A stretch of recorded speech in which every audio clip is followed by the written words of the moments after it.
It's Twitch.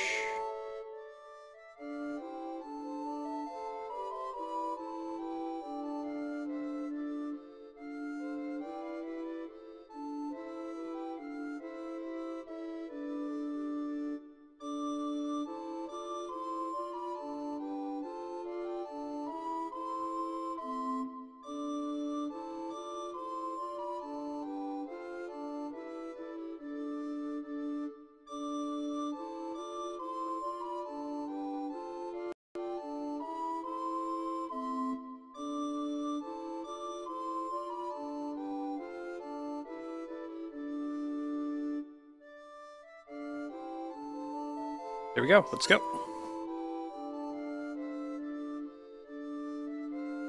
Yes. Basically certain, say it's a 99% chance that we'll be doing Dragon Age tomorrow, starting sometime between 11 and 12.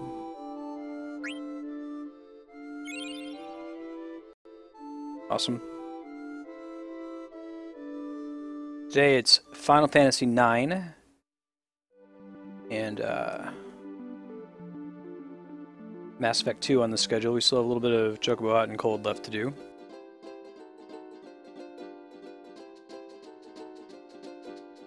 Now, Chocobo Paradise moves around. I think we get a indicator of where it is. Let me check on the map here.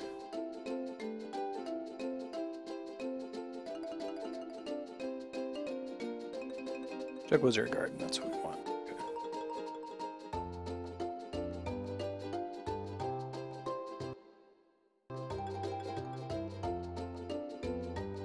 Southeast. Let's go. We're going to do some Chocobo Hot and Cold and Chocobo Wizard Garden. We're going to go pick up the remaining Chocographs around the world. I don't think I'm going to demo the Ozma boss fight just yet.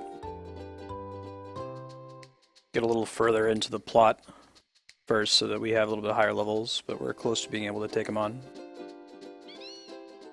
And the next plot point is Ipsen's Castle, which is unique in that the amount of damage your weapons deals there is inverted. You deal more damage with weaker weapons and less damage with stronger weapons.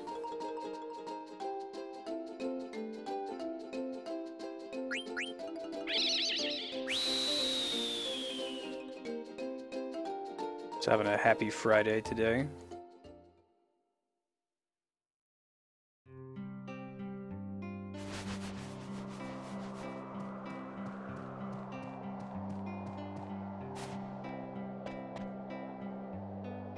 This one is kind of tough. Probably the easiest one to do everything is the lagoon. It's a very small area. It doesn't have any places where you have to transition from one part to the other. Helped somewhat by how fast he digs. Like you can tell if you've watched before, number of dig attempts per second is very, very high. The gold Chocobo.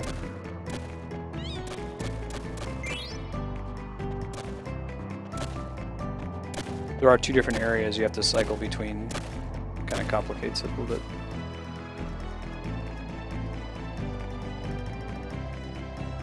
The RNG component then becomes, you know, how many Chocographs are in the same island before you have to start switching.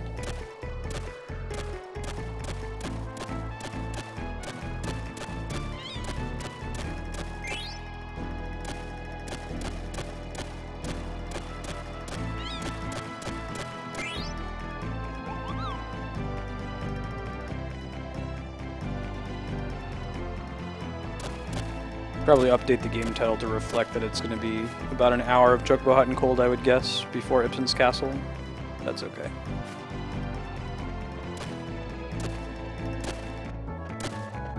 Parties interested in Final Fantasy IX will be on the edge of their seats listening to Vema Olofamenko here.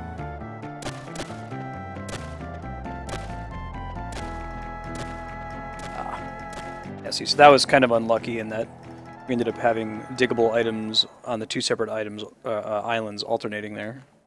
Do not want that to happen. We want to play through it quickly. I believe we can get all the Chocographs now. I don't think there's anything limiting us.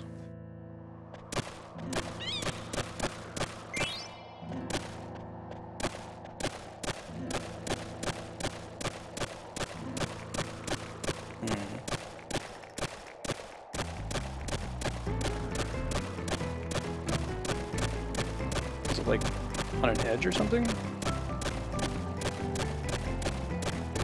There you go, Choco. Damn, bro.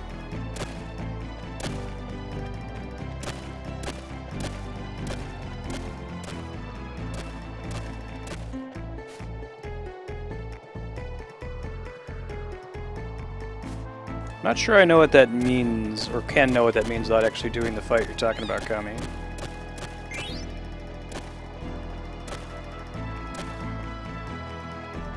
Is the creature's name Faust, or are we referring to the story of the making a deal with the devil?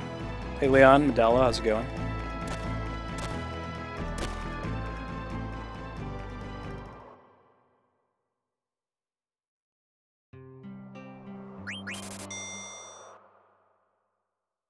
Today we are doing the Chocobo Hot and Cold game to get the final remaining Chocographs before progressing to one of the endgame dungeons, Gibson's Castle.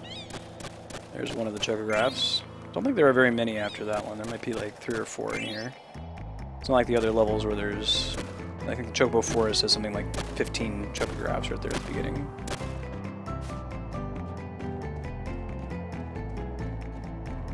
Ah, he's teaching you the mechanics, I guess.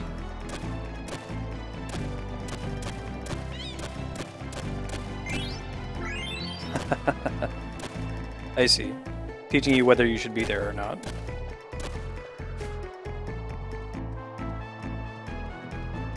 It's like, you have a raid where the first fight is like a check to see whether you can handle the more complicated things to come. There's a similar fight in Naxxramas and World of Warcraft way back in the day, Patchwork. He wasn't very difficult, he was just tank and spank, but it was called a DPS check, where if your DPS wasn't up to snuff for the rest of the dungeon, you would not be able to kill him before he enraged and wiped the party. It was actually, it was simple, it wasn't very fun to do, but it was interesting because it allowed them to calibrate the rest of the dungeon. They could say, okay, well if you can beat Patchwork, then we know what amount of hit points and what kind of mechanics we can assign to the rest of the enemies. Because imagine how frustrating it would be if you didn't have the Gatekeeper Patchwork boss there at the beginning, and you got like 6 fights into it by the skin of your teeth, and then you just suddenly couldn't win because you didn't have the numbers for it. I'd rather lose on the first boss because of insufficient numbers, train up and come back, than have that be a surprise halfway through. Hey Cloud Reaver.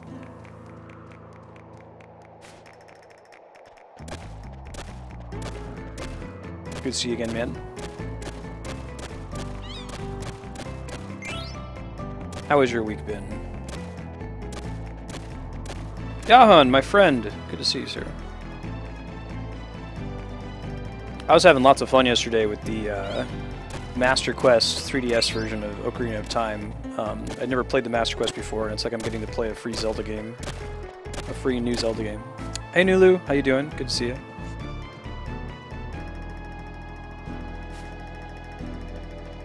I think I may have fixed the join part issue from yesterday too.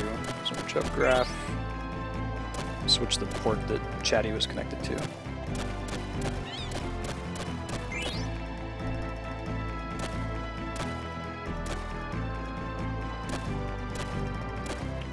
Doing well. Looking forward to the weekend. We're going to be playing some Dragon Age Inquisition with my wife Andrea. Usually not something that we can schedule because she's a very busy woman. But she said this morning that almost certain we're going to want to do that. I'm looking for chocographs. Chocographs are later used in the game world to find rare treasures. Unlike other Final Fantasies, almost all of the best endgame gear in this is gated behind this minigame, Chocobo Hot and Cold. It's fortunate they chose this minigame because this is the most sweet, most awesome minigame of any Final Fantasy, in my opinion.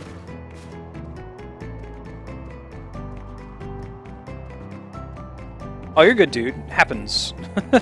I don't think I saw it, though. Andrea told me about it.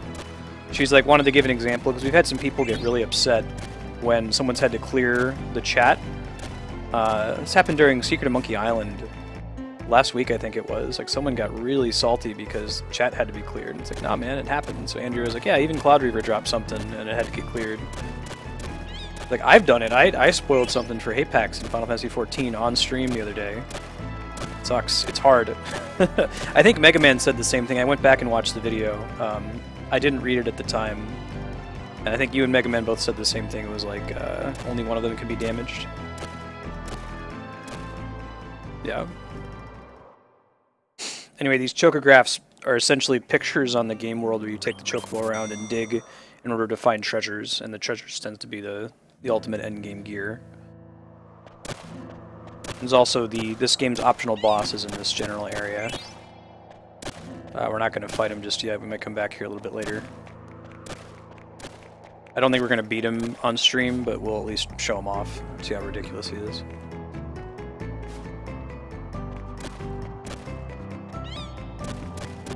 Yeah, you're good, man. One of the things that you have to kind of accept when you're streaming is that you're not going to get a totally virgin experience. Like if you sat at home, turned off all the lights, kicked out your family members, and just played the game, like, and not through any error on anyone's part. Yeah, Kami's got it exactly right.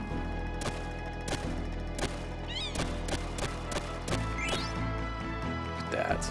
That's very nice.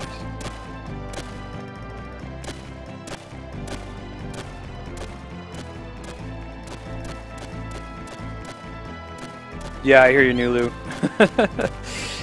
This is an interesting problem to talk about. Apex has brought this up on stream a couple times, that like it is more difficult than you might imagine for a smart person to conceal spoilers from another smart person, even if you think you're good at it. Like, the example he gave was trying to talk about Game of Thrones. Got all the chocographs, there we go. I'll go ahead and go to Chocobo's Paradise first, and then we'll do the other chocographs. So the example of Game of Thrones is you have 3 people in a room. One of them is watching Game of Thrones, but they're on like season 1. You know, they're not very far. And the other 2 people have read all the books, and they're finished with the series. Let's say person A is the person who is not caught up, and persons B and C are the people who are caught up. It is extraordinarily difficult for persons B and C to speak in the presence of person A without spoiling something, no matter how careful they are on their wording and their language. Like, it seems like that's a simple problem that you can speak in code and the other person can get what you're saying, but smart people figure stuff out. Hey Shresta, how you doing? Yeah, Mass Effect is very hard. It's something you want to say, this does carry over into the 3rd game, but even that itself is a spoiler. So. It's here, right, I think. That's a good way to put it, Nulu. And Mass Effect is extremely hard. I'm excited to do a Master Quest or Second Quest playthrough of Mass Effect where we go into it and I put in the title spoilers for the full series and we talk about them in that way. Doing well, having a good Friday. It's an example to build from, though, that like when you're dealing with smart people, they can deduce things quickly. No matter how clever you are in your wording.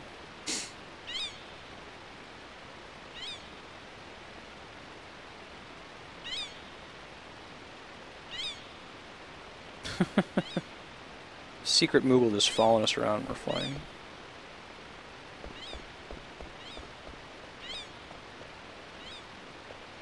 Hey Happiness, how you doing? This is a place you can go for some endgame card playing if you really get into the card game. Well, the card game is much more optional than this than it even was in Final Fantasy VIII, which is good because Tetramaster is not as good as Triple Triad. One of those things where it had cool ideas, but it was a little too complex. Oh yeah? What's your favorite Final Fantasy, Happiness?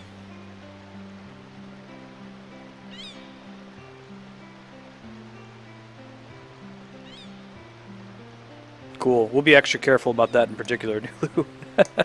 But no, I remember I had a bunch of the story spoiled for me because I heard the names of chapters in the last book and that exposed characters that were still alive as of the 5th book.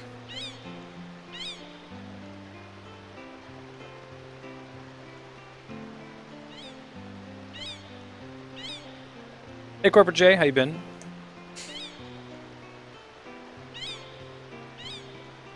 choice, good choice. Favorite is 6. And probably the whole cast is 6. Are there any characters I really don't care for? Even the ones that I don't play as are interesting, I think, in that one.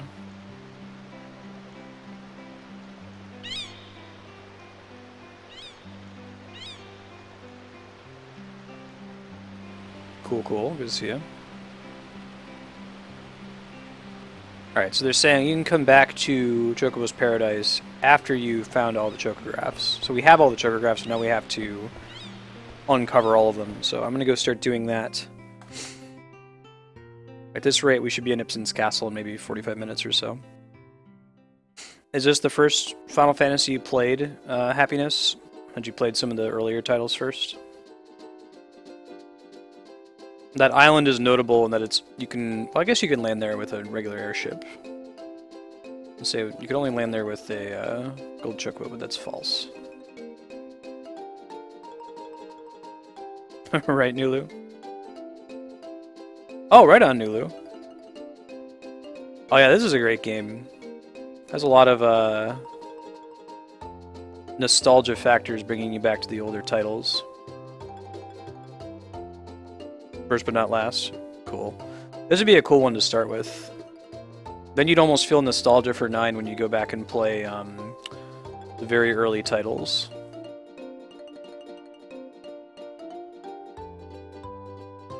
What happened was, you know, you had this lead artist, Yoshitaka Amano, who does the cool, like, watercolor art style for Final Fantasies 1 through 6, which were all this kind of, like, Victorian medieval fantasy.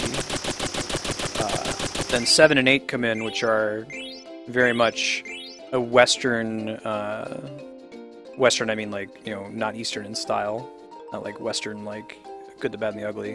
Western sci-fi. So 9 was a cool return to form. They brought back Yoshitaka Amano as the lead artist, and they brought back the kind of same setting. There might be Cold Lagoon and Cold Field are here. Do I have Cold Field already?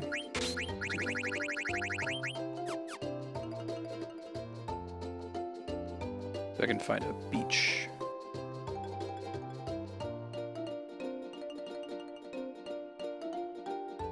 Yeah, Square's pretty great.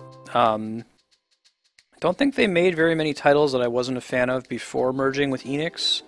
Since merging with Enix, they've been a little spotty.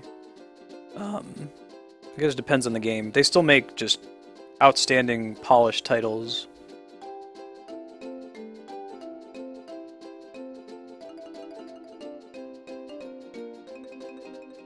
Ah, nice, Nulu.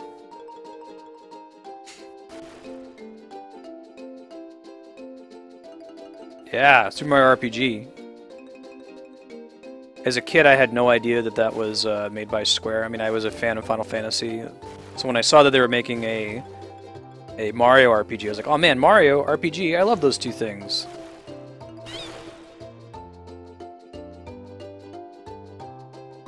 Chrono Trigger is a legend.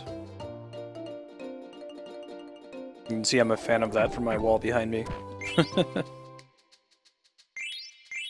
bunch of gems. I guess we haven't done... to fight Ozma, I think we have to do this little side quest where you run around the game world and find all of these friendly monsters. The point of the friendly monsters at the beginning is to give you a bunch of AP to level up your abilities. Like, you find them, you don't fight them, you give them a gem that they're looking for. But I believe once you found all of them, they give you a tip or something that lets you fight Ozma. Otherwise, he's just unkillable. He doesn't take damage.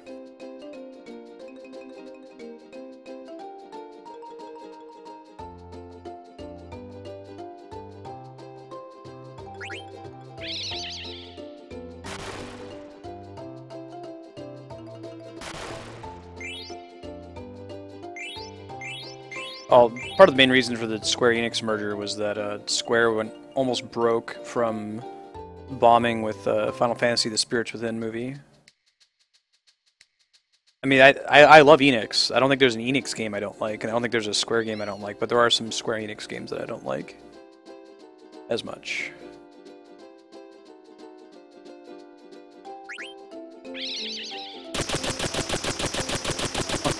Got me.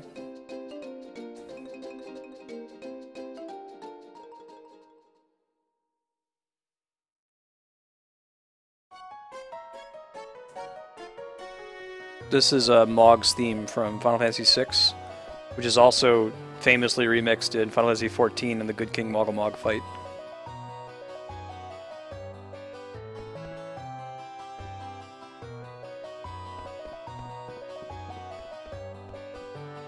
Good King Moggle Mog, Good King Mog.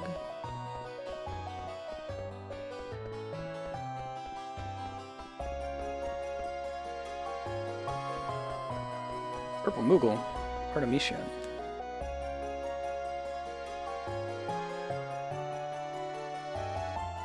Alright, so you can find the, I forget what it is, it's some kind of like shiny grease or something that they use to make Mognet work.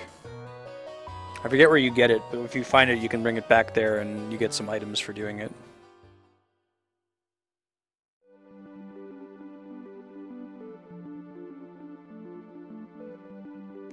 Oh, that's a real quote? That makes me very sad. I want to see Guillermo del Toro. There was still some hope that they were going to kickstart Silent Hills-like project, right? Or is that dead now, too?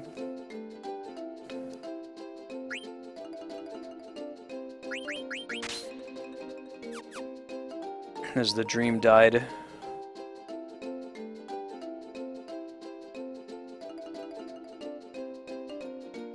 We are still going to different chocographs at this time.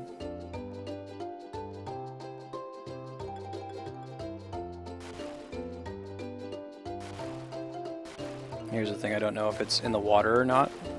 Could be on that island proper. Actually, I bet it's on the island because it's one we got from being able to fly up in there. Ah, I see.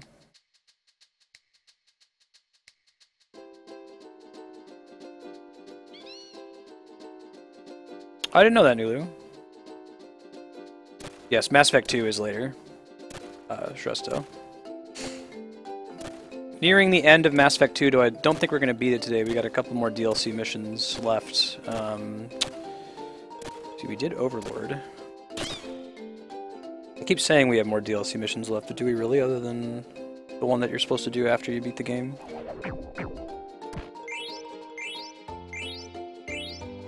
Did Firewalker, we did Overlord. What's the other Mass Effect 2 DLC? Drawing a blank.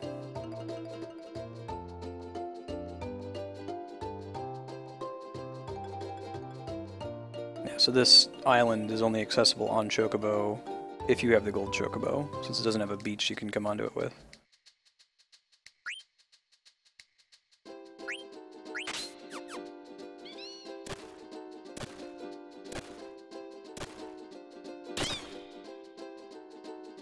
Oh, okay, Mega Man. So you can use Doomsday or whatever? That's good to know. Genji Armor and Ragnarok. I don't think we're actually going to use Steiner much for the rest of the game. Not because he's a bad character, but just because we can only use 4. And I think I like the other ones better. Getting there. We got Sea at Dusk, Fairy Island, and Forgotten Island. There are some bubbles we can still hit over here, so I'm going to try to do that. Oh, I gotta find a forest eye.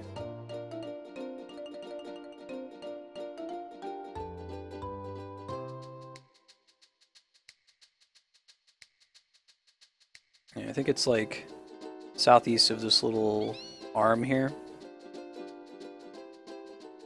Ah, I see. Because he casts Doomsday a lot, doesn't he? And you can equip everybody in your party with stuff that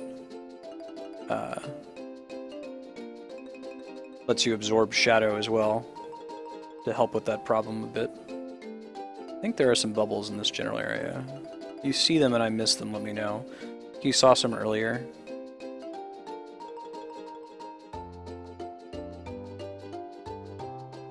Kind of hard to see.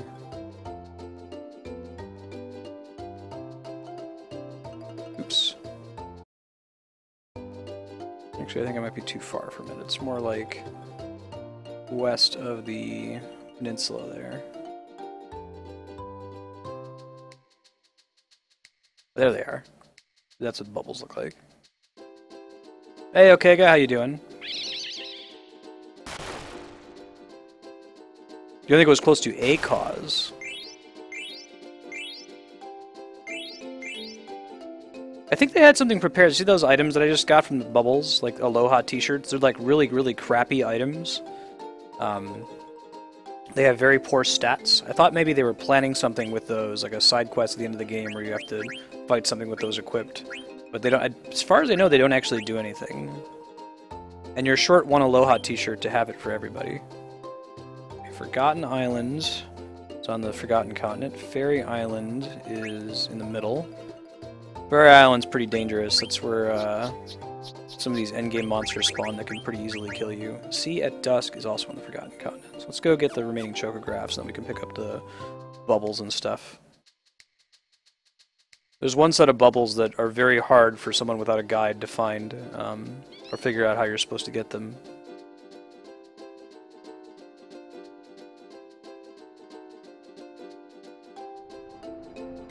Good thing you had flying, Matt.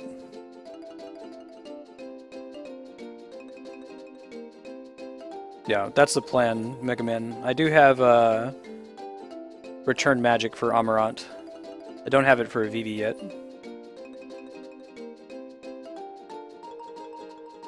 No, they're like sheep, right? This is Fairy Island.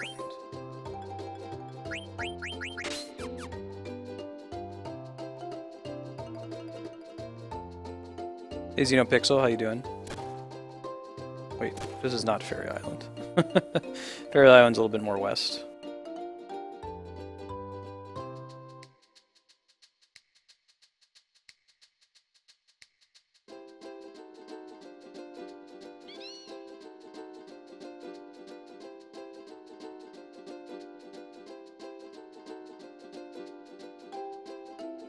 Cool, cool.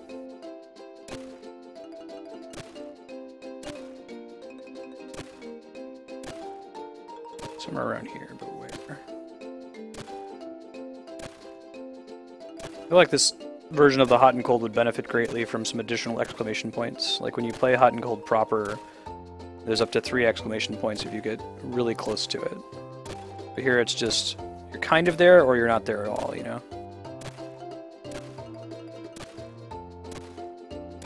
It might be on the mountain.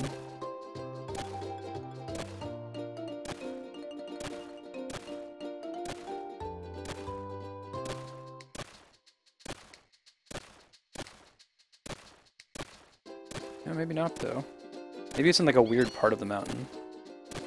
Like the actual chocograph isn't particularly helpful. It just shows it as being like in the general vicinity of the mountain. Pretty sure it's not in the water either.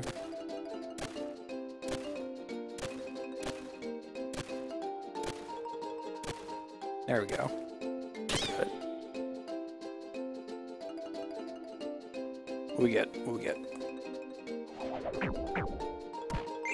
You have to be almost spot on when you're in the game world, Yahun. It's pretty tough actually. When you're playing the mini game, it's a little bit more forgiving depending on what item you're trying to get. They don't give you a lot of wiggle room though in the game world. Alright, so we got Forgotten Island. Yeah. I think is this guy right up here.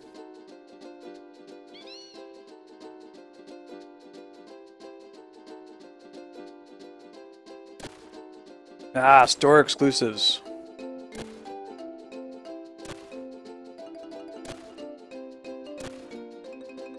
That isn't a list of things I ain't trying to hear.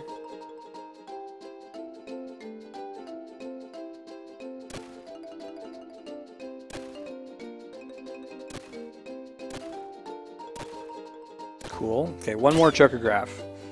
Then we got a couple cracks to eat open and a couple bubbles to dig. And then basically no more chocobo after that. Like, you get a ribbon from this. The ribbon is frequently the most powerful accessory in Final Fantasy games because it makes you immune to all status effects. Alright, so the last one we still need is Forgotten something or other. Forgotten... oh, Sea at Dusk. Wasn't Forgotten something or other at all. It's just flat out wrong. Which we need to go somewhere where we can get into the water. Maybe we have to start from the Mist Continent to get to it.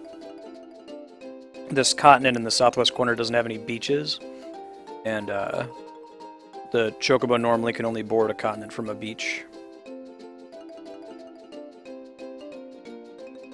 Powered Glory, interesting. Was that an actual World of Warcraft spell? It doesn't sound familiar to me. And maybe it's more efficient to go there from the cold continent in the northwest.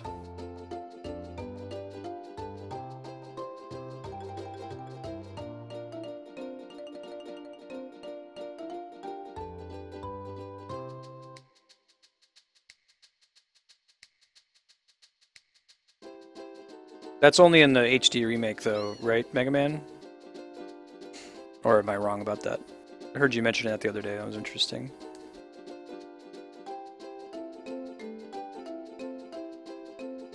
Alright, let's go get on the beach.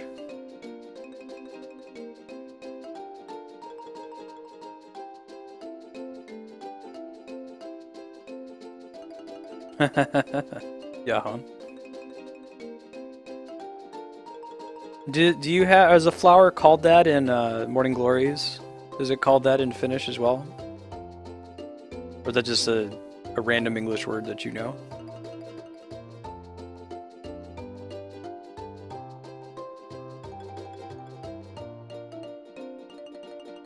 Oh, Leon, the delay got me. You said that sounds pretty dirty. What was that? What sounded dirty?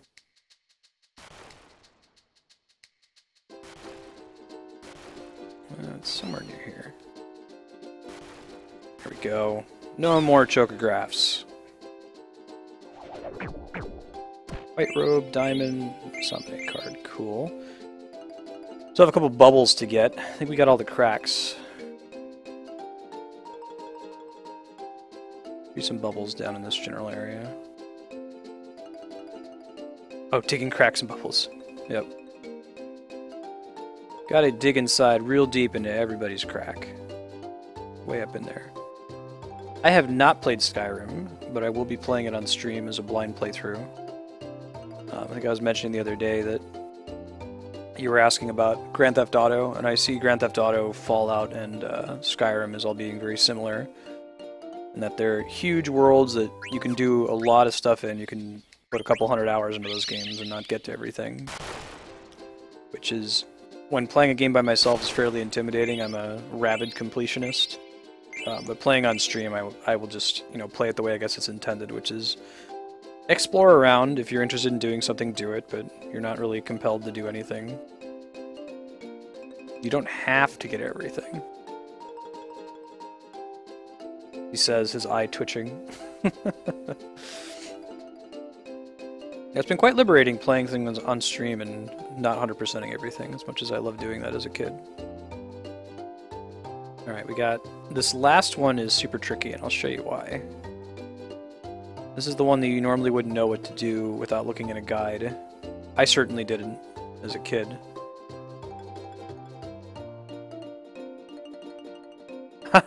Very good, Yahan.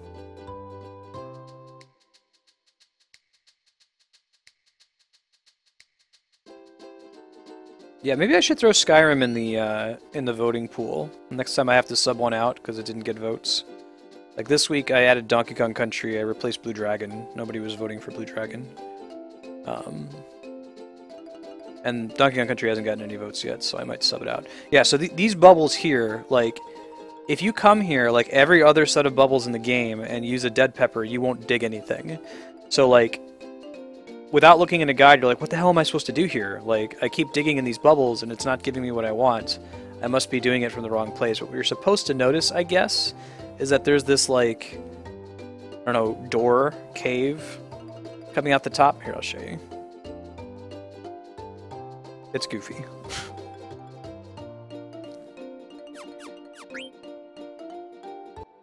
Hey Cam Man, how you doing? Seeing if I have any more. Okay, I've got Scorpio, Sagittarius. I haven't been using a guide for the Stellazio, the Zodiac coin, so I don't know if I've missed any. I'll stop by Treno and drop off what I have. You get something fairly good for doing all of it.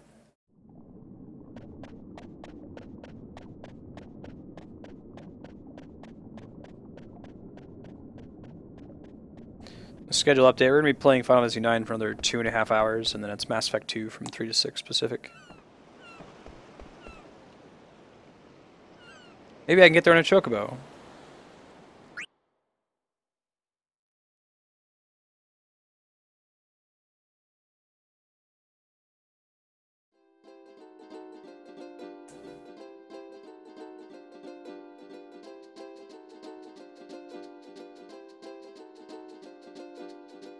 I mean, this is a cool looking effect, but why couldn't you just go over there and use it, you know? Or Topaz, Tiger Racket, and Red Rose card.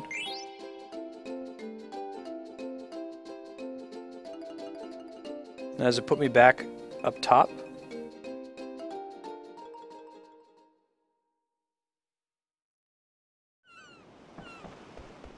Auto Berserk, interesting. Can you remove the Berserk in any way, Mega Man?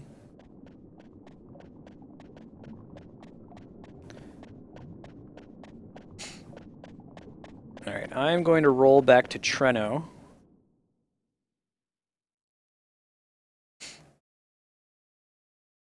I have played Brothers. That's an outstanding game. Unfortunately, I won't be able to show you guys a blind playthrough of it because I have played it before.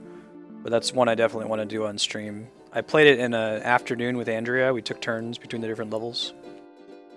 My wife, Andrea. Very, very good game. Reminds me of Shadow of the Colossus.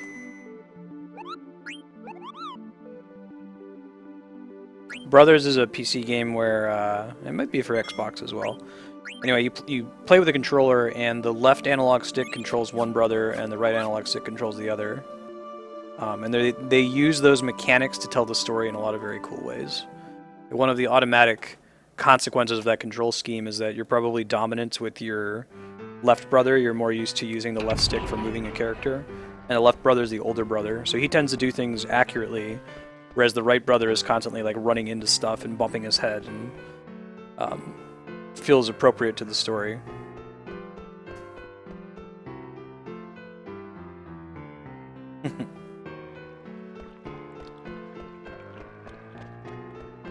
I'll give you a blindfolded playthrough.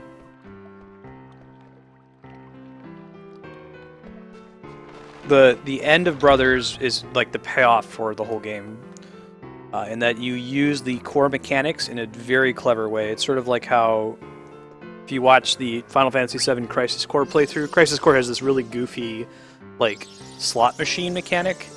It's kind of stupid.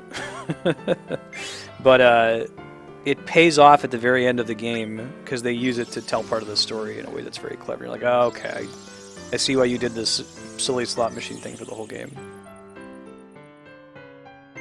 Alright, I need to get 1, 2, 3, 4, 5, 6, 7 more? Really? I think she just has more.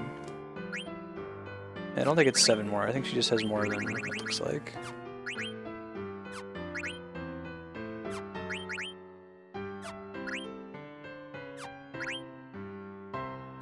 Notes from Sid the First. I don't think I'm going to get all the Stelazio coins.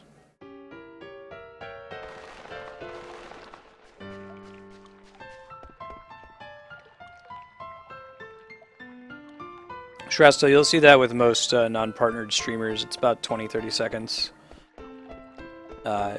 Some partnered streamers can get away with selecting the low delay option because, you know, it causes more buffering, but there's those quality options at the bottom you can click to lower the quality in case you're buffering.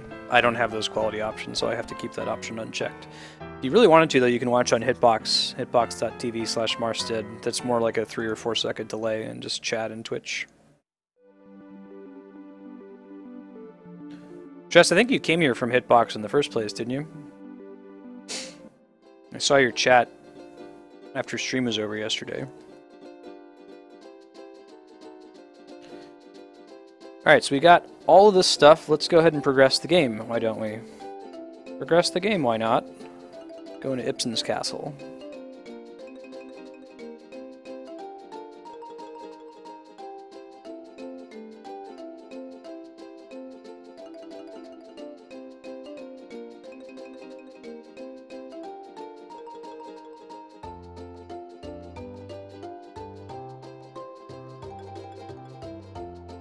That's pretty useless then, Mega Man. That's interesting though, because I felt like a lot of those boss fights were calibrated around the assumption you had the catnip. Catnip was an item in Final Fantasy X-2 that made you always deal max damage with each attack. So you could use it in conjunction with something that fired a lot. Like I think there was a gunner ability that fired a whole ton of times. You know, to do a lot of damage. Yeah, you can try watching on Hitbox, Resto. You can open up Twitch chat in a separate window. I think a couple people do that. If you're worried about the delay. But if you just go to twitch.tv/Marstead/chat, it'll pull up the Twitch chat separately. And you'll still be able to talk with everybody else.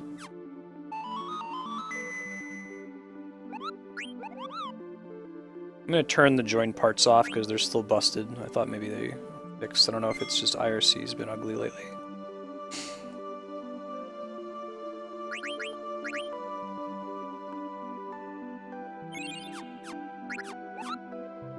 Oh wait, this is all over.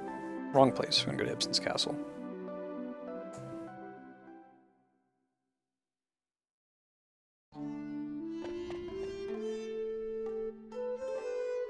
This is the dungeon we went to earlier where you can't use magic. Kuja sends you there because he's primarily a magic user.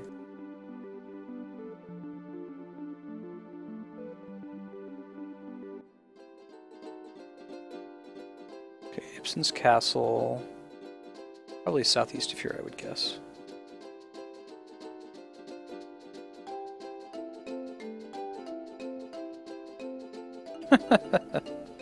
Just becomes a random encounter.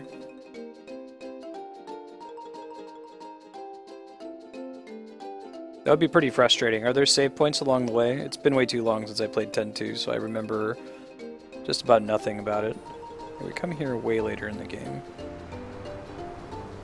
Let's see. Might be further northwest than I'm remembering. Talking about the Via Purifico, I think, Mega Man?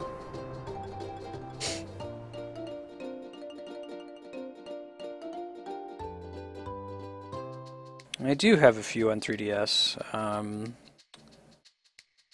Most of my Virtual Console library is on my original Wii, and then whenever they offer a Wii U upgrade, they like charge like $1 if you already had it on Wii. Because when they add it on Wii U, they let you play it on your gamepad as well, which is kind of convenient. I'll do those upgrades. So I haven't reproduced a lot of that on my 3DS, since I have so many of them already. Ibsen's Castle is in this. There it is, there it is.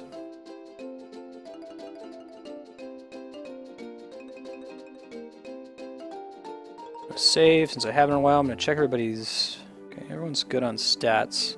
We just got a bunch of new new items, so I'm going to see if any of them are upgrades. Oh, he can learn auto region? That's pretty sweet. See if any, well, what else does it teach? It may as well be him. Nothing new in the bracelet territory. I really care about Flea Gill. Nothing new for chests. Still learning auto life, but just out of curiosity, what's that? Flea Gill, auto life, long reach. That could be really good. Put him in the back row. Give that to someone else who needs to learn something in the meantime, though. Hey, Curaga. That's what I'm talking about. I think the only way to get her ultimate staff is by playing, like, getting access to Curaga. It's by doing Chocobo Hot and Cold. Ooh, half MP. Well, I think I might want that for Vivi first. Well, I might want Flare first, so they can both be learning it. He's learning auto haste. He's not learning anything. Mag LM Null is pretty good if I remember. I think it makes you ignore the effects of elements. I guess we'll see. I don't think the ribbon in this game actually... Yeah, it absorbs certain elemental attack and reduces damage from other elements. But it's not quite as good as is in the earlier titles. Reflect ×2 makes it so that if you bounce your attacks off yourself with Reflect, you do extra damage. Protect Ring. Already learning Flare. Nothing else to learn here. Here, just need to finish learning that magic. Alright, cool. And we'll save. Final Fantasy IX, Tresto? I love this series. Final Fantasy is probably one of my favorite franchises. A lot of these games we'll likely revisit. We'll break the single playthrough rule and come back to them with the second quest playthrough.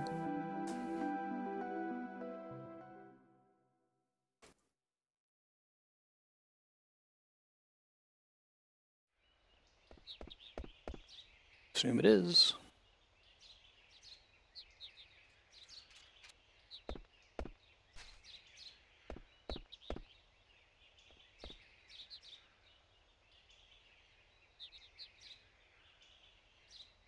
Secure this spot.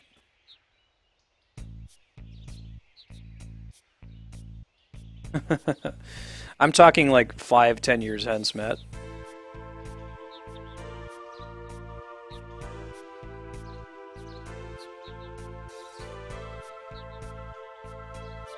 Hey, Semitil, how you doing?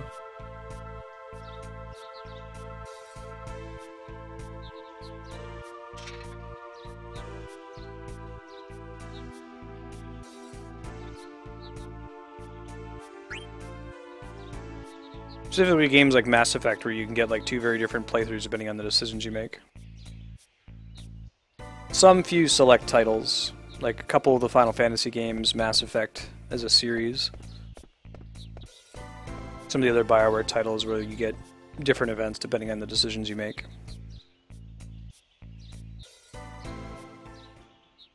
We'll take one... Too clunky.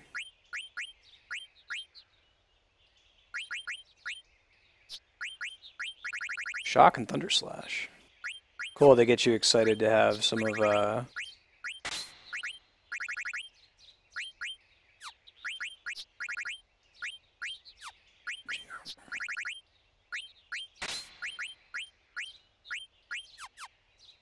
some of Beatrix's powers. Like, Beatrix is your, like, this is what Clunky could be eventually if you level him up a bunch. Chrono Trigger warrants a second playthrough, I think, because we played the Super Nintendo version. We'll do the DS version.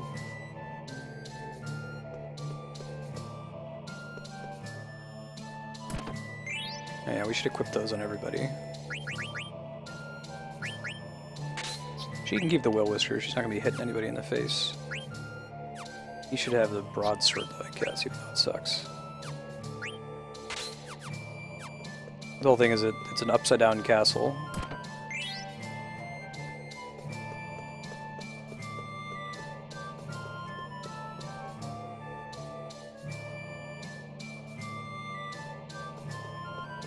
Out of curiosity, is anyone else going to PAX Prime?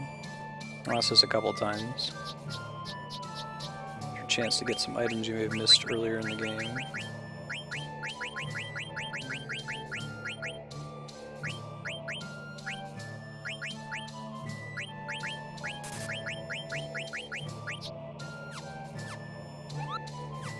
Well, that's an interesting question. I was working for Chase, the bank.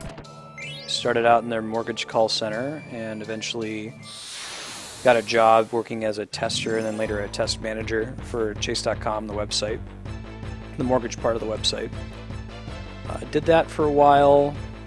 Met my wife Andrea, who was working on her PhD at Ohio State University at the time, so I was in Ohio, where the Chase Mortgage Department is headquartered.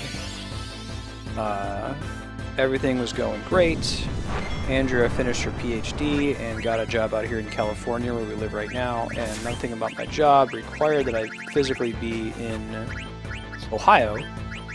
So I said, hey, can I just keep my job and keep working from California? And they said, my boss's boss, everybody basically said, yeah, that'd be great. Go for it. It'll use less office space for us. So that worked out for about a year and a half. I was working remotely.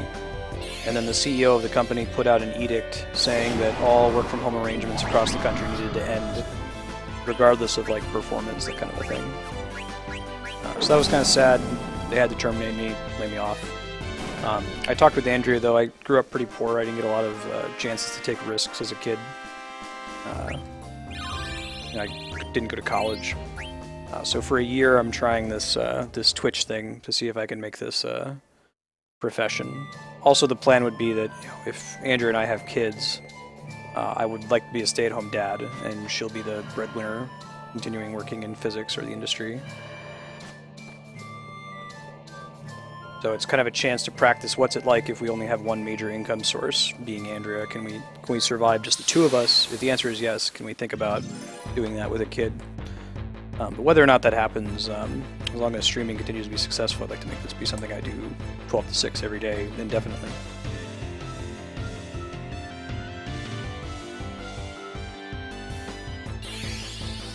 But for the grace of my wife Andrea, I am here because she's awesome and is letting me try this, take this pretty huge risk, and invest in Twitch.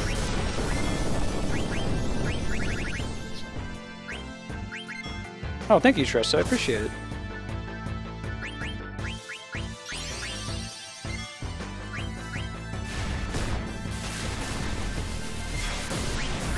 On a pretty good track right now. I don't expect to be making anywhere near a minimum wage from Twitch until maybe like the 2.5, 3 year mark. Definitely making lots of progress right now. Have momentum. Andrea and I talked about it, and she thinks we're at a good, healthy point right now, so not planning on stopping anytime soon.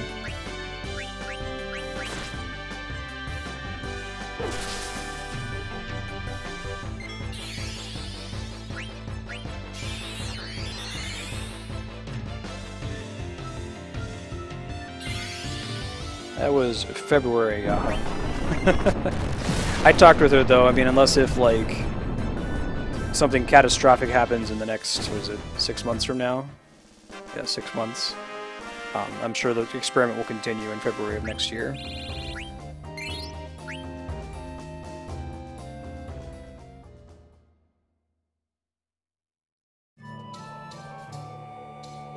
I've got a little bit of a more uphill battle. Like, so if you try to compare against other streamers and how long it took them to get partnered and start making at least a minimum wage. Usually it's people who started with Twitch, 3 or 4 years ago or around when it was still Justin.tv and there wasn't a lot of competition, and a lot of them are like sticking to a single game like Dota or League of Legends, which makes it a lot easier to get growth. I mean, you see how many people walk in when I'm playing Smash Brothers. Like, imagine having that every single day for some of those games in the top of the list. Try using, I think he uses the MP, so...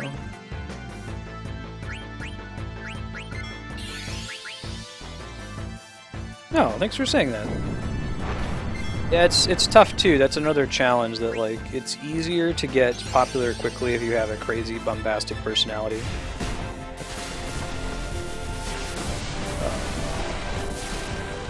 And points to the people who pull it off. Like, everybody makes fun of PewDiePie, but there's a reason he's so successful.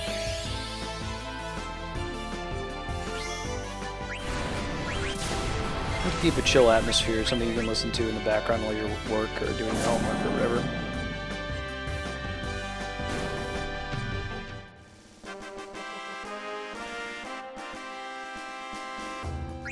I think we can sub out Vivi's weapon now. It looks like him having a high-level weapon doesn't really matter. Oh, but it sells Cloud Reaver. I guess that's where I'm doing it a little bit differently. Some people, well, like, I don't personally enjoy that. I turn that thing off pretty quickly. But there are more people who enjoy that than there are people who don't, if that makes sense. Yeah.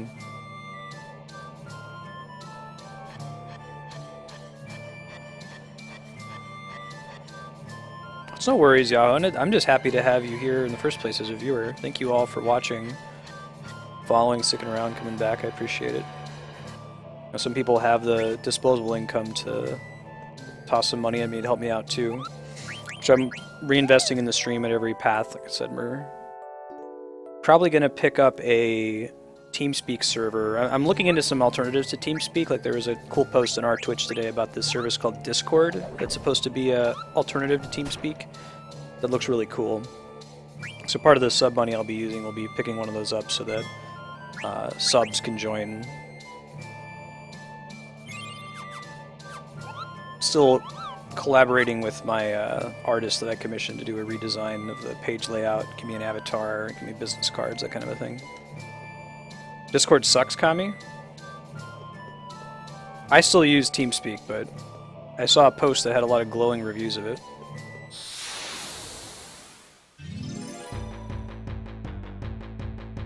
Thank you, Yahon. I appreciate that. Just having people in chat, and specifically people who talk, it's totally cool too if you just want to sit in chat and like listen in lurk mode. But I eventually run out of things to just talk about, and if someone's not interacting with me directly, and that's discouraging to walk-ins who come and just see me silently playing whatever game I'm playing. So, no matter what you're doing, even if you're just a number in the viewer count in the bottom and you never talk in chat, that's totally cool. If you talk every now and then, you're especially helpful. Or if you're subscribing, you're especially helpful. Thank you, everybody.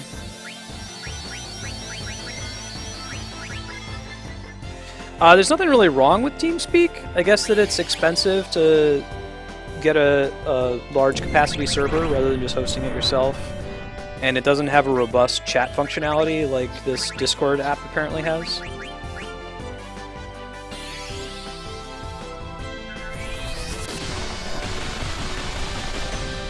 The TeamSpeak server I'm going to set up, I probably won't have subs in there live while I'm streaming.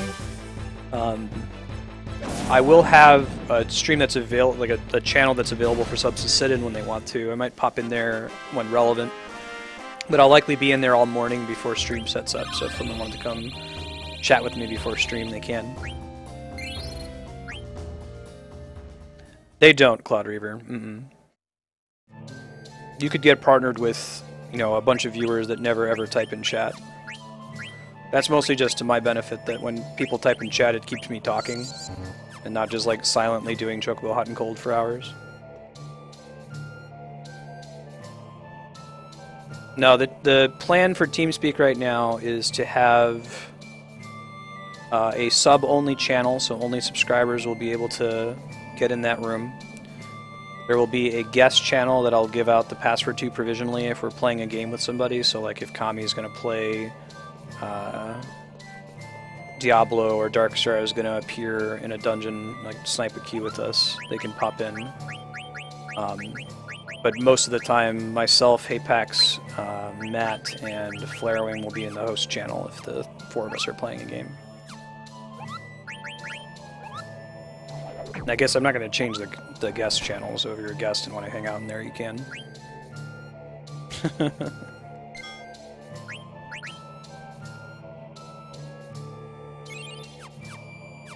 Awesome, Yahan.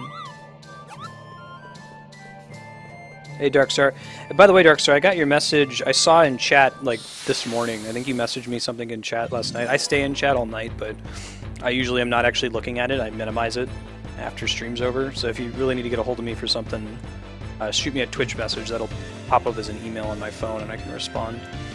But if it's not too late, I'm happy to throw a host to your friend.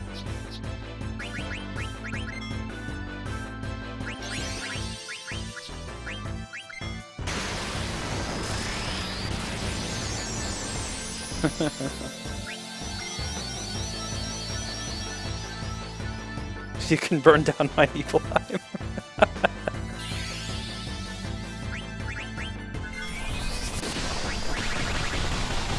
That long hair.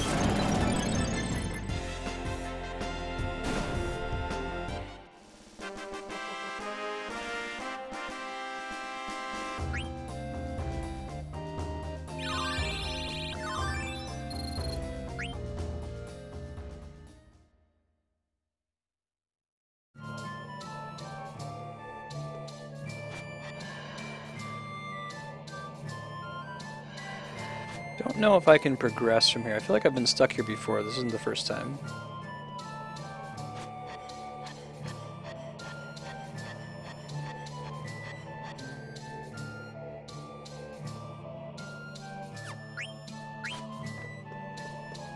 Oh, we had a letter for him.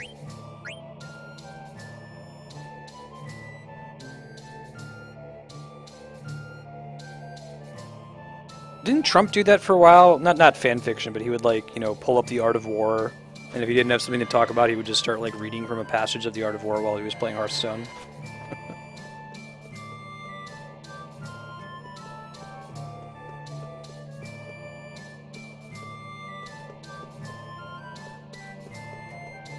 I don't know if I can get up there. Oh, maybe I can. There we go. Okay. It just looks like it's not accessible, but it is.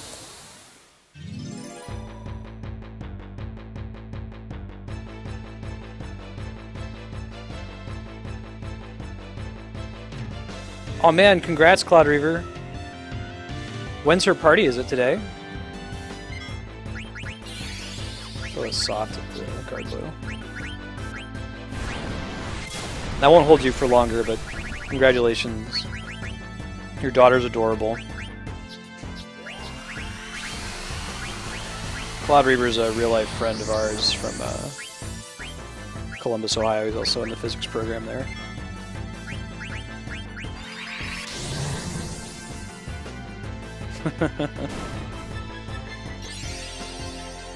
Well, I guess if you notice, if you're in chat and you notice that I've just been quiet for a while, feel free to like throw some non sequitur or random question. Like, so Marstead, I see that you're doing Chocobo Hot and Cold grinding. How about them Knicks?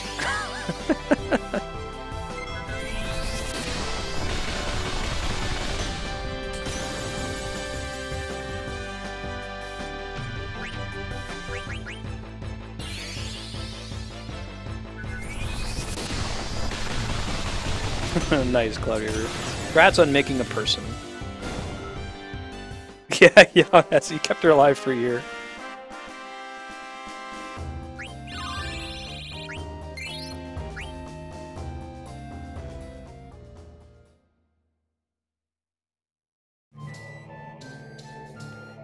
I think some people learned some stuff. I laughed, I cried, it moved me, Bob. He's got auto regen. Can sub that out. Well, it's a pretty good item, though. I think Spirit and influences Steel Rate. Does everyone have auto regen in this party now? Can't use it.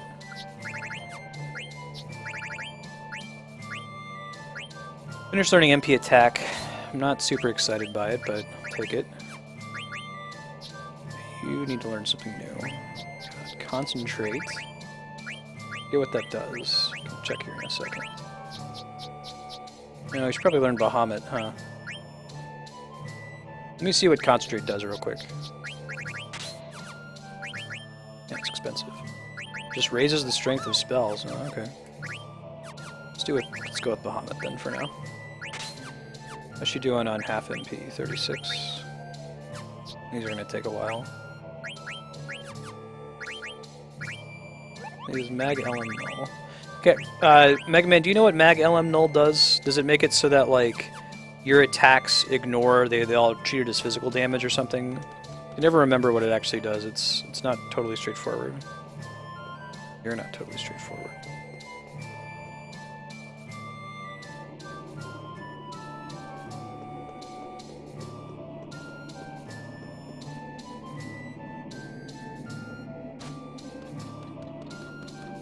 What are my thoughts on the root causes of the First World War? Archduke Ferdinand? Oh god. I'm horribly unprepared. I need to watch more documentaries. Are there any documentaries or Wikipedia articles you could recommend?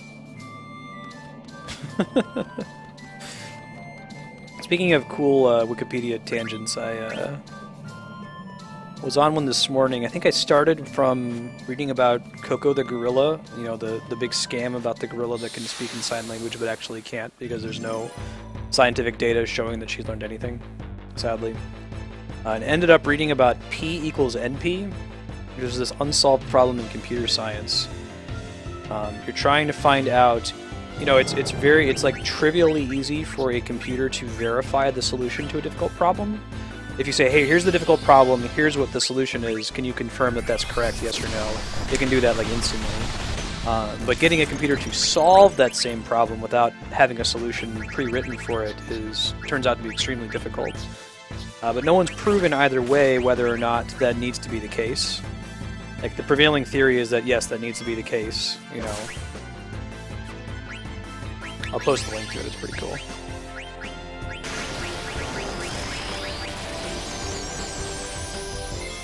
Is that a YouTube video, Leon? Ever made a website? Yes. Helped Andrea make the CTA public website using Drupal.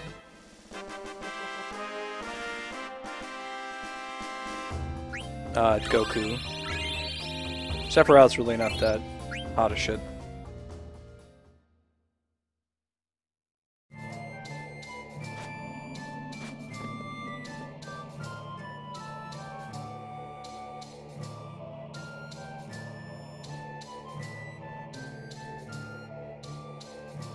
Here's the Wikipedia article I was talking about.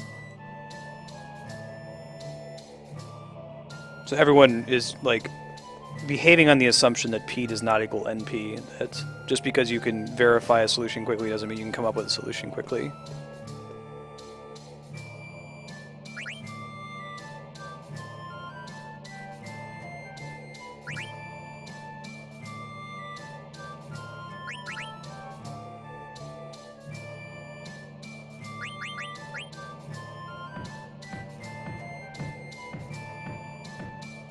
Think.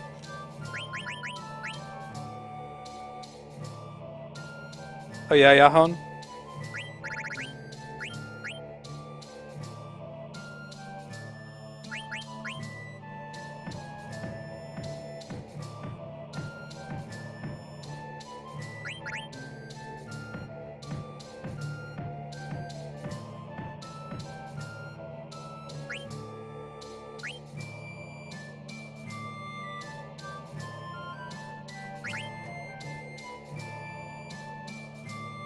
I don't know if there's anything I can actually do here.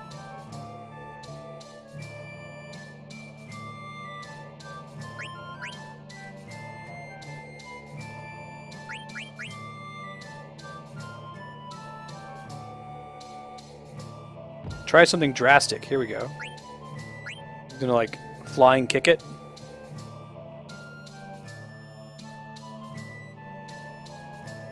Oh, interesting, Yahan. Even though nothing had really changed about you.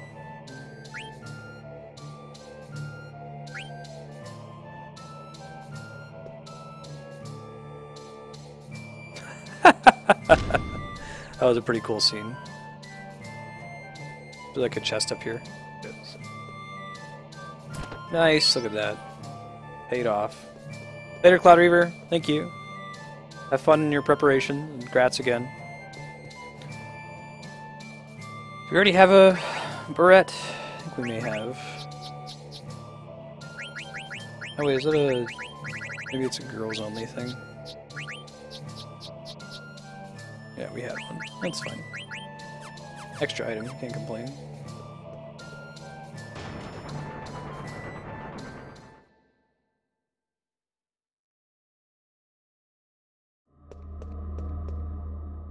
I haven't used the Steam group for anything.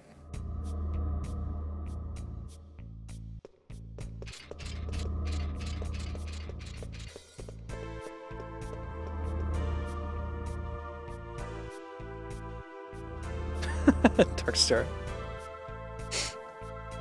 What they're referring to in Final Fantasy XIV, the MMO we're also been playing on stream lately. There's this series, very long series of side quests involving Moogles that you kind of need to do if you want to level up your character efficiently. But there's a lot of them and people don't like them because of how many there are, and how much running around they involve.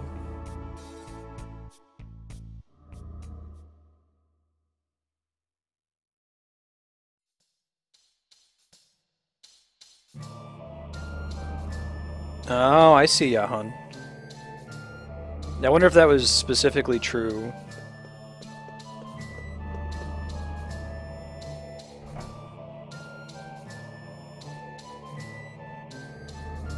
Water mirror. These are all referencing a series of bosses in Final Fantasy I. and are part of a game that I think there might have been some cutting happening, because you only actually do one of these 4 things. Everything else is handled via cutscene. So I'm wondering if there was originally supposed to be a like worldwide search for these 4 places and like 4 different boss fights, but you end up only fighting one of them.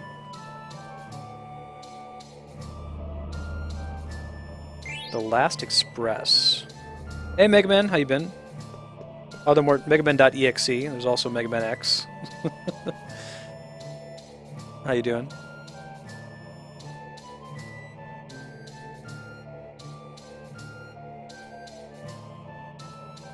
What? What's up, bro? So we still haven't reached the boss fight in this game that is the biggest risk to a speedrunner. Like, the penultimate boss, or very close to the end, it's like maybe within the last 20 minutes of a speedrun, there's a boss that can just totally wipe your party if you get unlucky RNG. This is I understand this is a very stressful game to speedrun.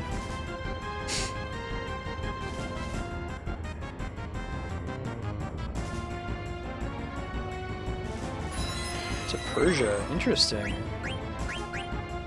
I'm excited to throw more RPGs on the schedule.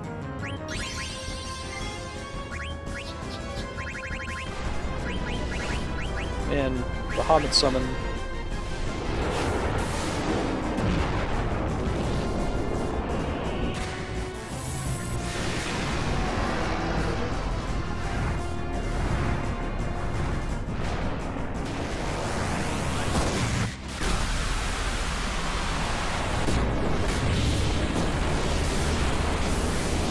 Aw, that sounds nice, Yahan.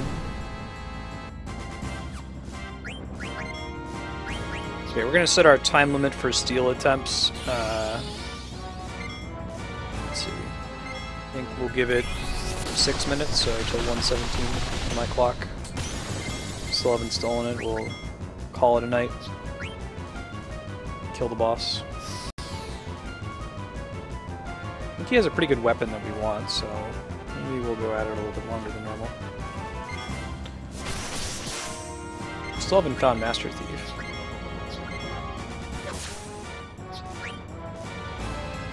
Second item.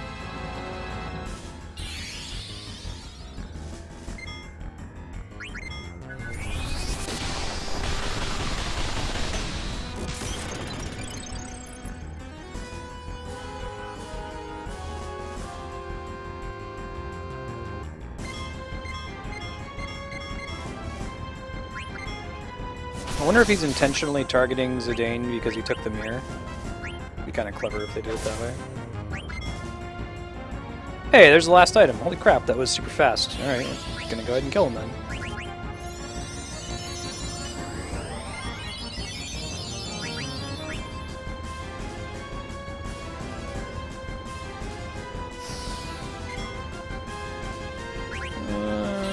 Do I use something different? I can just like Kashida. Yeah, we still gotta get the... Well, maybe it was just because it was an uncommon seal. That's like a 1 in 4 chance.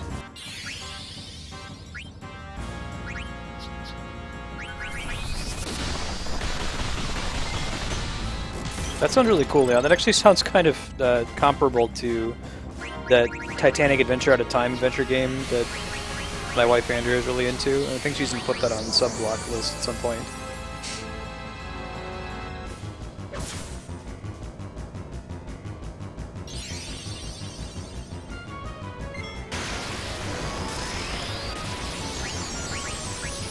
Solution 9. I don't know why any of his trance abilities have the names that they have.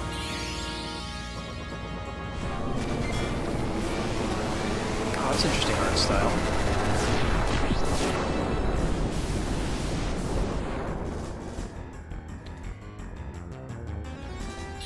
Daga Sword.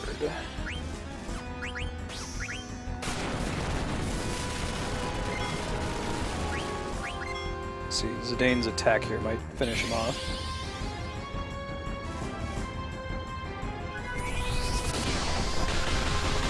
I have not played Sunless Sea. What kind of game is it?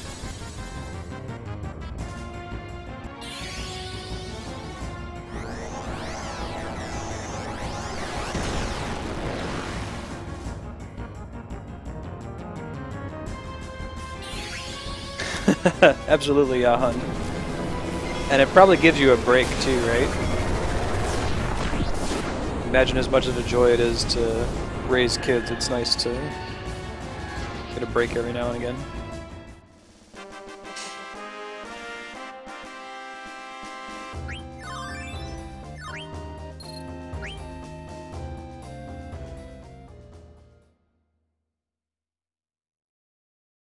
All is one. One is all is one. You'll never break the seal.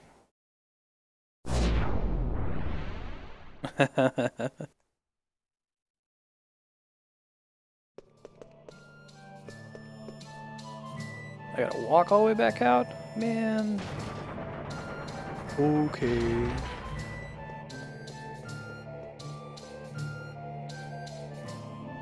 I haven't played FTL. I know that's a deep sin.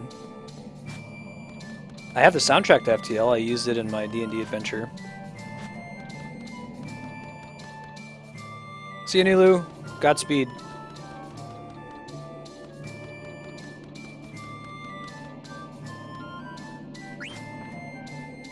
Yeah, that's really cool, Yahan. I didn't get any of that as a kid. I think that it took... Furthest I ever went as a kid from Chicago, where I grew up, was Texas. Grandparents took me to Disney World once. That's in Florida. So it wasn't until adulthood with Andrea that I've really gone anywhere else. My first ever international trip was last year, and we went to Nepal. Kind of like hard mode for your first ever international trip. It's one of those places where you can't open your mouth while you're taking a shower. You don't get hepatitis E.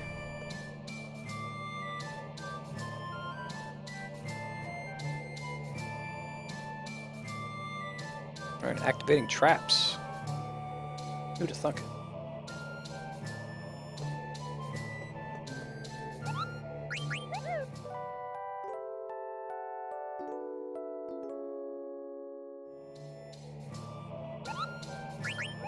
But I could see that being immensely valuable to a developing child, like to see that other places in the world do things very differently. The internet was very helpful for me as a stand-in for actual travel.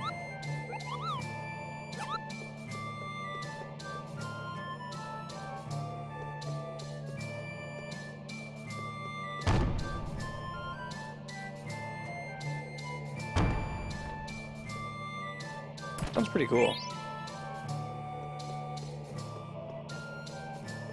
You may have mentioned it on stream before. That sounds kind of sort of familiar. Prompted the outrage that I hadn't played FTL.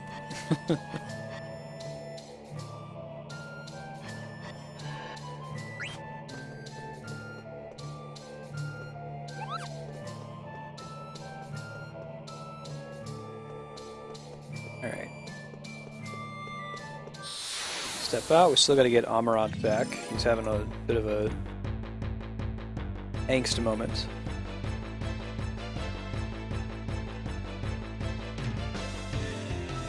That's true, Yahan. Yeah, from my perspective, it was like drive a day, sleep in the car, drive another day, get out in Texas, go to a restaurant, go to a wedding, go home. But did you raise a good point? That is actually a pretty far distance.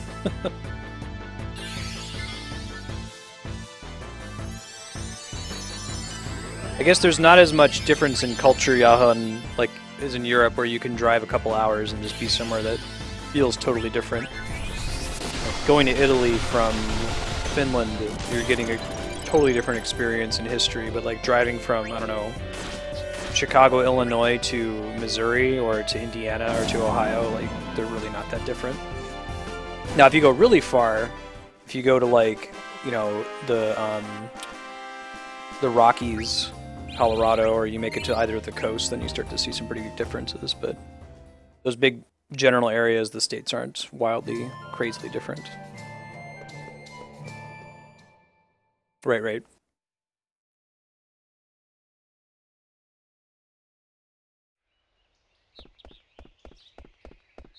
Yeah, I had to learn that Europe is way smaller than I think it is in my head, and California is way bigger than I think it is in my head. Like, for some reason, before I moved out to California, I was just always under the impression that, yeah, San Francisco and Los Angeles must be within like a day's driving distance. Maybe you could go there in an afternoon. But no, it's like a 6-7 hour drive. It's like a whole day. It's almost like saying that we had some friends come out here, and they're visiting us in San Francisco, and our friends also had a relative that lives in San Diego, right, which is, I don't know, 7 or 8 hours away from us. Someone's like, you're going to California, you're not visiting your relative? What's wrong with you? It's like, well, it's like saying, oh, you're going to Columbus, Ohio, and you're not stopping in New York City? What's wrong with you? It's a big jump. The state is gigantic.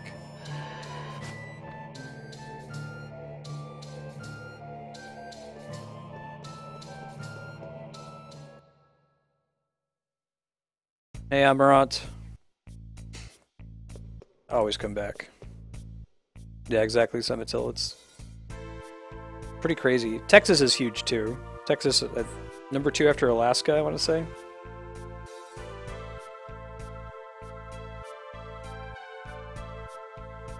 Like, when we moved from Ohio to California, one whole day of the trip, we drove. One whole day of the trip was just driving through Texas, east to west.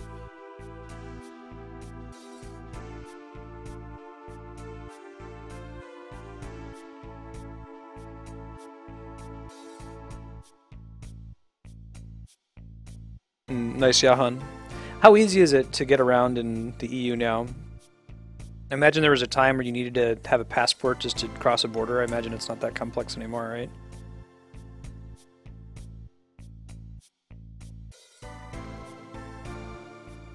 It's harder now to just drive into Canada than it used to be. You used to just need a driver's license.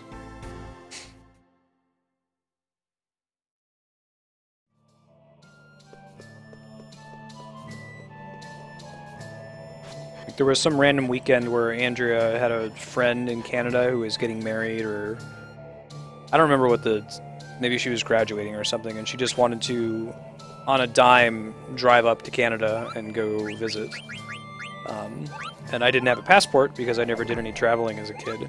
She was really upset that I didn't have a passport. But if it had been before 9/11, then we could have just driven up there and it wouldn't have been a problem.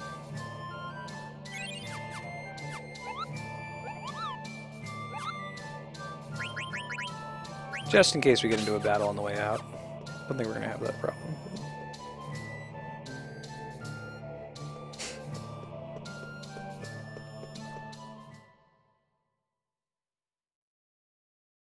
The schedule update, we're playing Final Fantasy IX for another 90 minutes. Then it's Mass Effect 2 from 3 o'clock until 6 o'clock Pacific.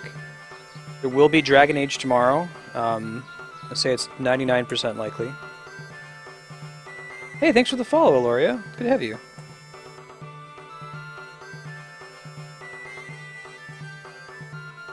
Probably we'll start between 11 and 12 Pacific tomorrow.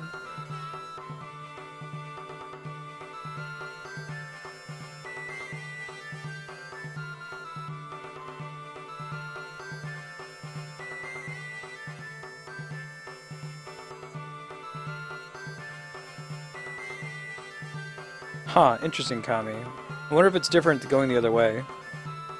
We did the research and found, like, I called the border where we would have crossed, and they said, no, if you don't have a passport, or you have to have this special kind of driver's license, it's like an enhanced California border crossing license, or Canada, America border crossing license you can get through. I didn't have that either, so I had no reason to go into Canada.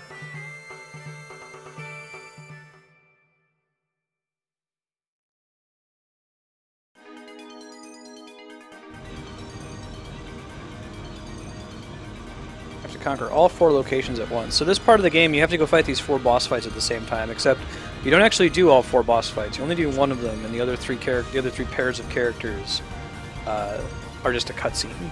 So it makes me wonder, did they cut something from the game? Was there originally going to be a set of 4 boss fights, and they just kind of sped it up here?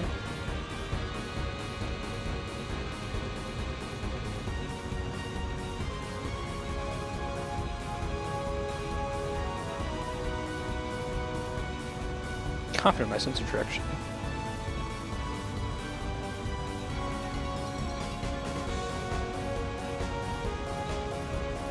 I'm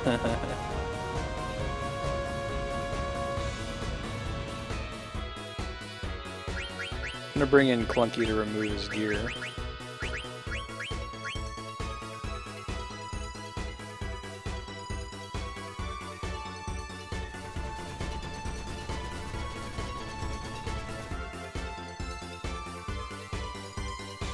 Interesting.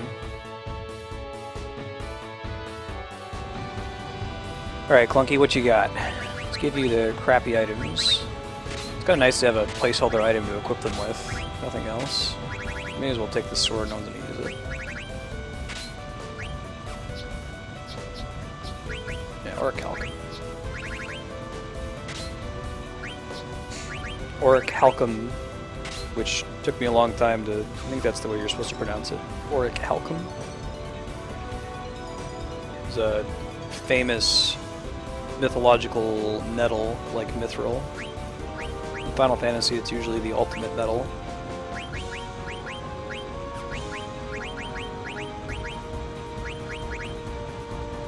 Happiness. Quina? Yeah, I'm trying to get her monsters when we run into them. I'm not going way out of my way to do it. But this playthrough I haven't used her too much. I really like blue magic in a lot of the titles. It's just a little underpowered in 9. Like Aqua Breath is one of her attacks that should do lots of damage, but it misses. Maybe it whiffs like 50% of the time.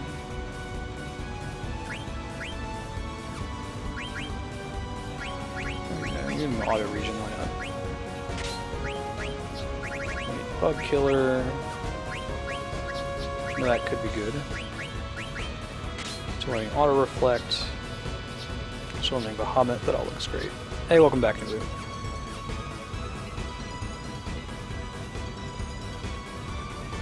Yeah, I don't like the way you acquire blue magic in this game, Happiness. There are other titles in the series where you just acquire blue magic by having the enemy use the ability on you. I think I like that much better. Having to reduce them to very low health is kind of a pain in the butt. Well, that's easy.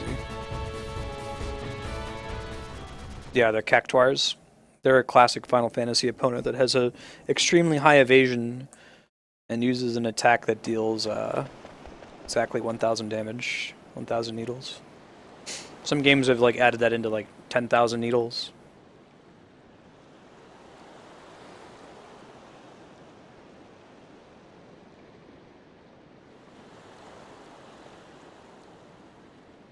Fiery Mountain.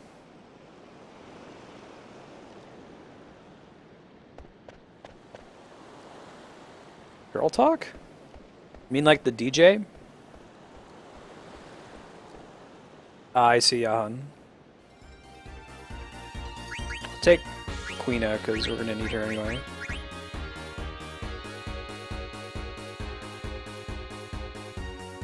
Yep. I like Cactuars. Cool concept for a monster. A lot of the classic Final Fantasy monsters are pretty neat. Tonberries, Malboros. This is a problem in the first Final Fantasy MMO, Final Fantasy XI. They had all these cool iconic monsters, but their abilities are just too strong to work in that sort of setting. So like being hit by a Malboro with its attack that applies every negative status effect in the game on you, like that's too strong and no one's going to want to fight an enemy like that if they can fight one that's easier. So Final Fantasy XIV, the more recent Final Fantasy MMO, solves that problem smartly in that all of those iconic abilities of those enemies, they still use them, but they're all dodgeable. Like they put an indicator on the screen that they're about to attack you with it, and you can move out of the way. So they still have it, but you're not guaranteed to get hit by it. It keeps them interesting as a thing you can fight.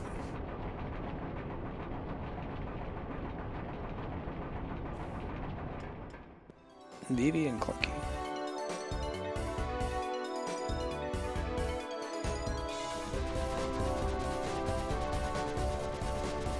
I think the next one is the Earth Shrine? Question mark. Just we'll see.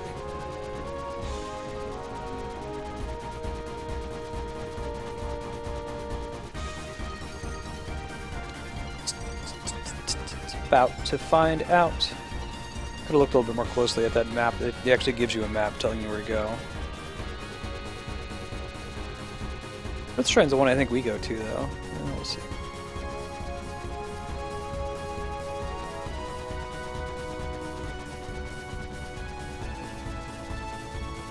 This is the Desert Palace.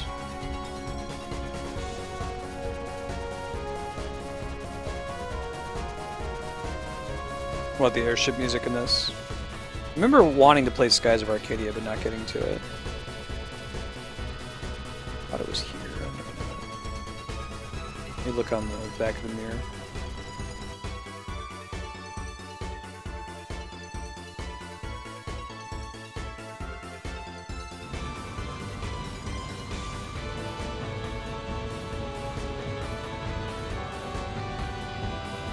I think it's in this area.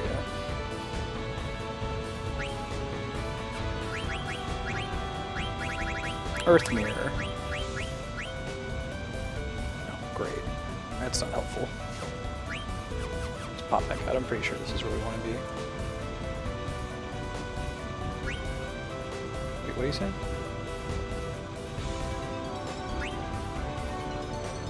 Oh, power survey. So we have to come back here.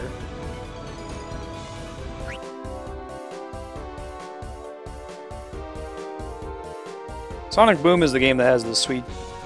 Oh, wait, no, that's Sonic CD. A lot of rock and Sonic music. Can't top Escape from the City, though.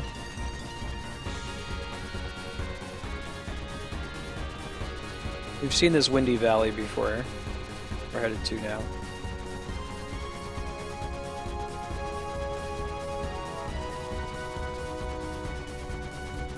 Really bad Wii U game. Is this the one where Knuckles has a scarf or something? Or Sonic has a scarf? There was a while there where, like, give someone else control of your franchise and you have to give that character a scarf. So, like, there's Cloud Strife in Kingdom Hearts. There's Sonic. There's,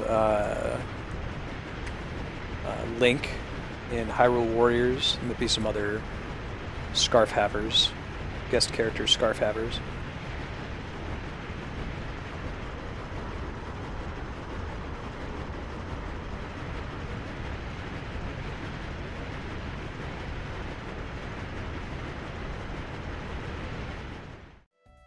Power protected by the shaking ground.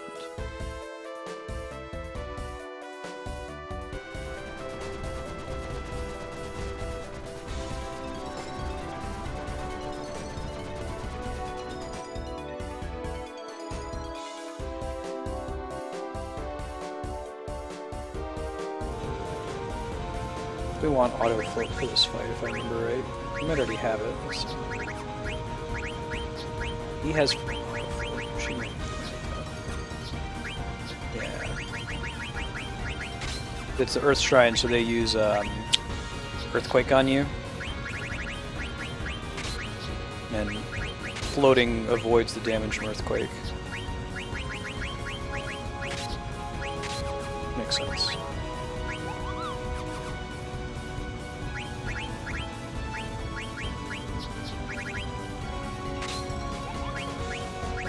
Should be fine.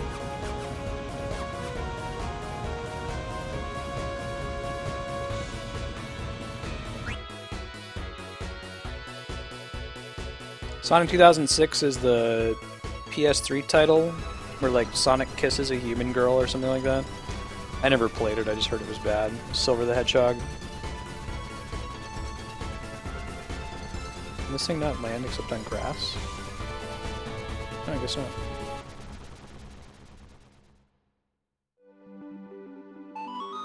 I see.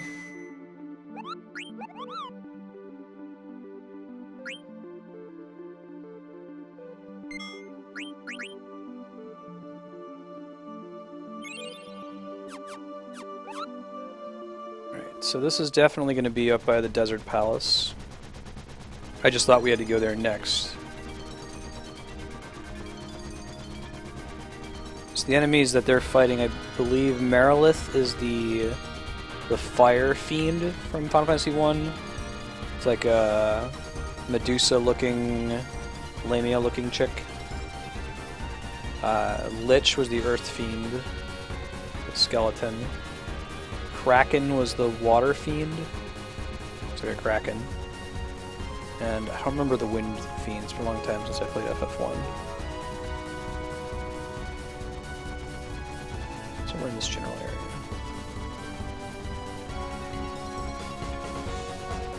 Here it is. I see Yahan.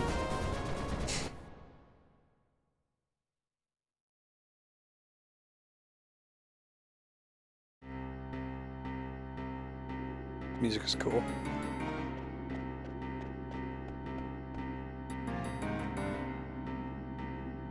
Sure do. What? Don't say that, Zidane. Don't be mean to Quina.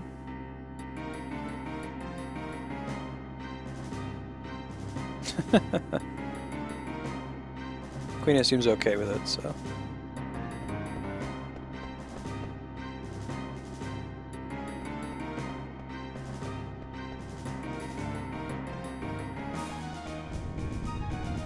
Ground just shake?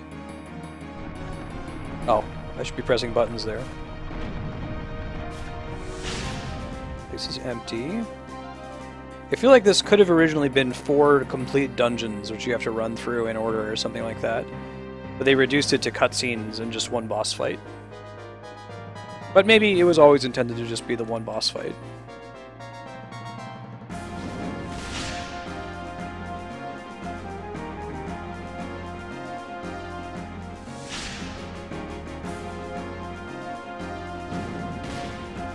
Go, go, go!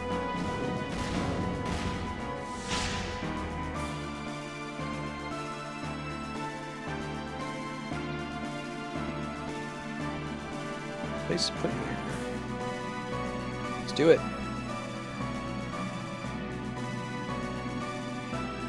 So these fiends didn't show up. There's also 4 fiends in Final Fantasy IV.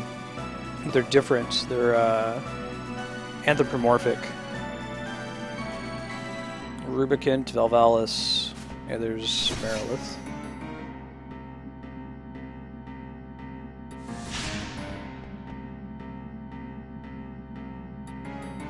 Forget the names of the other 2.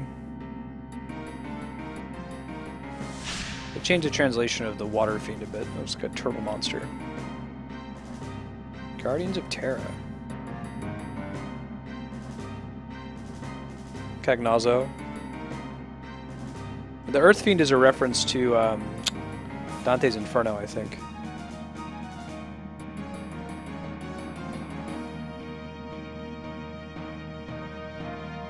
Man, learning lessons, Amarat.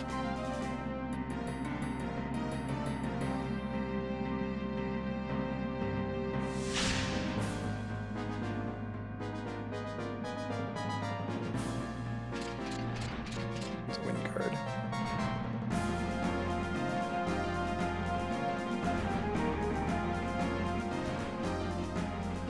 Work together. I feel like sending Vivi and Steiner is smart. You should try to have both of them in your party. If you're going to use Steiner, you should also use Vivi because the sword magic is really strong. Aw, character.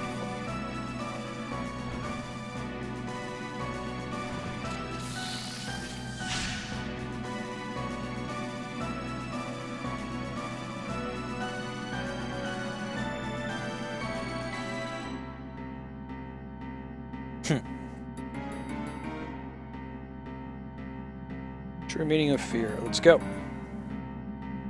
Scarmiglione. Ah, they changed their names then from the original SNES translation. Barbariccia was Valvalis, I think, in the SNES version.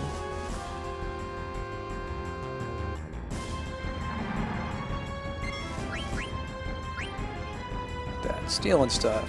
Not much trouble. Use Mighty Guard, I don't think I need to. For funsies.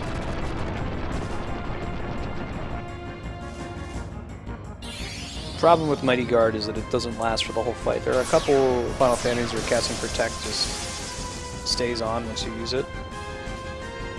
That is not one of those.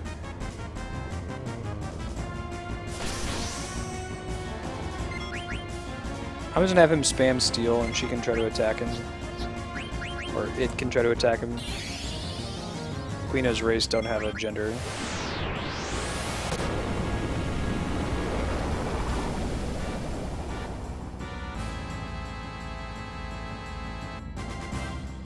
I'm supposed to cast Blizzard Magic? Earth Fiend. Does she have a White Wind? Use that top off. I need to toss her a Ether. Oh, interesting, Mega Man. Yeah, so Final Fantasy IV is definitely one I'm gonna have to play twice because the DS remake is so wildly different from the original. It has so many enhancements in it. So I'll probably play both versions at some point.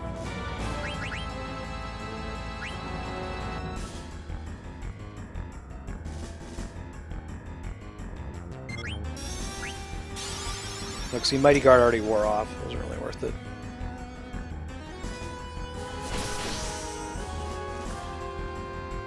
I'm gonna give that 3 more steel attempts, and then Zidane's going into murder mode. See where's Magic Hammering it. The game plus only. Okay. Is it like a super boss or something, Mega Man?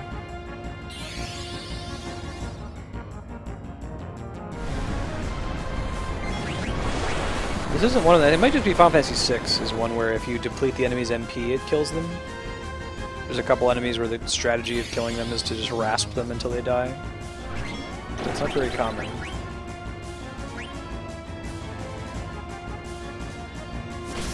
Lucky miss. I would have killed him otherwise.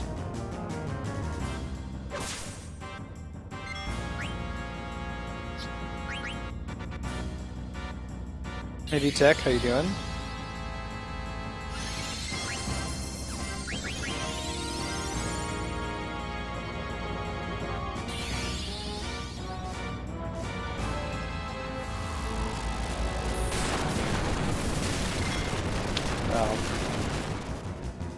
He's trolling. I googled the meaning of that.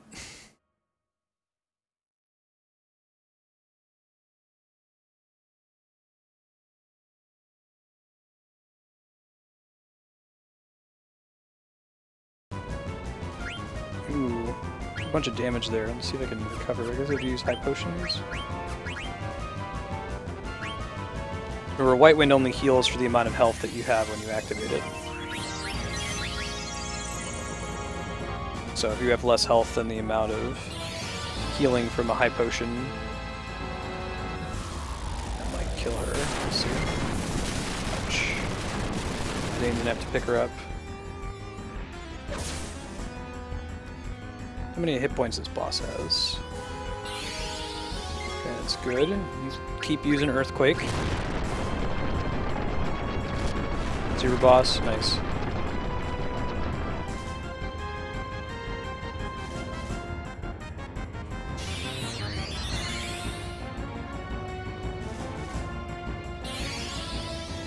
You keep using Earthquake. That sounds great. And then White Wind will heal them both for like 505.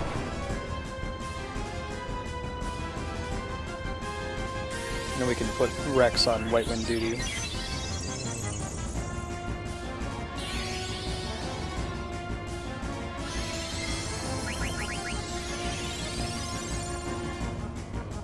$455, whatever. Yep, you keep doing that. Nothing but Earthquake. Sounds great.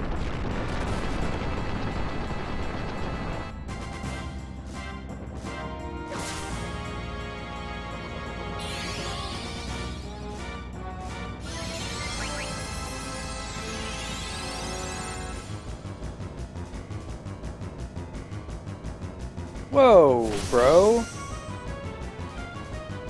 The amount of damage that does is like all over the place.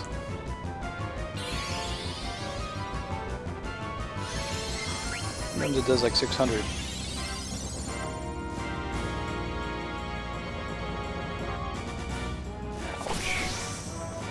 does that much.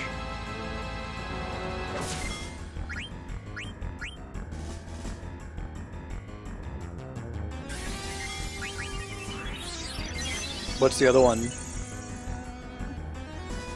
Oh, this could be, okay, good. That's what we wanted it to do. Auto regen would have been nice on Quina in this fight, Rex.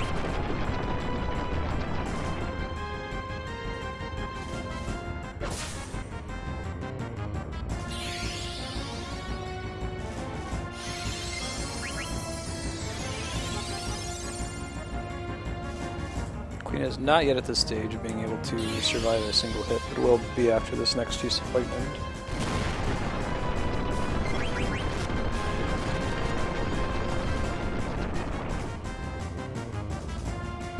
Alright.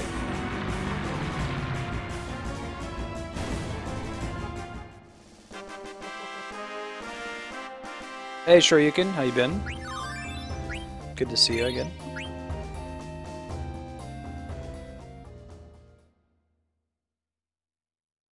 We're rollicking good time here, playing FF9 and Mass Effect 2 later.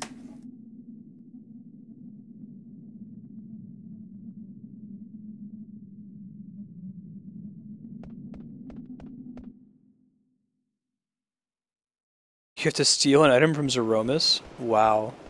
That's cool. The dark matter or whatever? I remember being able to steal something from Zeromus in the original game.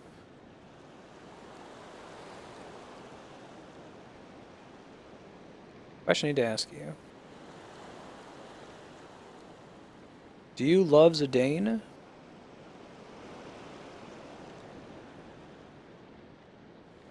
Answer the question.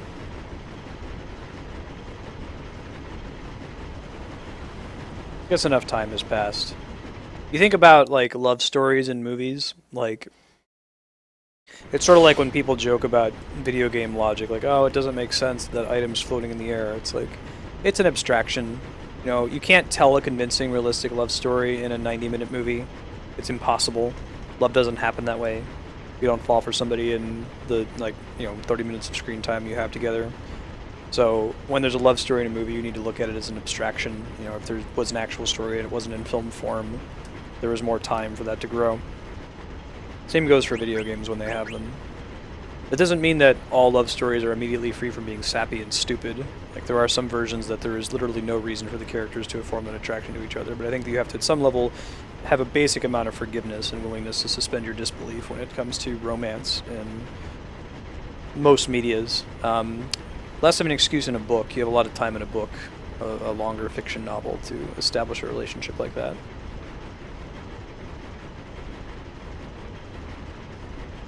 I don't know.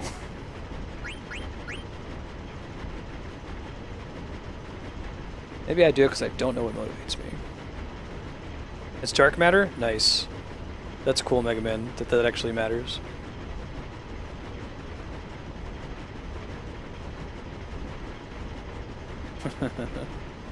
He doesn't give us... Right, Amaran having a character arc there. Let's not take Rex with us.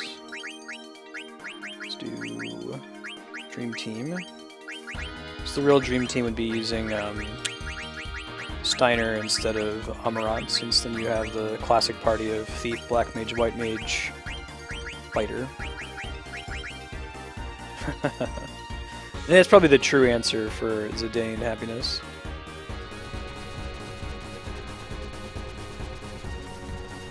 Shimmering Isle, right?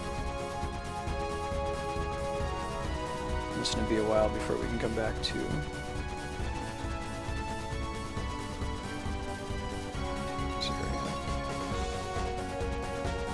Hey HTL, how you doing? Good to see you, as usual.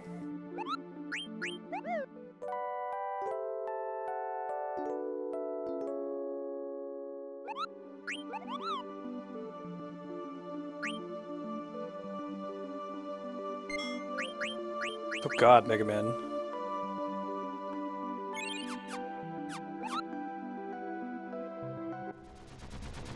Some games will do things like that. I like that method of New Game Plus.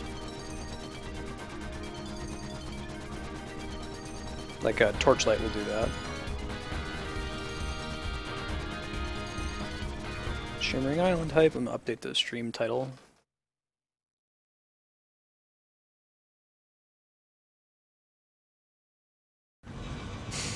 No worries.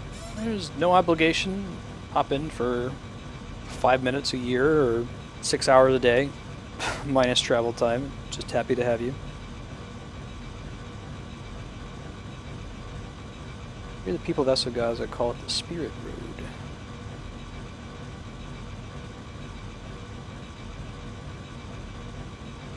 Let's do it. Let's go. I think we are able to turn back. After a long time. But they're like giving you a chance to do some of the mini games in the world before you go through. Graphics is a cool cutscene if you want to tab in here.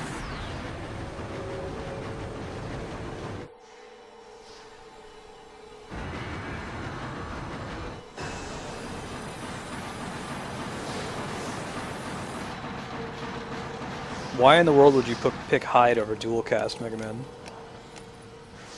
They like buff Hyde in some way?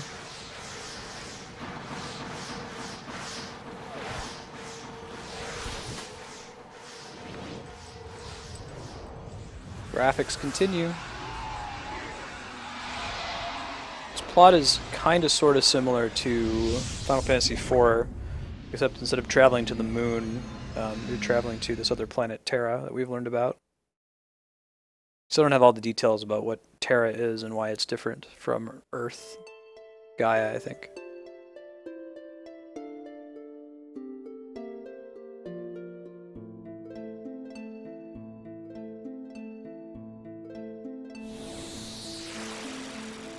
Hey, what's up, bro?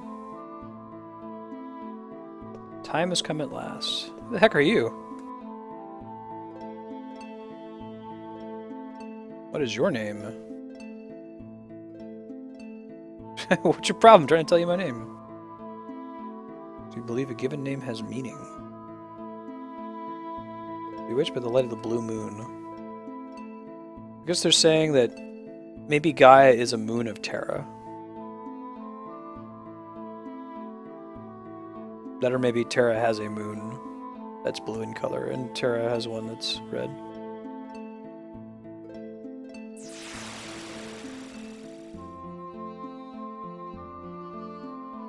Oh, that's interesting, Mega Man. See that being pretty strong. Are you totally impervious to attack while hiding?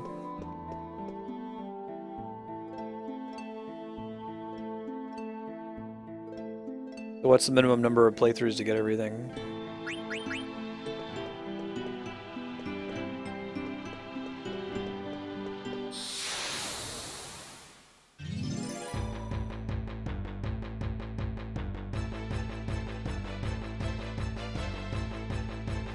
Man, Heck dies.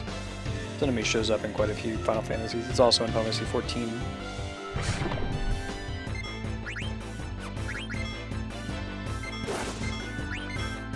I want to get that half MP set up. Should do that sooner rather than later.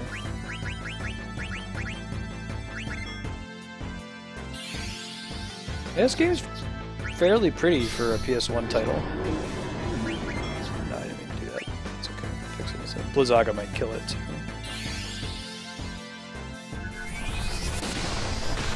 I see. What do the copies let you do? Like, why would you want to have more than one?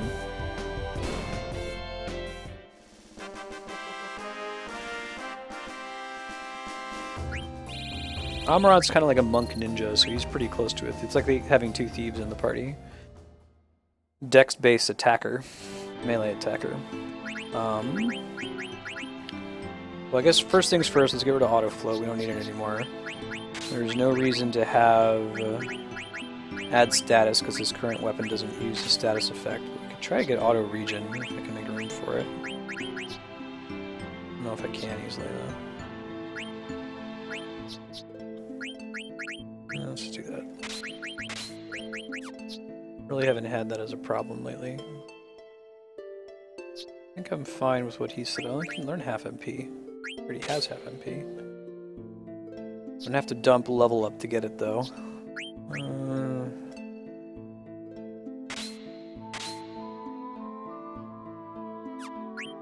think it's worth it.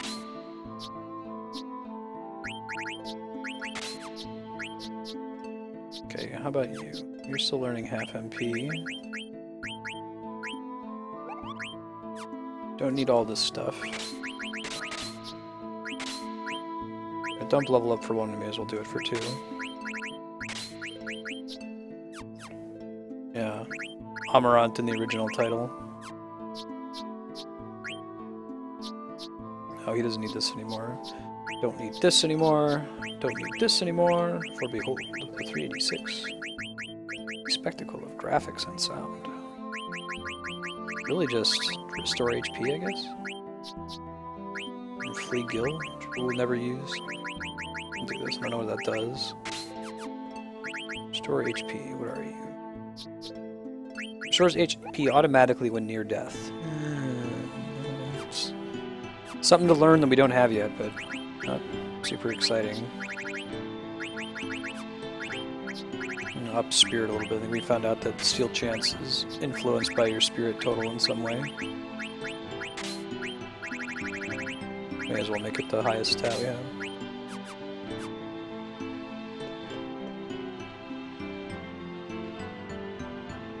Like the cool typography for all the different zones as you enter them. Yeah, happiness. My favorite song in the game is in this area. It's called You're Not Alone. Don't think we're going to get to it today. Probably longer than an hour from now before we get to that part.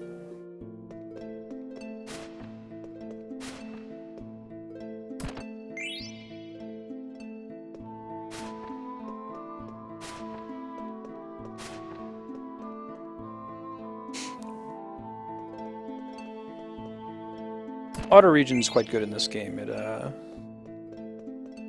lets you avoid having to heal in between battles. Because when you're just dealing with random battles, you're usually taking an amount of damage that's enough that auto regen can take care of it. Hey, movers! These guys first showed up in Final Fantasy VI. They're a primary way to level up quickly in Final Fantasy VII.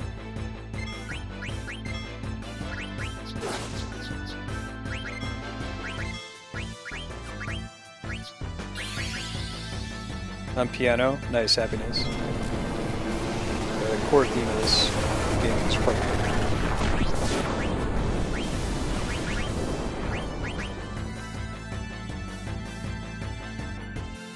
Are you talking about Final Fantasy IV, Mega Man? I was talking about auto regen in this game.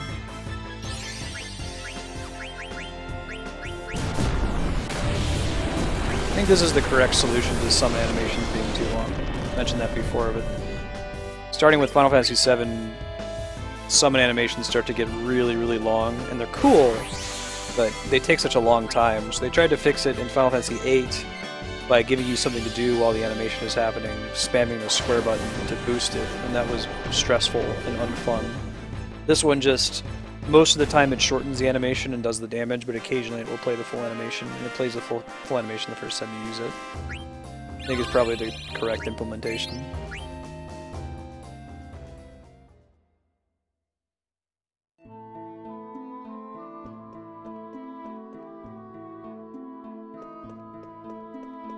Talking about restore HP. Yeah, I will probably never turn that on.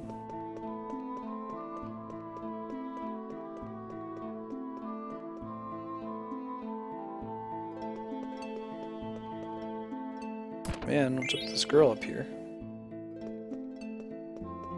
Whoa. She has a tail. Zidane has a tail, which is one of those like OBT dubs things in Final Fantasy IX. He just happens to have one and they don't really address it.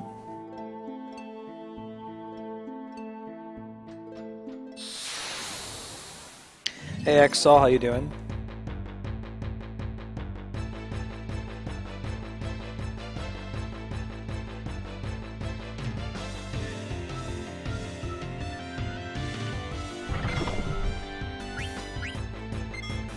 I'm gonna get Holy for her eventually so she has something she can cast.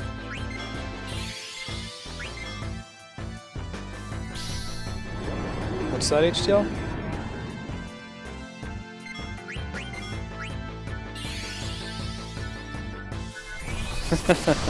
Very happy.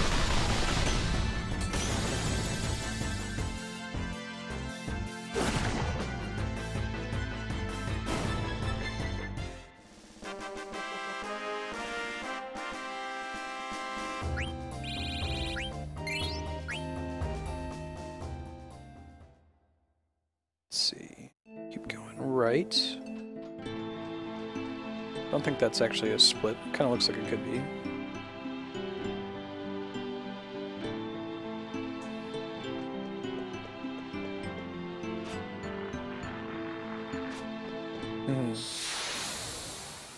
Hey Loria, thanks again for the follow. How you doing?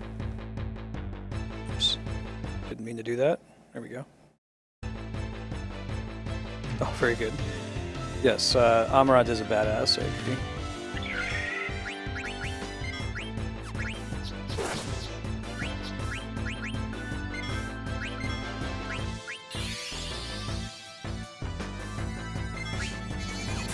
Hey, Loria, do you have a favorite Final Fantasy? Oh no, that's not good. Bad timing. Just one though, right? Please don't kill Dagger. Ow. Yeah, you're fine, man. PG-13.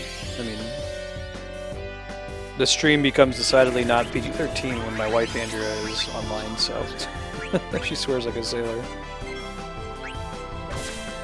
Yeah, they all have auto haste on.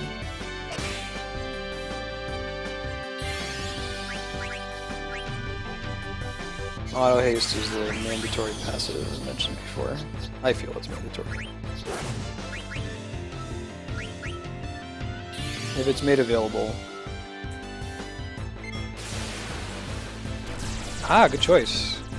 I think 6 is my favorite.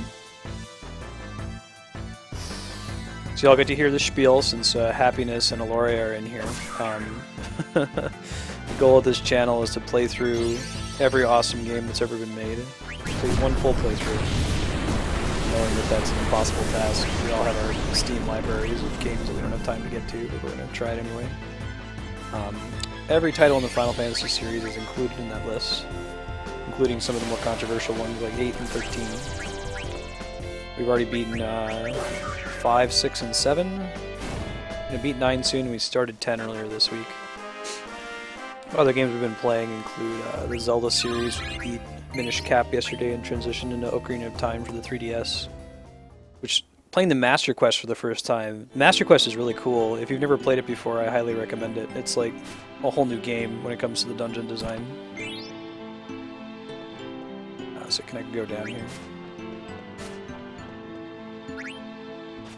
Yeah, 4 is really good. I'm excited to get to that one eventually.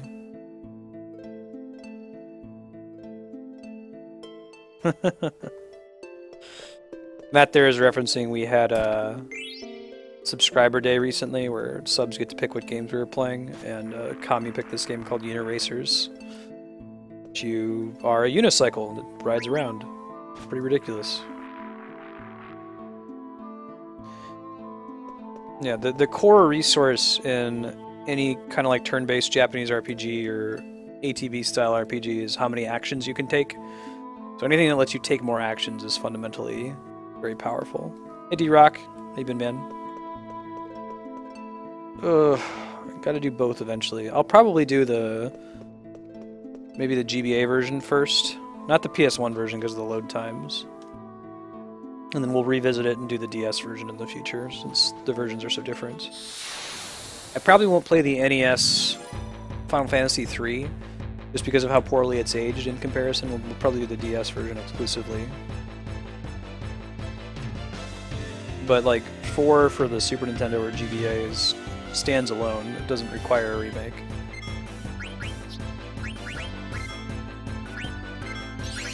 Try casting Meteor.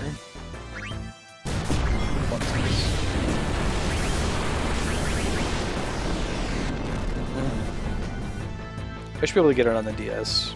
I can check Amazon right now that I'm thinking about it.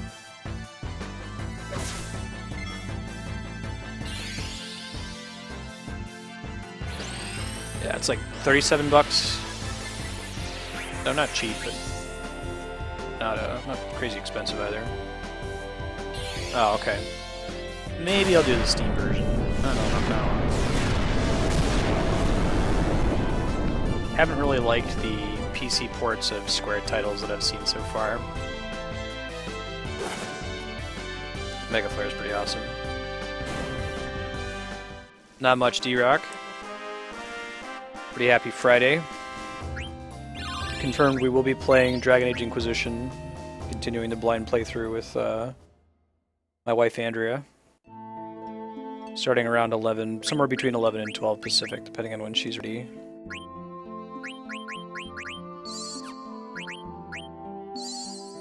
Oh, Matt, yeah, good looking out. That would be easiest. I have 3, but not 4. Man, these, look, spam deleted.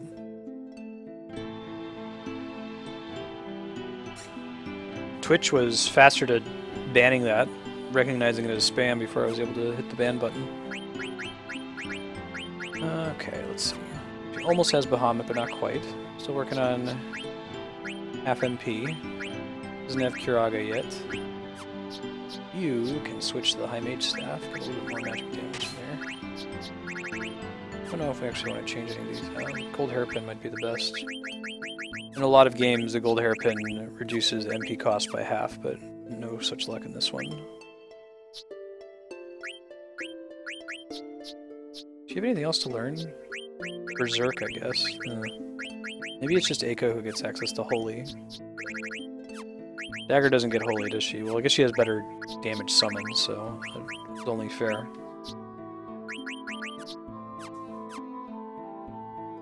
Yeah, I'd prefer to avoid buying it. 40 bucks is quite a bit.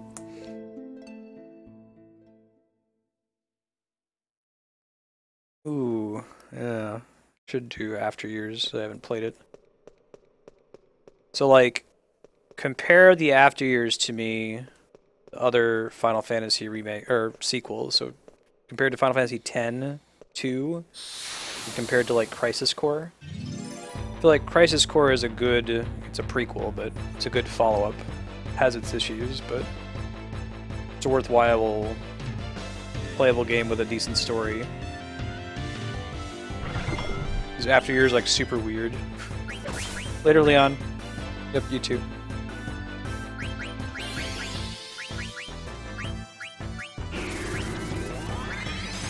Yes, we will play 8.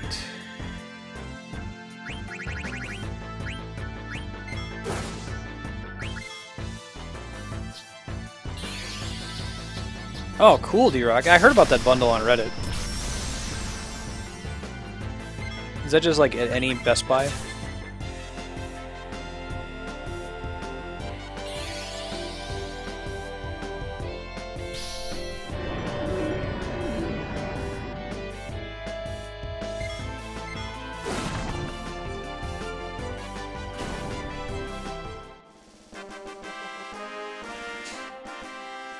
That's a really good deal. Can you play them in any order, Kami?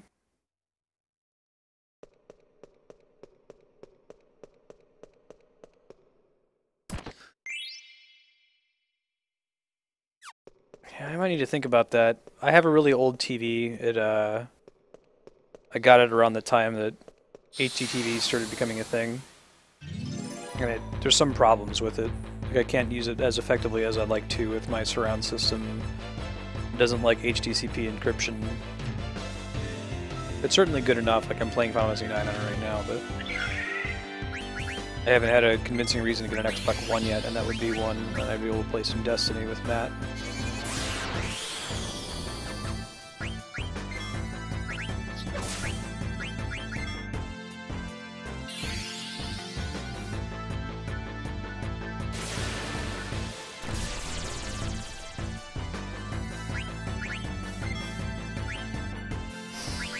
Favorite Final Fantasy villain? Probably Kefka.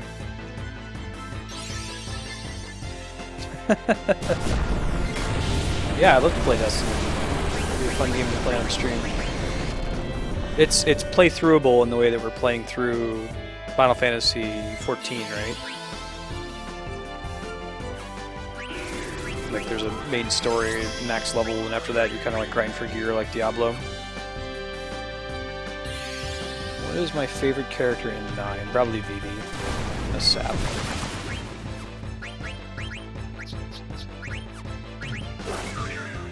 Vivi's the best.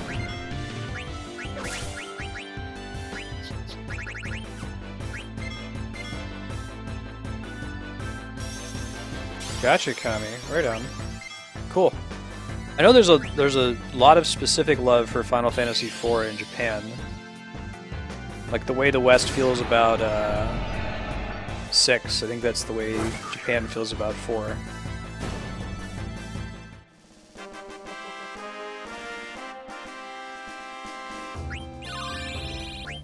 Yeah.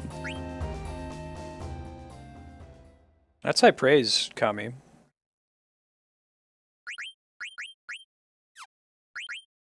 I believe Vivi is like Hironobu Sakaguchi, the creator of Final Fantasy. He said it's his favorite character in the whole series.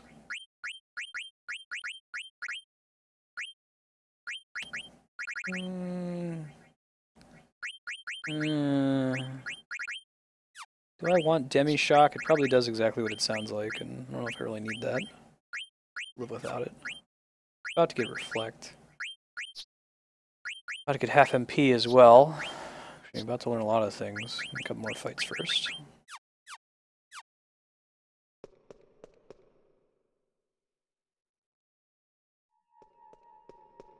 That's high praise, Kami. We'll have to do it. That would make sense to do it right after. I don't think I'm going to do 10-2 right after 10. I feel like the pain of 10-2 will be lessened if there's more distance between it and the main story of Final Fantasy X. Yeah, Demi. Ron Ball.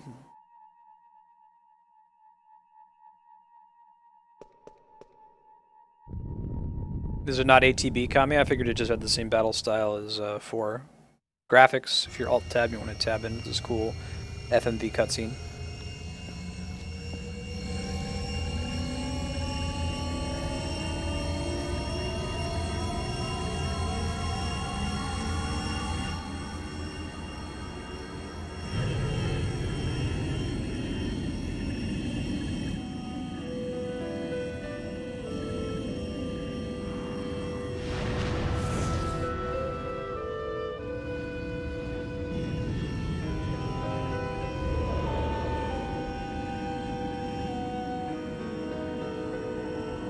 Oh, cool, Kami.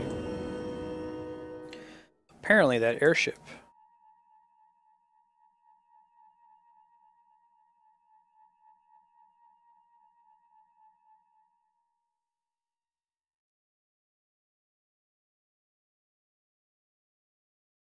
Is what the big eyeball in the sky from Dagger's childhood nightmare.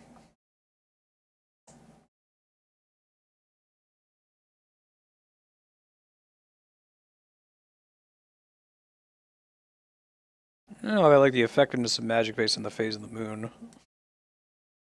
One of those, like, that's a good boardroom idea. Not the best deployed mechanic.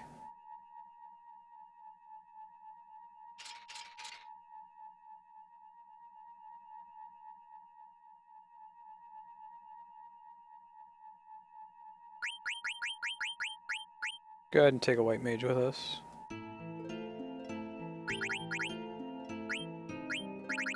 I should get Kiraga a little bit sooner.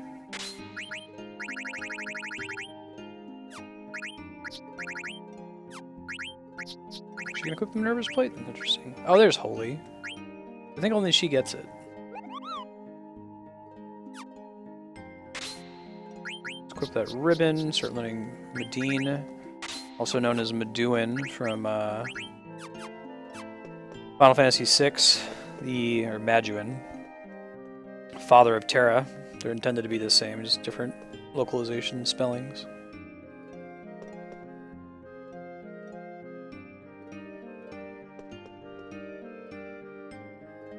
We possess no age. We were built this way.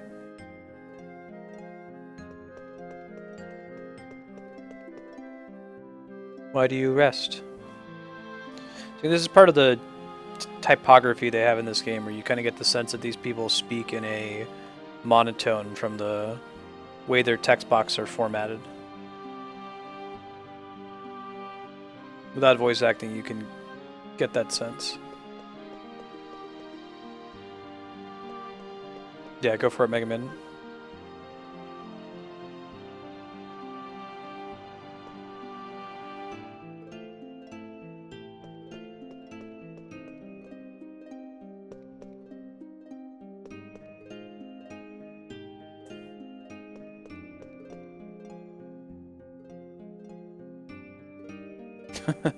Ah! Krang.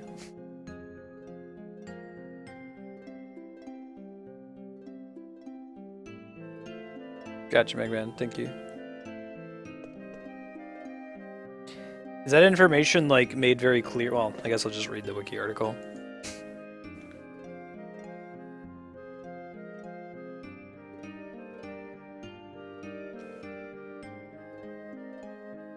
Yeah, thank you for asking permission, Ilaria.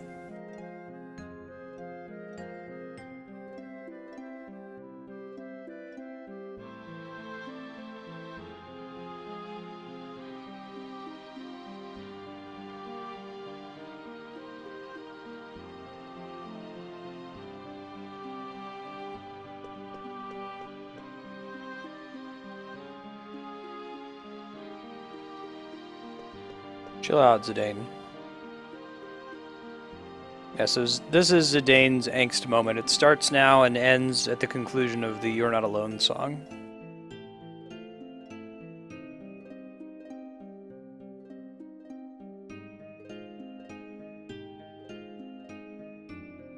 Oh, cool. Are you in France, Ilaria? We have a few European viewers.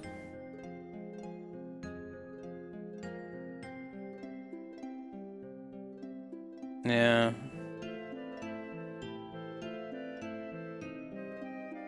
What's the new set, Matt? Is this one that's been in the PTR or something new that's been announced? Awesome! That's really cool. Now we have a Finnish viewer from Spain, Germany.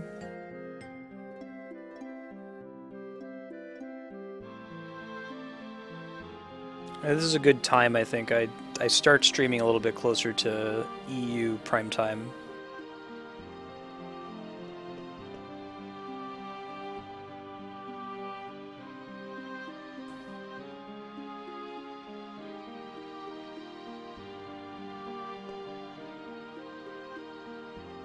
Girl that let us here said something strange again. Waiting for you in an underground laboratory. Perfect. Chill out, Eiko.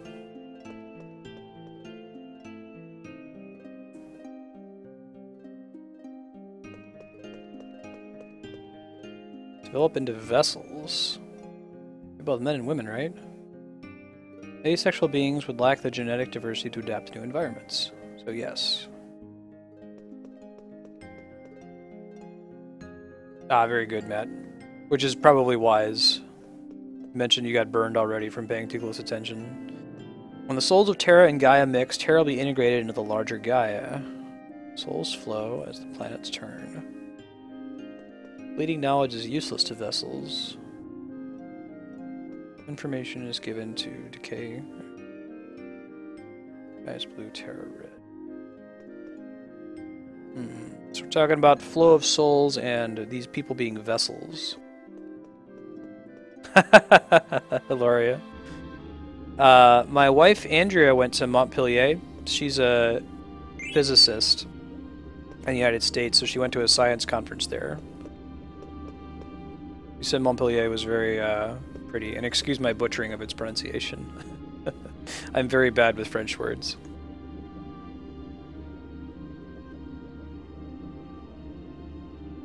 Saying HDL, if you ever feel lacking for that sweet premium Marsted content, you can always go back and watch on YouTube. Every game playthrough we've done, I've saved the VODs permanently on YouTube because they don't have an upload limit. So everything from the first game we played, Earthbound, today is available there. Genomes in this village.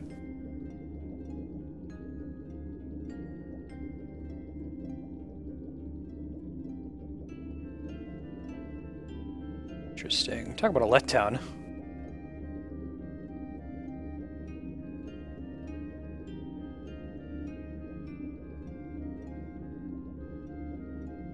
Oh, we'll see Mega Man and the plot. There might be a reason for it.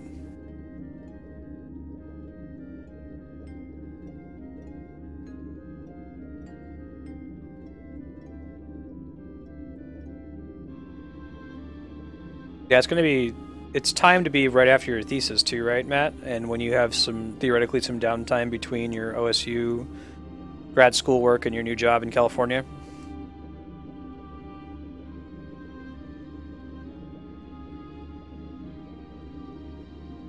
I think it's quote 38.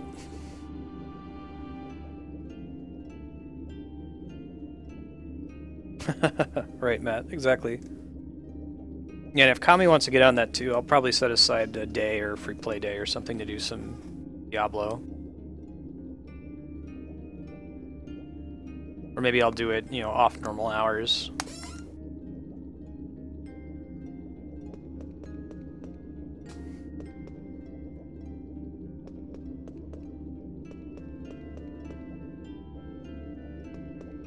I expect to get very few or no walk-ins during Diablo. There's a lot of people who stream it. You gotta have probably in excess of 100 concurrent viewers to really get anybody popping into your stream playing a game like that. So it will just be for fun. Cool, Kami. I'll probably do Witch Doctor. Terra has always absorbed new planets to survive. The souls of the people of Terra will occupy the genomes. Why does it have to be so tedious? Ah, so they've named the dude, the old guy with the black armor, they just named him Garland. And they're saying once Garland tried to use a more forceful method but failed. So Garland is the first boss of Final Fantasy I and also the last boss of Final Fantasy I. There's some fan theory that says that it's the same Garland that's in this game, since there's some time-traveling voodoo in FF1. Who knows, though? I think it's just supposed to be a cute little reference. Probably a new expansion pack happiness. Still need to get a druid.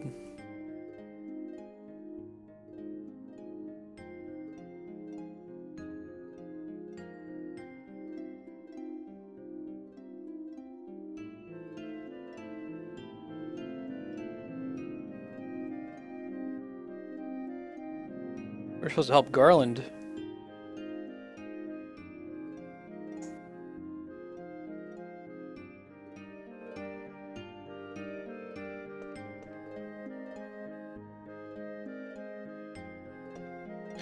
Happiness, have you played Reaper of Souls? It improves, I agree, vanilla Diablo 3 was a bad game in a lot of ways. But they're really trying to go back and repair it, and I feel like Reaper of Souls today is a good game. Play it too long and it will trigger your existential boredom really quickly. There isn't really a Final Fantasy timeline. The only character that really canonically sticks around is Gilgamesh, and that's kind of a joke more than a serious thing. But it's more like an anthology. Yeah, there is no timeline.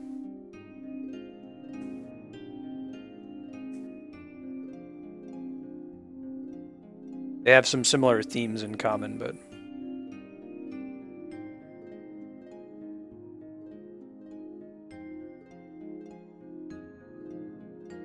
Gilgamesh works because his whole thing is the dimension hopping in the cleft of dimension, so it would make sense if he goes across parallel worlds. But it's not like Zelda where, you know, Square intends you to think that it's all on one planet.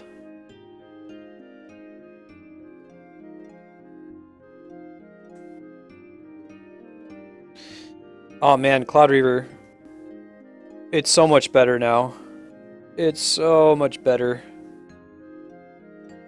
The auction house was the worst thing. It was fundamentally opposed to the basic idea of Diablo, where it's like, try to get sweet loot in the most efficient possible manner. When you have an auction house, the most efficient possible manner is now use the auction house. They've actually gotten rid of trading too, which is very good. That was annoying in Diablo 2. It was the same thing, like, trade efficiently. The better way to play the game.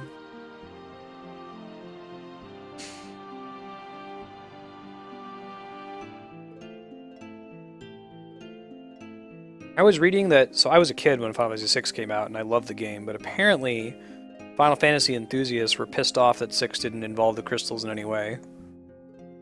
ridiculous.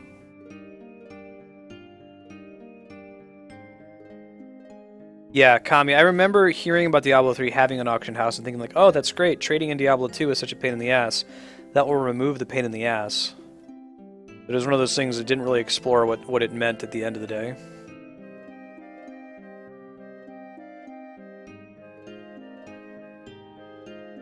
It's a totally different game now. Diablo 3 Reaper of Souls is... I wouldn't even describe it as being the same game as vanilla.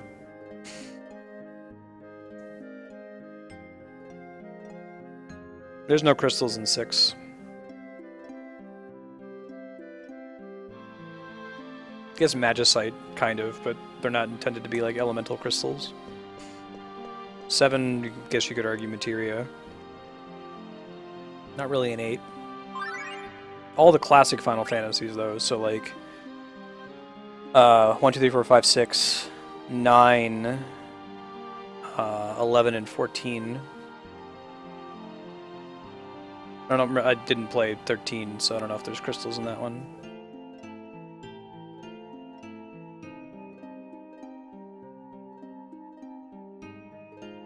Bunch of wimps.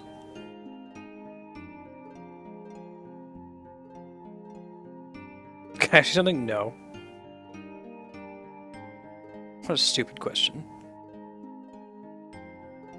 First memory of the face of a guy I had to fight. I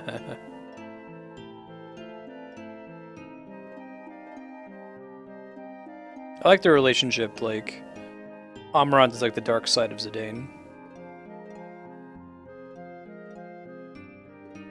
Is that the 4 Warriors of Light, Kami? The one that's, like, Bravely Default is a spiritual successor to that game, I think.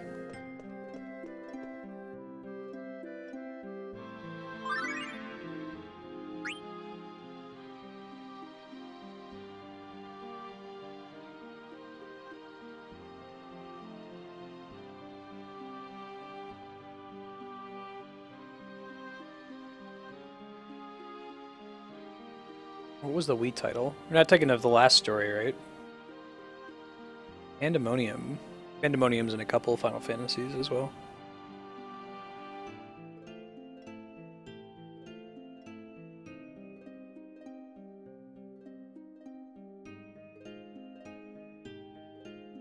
And so begins Zidane's angst.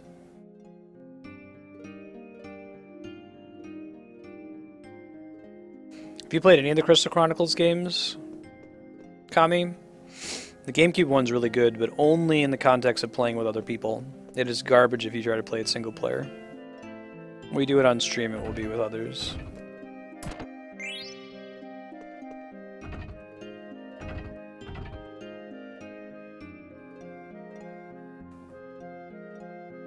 Hooray, Moogle's here too.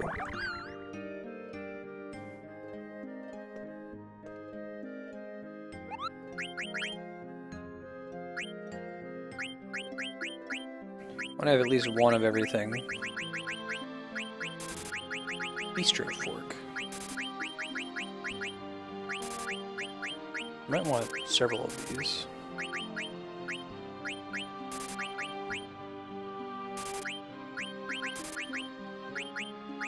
That looks good. Might want more tents. I think I'm running low. Yeah.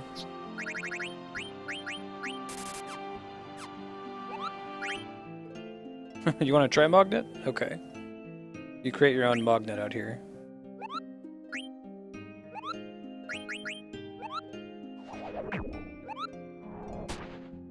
Oh yeah, I heard about those. The WiiWare games. WiiWare rubbed me the wrong way.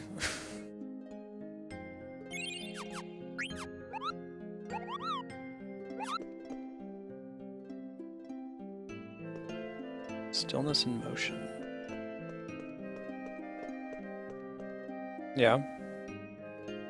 Hope you can still get those. I don't know if they've shut down the Wii store. I don't think they have yet.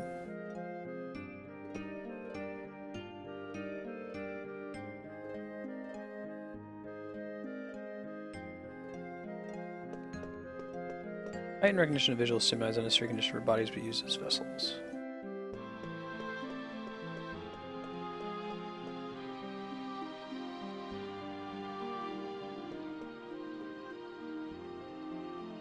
Putting our party together. Is anyone in the basement?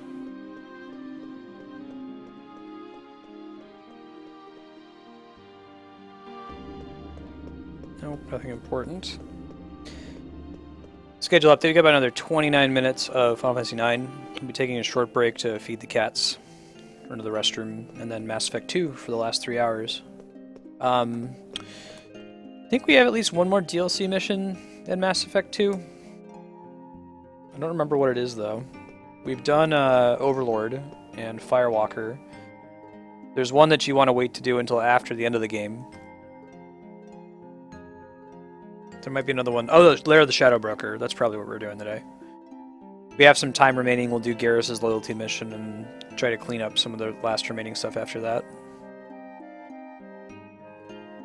This is the Dregs party right here.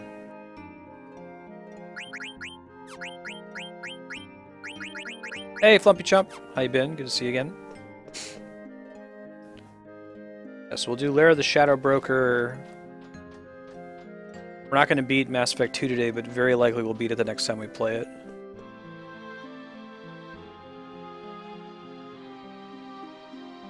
Yeah? Cool, Mega Man. Ooh, that's a sinister name.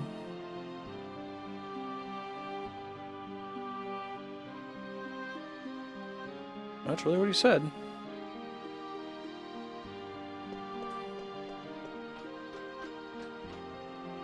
And grant the wandering souls eternal repose. After Mass Effect 2, we're jumping right into Mass Effect 3. Don't think there will be any auto replaces after Mass Effect 3.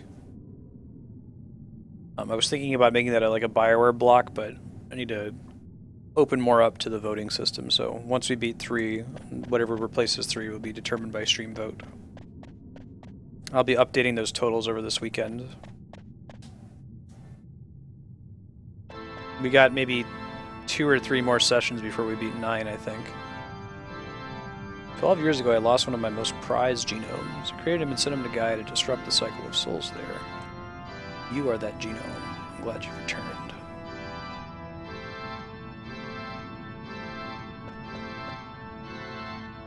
Looks like he is. Ah, very nice, Limpy. To keep a relaxing atmosphere for you. No intention of destroying Gaia, I only wish to make Gaia into Terra.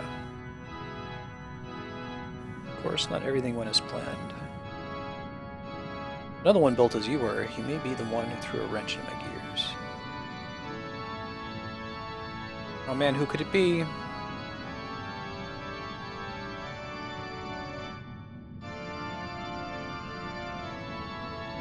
Really, Mega Man? Oh, that's weird. That sounds really cool.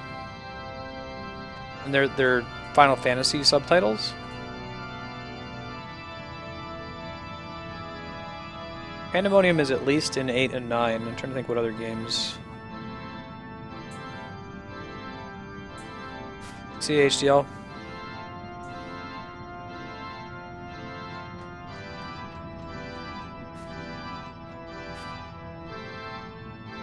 Instructed the genomes to be vessels for the souls of the people of Terra. 24 years ago I gave life to a genome that was very much like you. The will was too strong to make him into a proper vessel, and I even considered discarding him. Then I thought I should put his strength to use. I sent that genome as my servant to disrupt the cycle of souls on Gaia.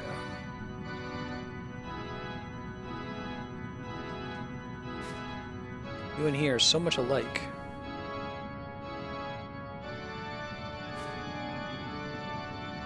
When I sent to Gaia, I might also be called your brother. Kuja! Oh, shit!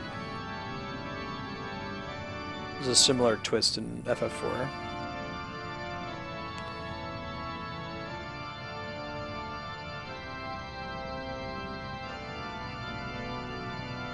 I hear you, Flumpy. I got into him because of Earthbound way back in the day.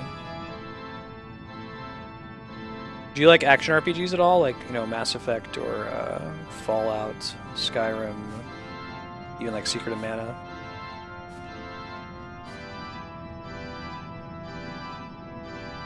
The mission was unbecoming of a genome, but it was imperfect for the mission idea. Appreciate how cool the art is in these levels. Like, you know, like I said, the PS1 and the N64 haven't aged well as consoles, but these games in particular, because they use pre-rendered backgrounds, the backgrounds are just like matte paintings. So, cool paintings on every map we go to, especially in this area of the world.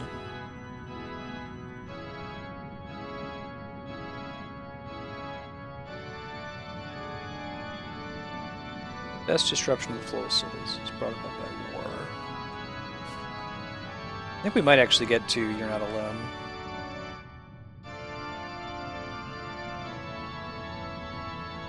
Fuji discarded you. He dropped you onto Gaia, the world he would destroy.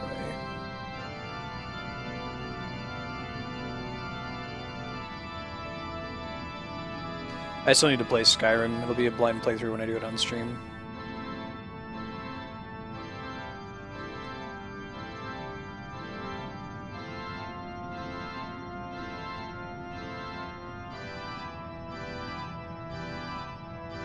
Yeah, what exactly do you gain? We must sort the souls. Disrupt the cycle and drain it, filling the void with the souls of Terra. Gaia's souls are gone and Gaia becomes Terra. So it kind of has a life force. There's this sort of like life stream idea that is prevalent throughout the Final Fantasies. Basic notion of reincarnation that I think Hironobu Sakaguchi is pretty into. Ifa Tree is a soul divider. The mist is with stagnant souls.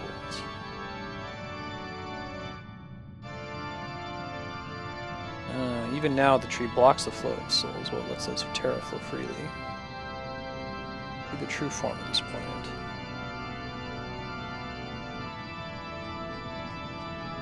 I've got my kitty you done fucked up now spray. Ben is very upset that I haven't fed him yet. Yeah, no, that's a problem, Plumpy. I'm at an even worse case. See if I can grab Ben if he comes back here. Usually when Andrea, my wife, gets home, she'll pick up the cats and show them off on stream. That cat hype. Cycle of judgment of souls on Gaia from inside the planet. Such is the Ifa Tree's true purpose, its true form. All you saw was its material form. Yep. He doesn't care, Mega Man. He's driven by one thing, and it's hunger.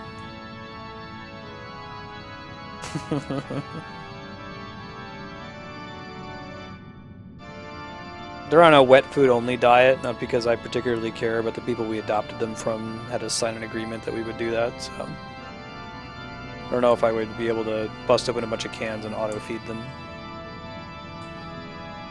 Kato Haipu, or Gato Haipu. Deku.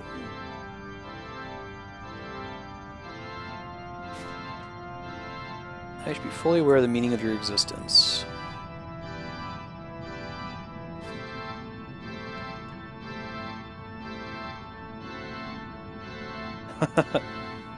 Interesting, Plumpy.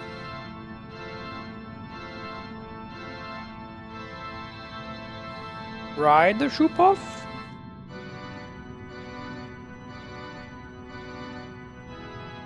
Tantalus, Vivi, Lara, Flamo, Rex, Clunky, Echo, and Dagger. Stream voted on the names of our characters. No, it sounds cool, Kami.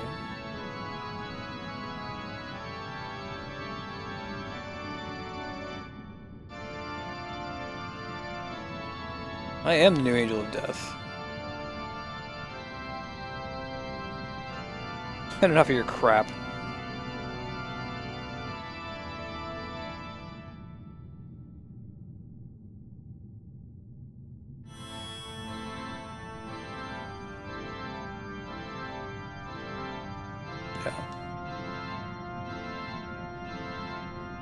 Oh, interesting, Kami.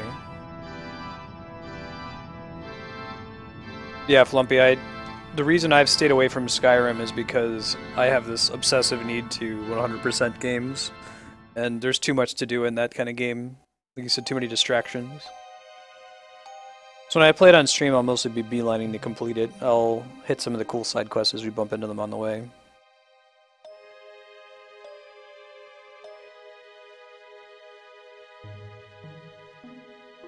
We know Kuja is kind of Zidane's brother.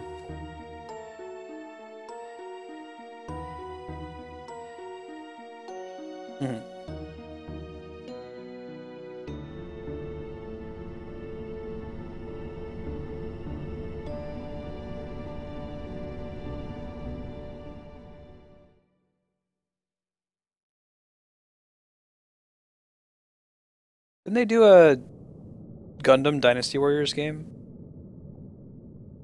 Alright, here we go. You're not alone. My favorite song in this game. Well, this game has an excellent soundtrack.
I gave this song one full playthrough in silence. Talk again. Oh, interesting.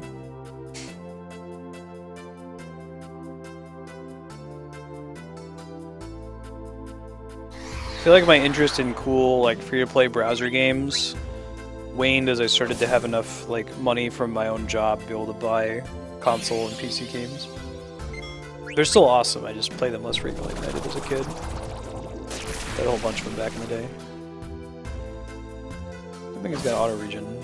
You get ticks faster when you have auto haste turned on too.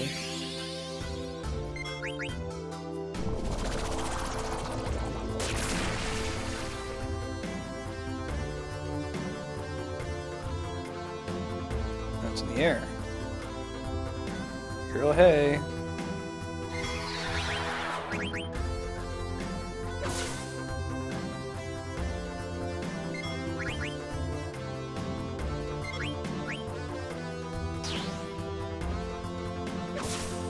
Zidane's starting to do a ton of damage with his attacks now.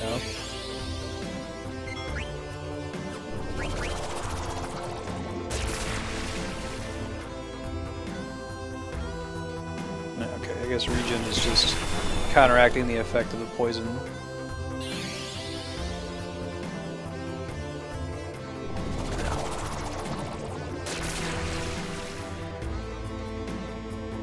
Raises a good point.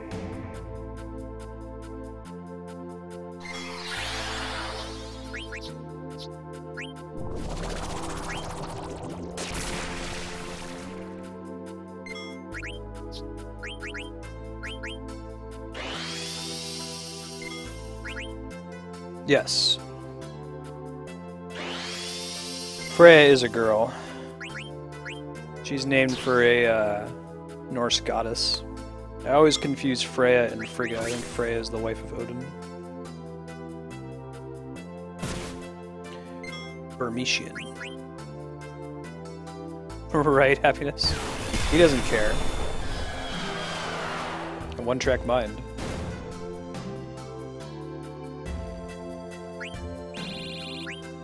Wow, that's really impressive, Mega Man. And it started as a free-to-play, like, Congregate game?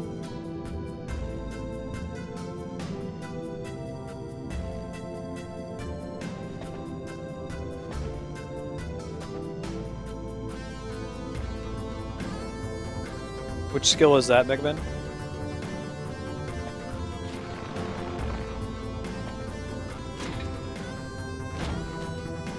Cool custom animations on the characters there being knocked back.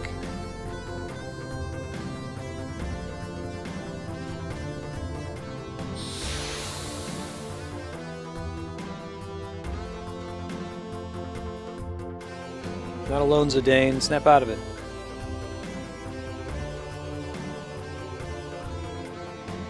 Looks like a boss. They'll be okay. We don't really have... These are like two of our weakest characters. Try using Matcher Magic. Shock those 99.99.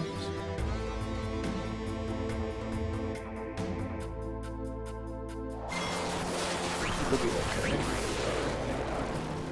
Probably should have had her use White Wind instead. We'll see what happens on our next turn.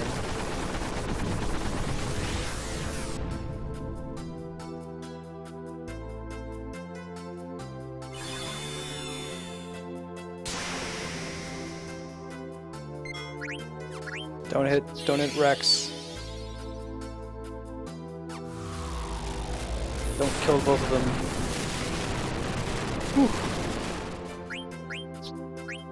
I think I need to pick him up to have a chance of doing any damage here.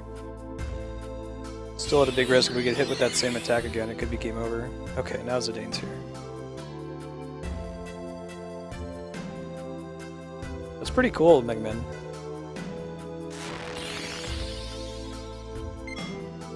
Abaddon.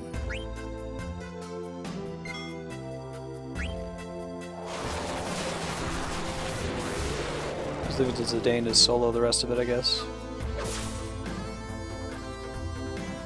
Looks like he auto-regens back the damage he takes, roughly.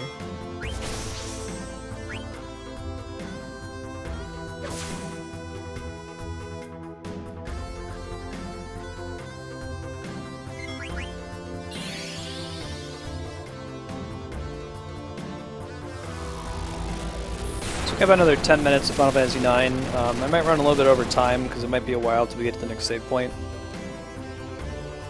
But basically when we hit the next save point, I'll throw up a BRB, take a short break to feed the cats, and keep going.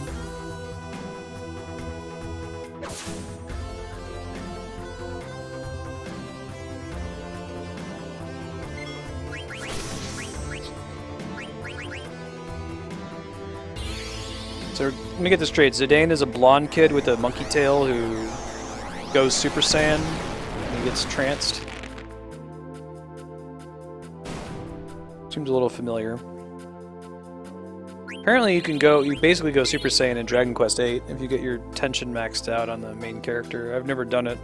I saw a screenshot of it though. You can Google Dragon Quest VIII high tension.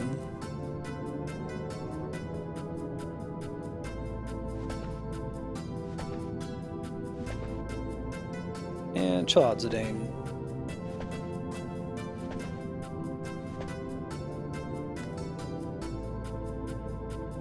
This last group, I think, will have some more characters who can take care of themselves.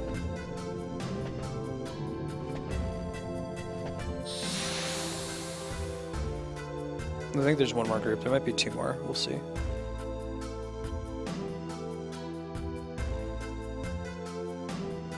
Oh man. Pretty cool graphic on this thing. Very cool graphic. I don't know if these have unique steals from them. They're kind of like mini bosses. I don't remember if you can encounter them in normal random battles later or not.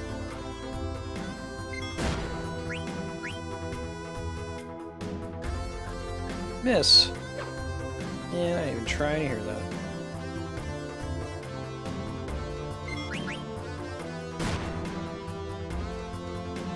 $12 on Steam. It's pretty cool.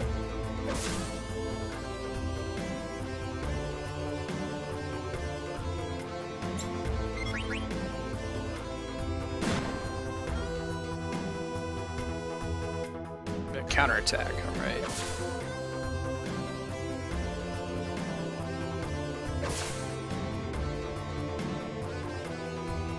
No, could hit pretty hard, we'll see. Damage we could avoid if we had auto flow still on. That wasn't too bad.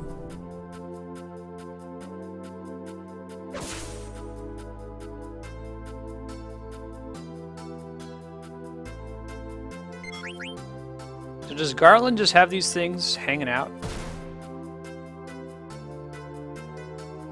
I think that was a scripted reduction to 1 hit point. Yeah. Just in case you had grinded out his stats or something.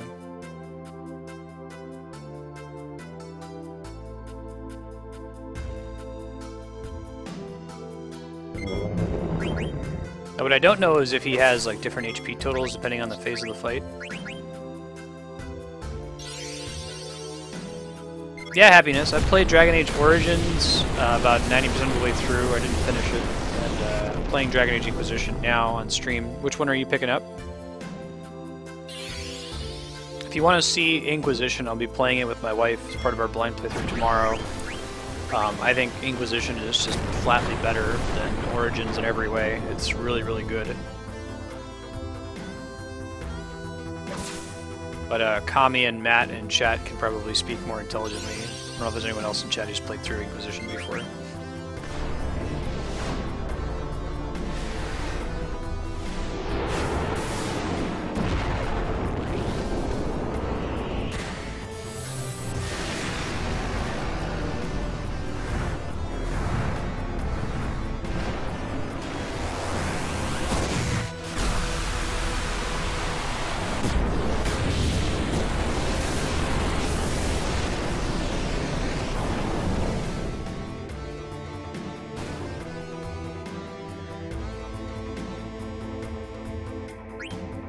Yeah, you should pick it up. If you want to see a preview of what it's like, maybe ask some questions about the mechanics, you're welcome to tune in tomorrow and check it out. Otherwise, yeah, I just think it's better. It does a lot of things right. It has a really slick, clean UI. It feels very polished. Really fun combat. It's a good mix of the action-style combat of Dragon Age 2, the Mass Effect series. And it lets you, at whim, you know, pause it and do the tactical combat you know and love from older BioWare titles like Baldur's Gate.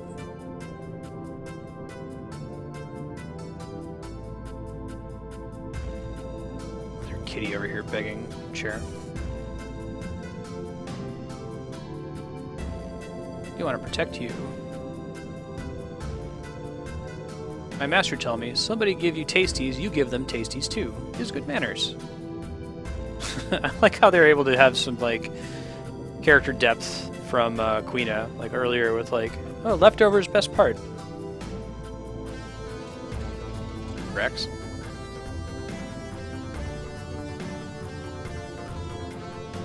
Yay, Steiner. On board.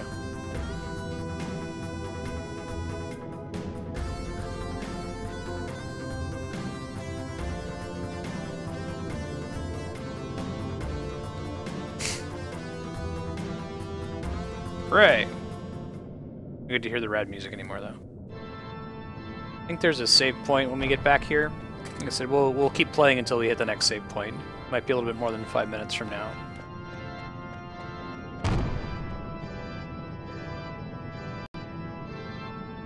Alright.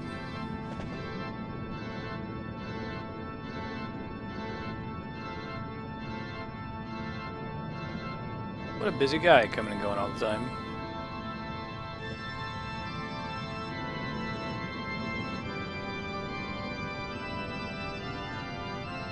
Cool.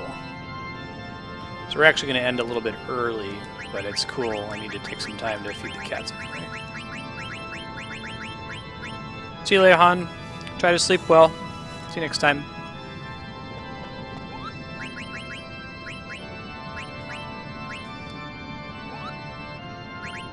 This is the same one from before, nothing new here. Tent real quick.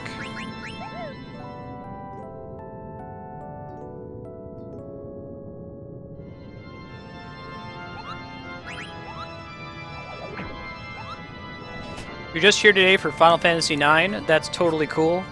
Next time we're going to be playing will be next week, Thursday and Friday, so you can check the schedule underneath the stream. I try to update it on Sunday nights / Monday mornings. We will be revisiting it, and when we beat 9, we're going to sub it out for another game. Other Final Fantasies on the schedule right now, Final Fantasy X is going to be played on Mondays and Tuesdays, so just, like I said, keep an eye out below the stream for the schedule.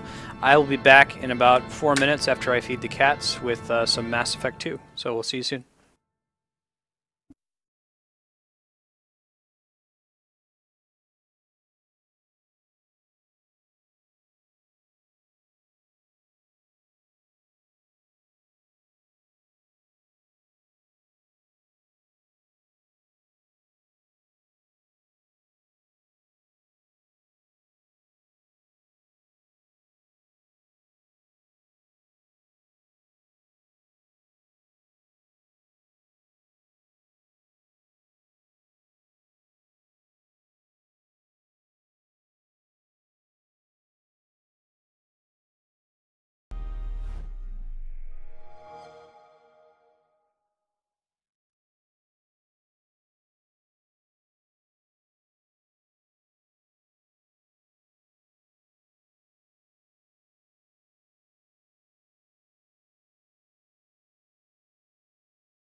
Yeah, we're back. Yeah, it's really cool, Kami. That was, I think Darkstar mentioned that a little bit earlier. It's the Final Fantasy XII, the tactics guy, right?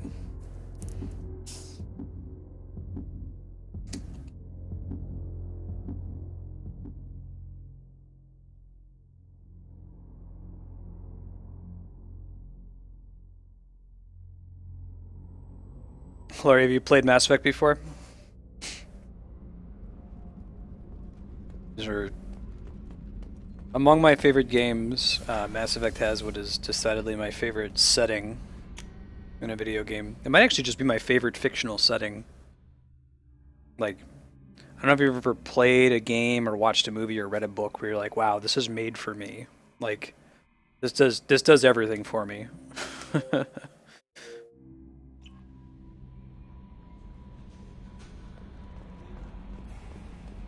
It's an RPG in a realistic sci-fi setting. Or an attempt at, you know, bordering more on the side of realism. There's still some unobtainium, hand-wavy sci-fi mumbo-jumbo, but I think they make a really good effort.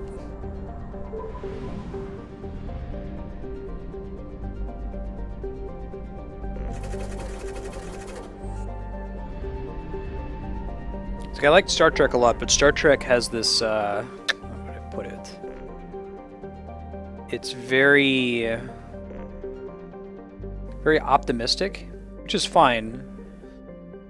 I guess it's like, Star Trek is like the West Wing. West Wing is a TV show that has a very optimistic view of politics. And I really like the West Wing, and it's great, but it's kind of cool to get into more nitty-gritty, realistic view of the future. And like the what if we're in this post-scarcity society, what kind of issues do we grapple with that you get from Star Trek?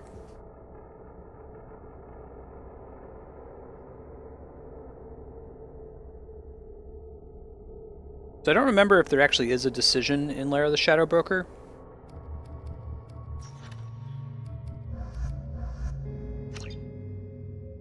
Might be able to do a squad mate member selection here. We'll see. That's the most I can think of, though. Done just about everything else in Ilium. We did a day that we devoted to wrapping up the Citadel side quests. No, you don't understand. I lost it somewhere near the transport terminal. Pardon me, I'm dealing with damn Ilium travel bureaucracy. Were you trying to get them to help you find this locket? Oh, Stephen, thank you. Thank you so much. My daughter was young when he died. This is the only memento she has of him. Please accept this. It's much less than I would have had to pay the bureaucrats to authorize a search. And they wouldn't have found it because I had it on me.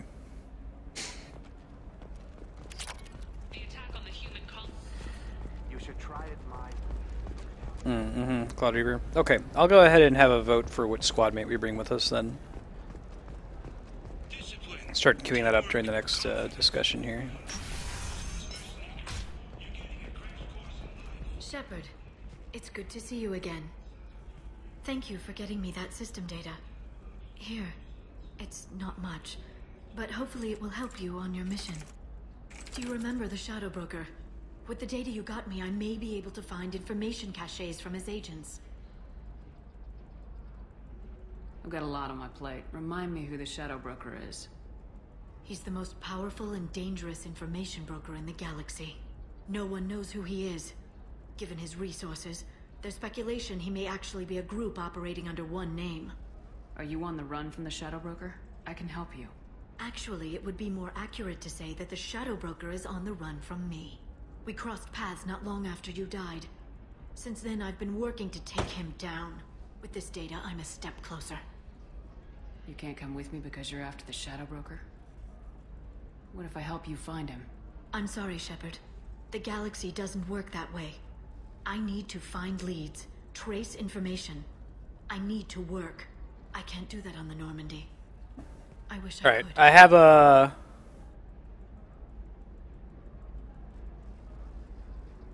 I've got a poll open here on stream. You can vote for who we're going to bring with us on this mission. Let me know if there's anything else I can do. Thanks, Shepard. I will. Now, is there anything else I can help you with? I know you're looking for the Shadow Broker. Cerberus gave me data on where to find him. Interested? Absolutely. I had no idea. Let me see what you've got.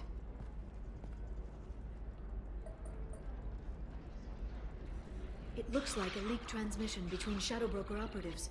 Some hints as to the location and... It's about Farron. He's still alive.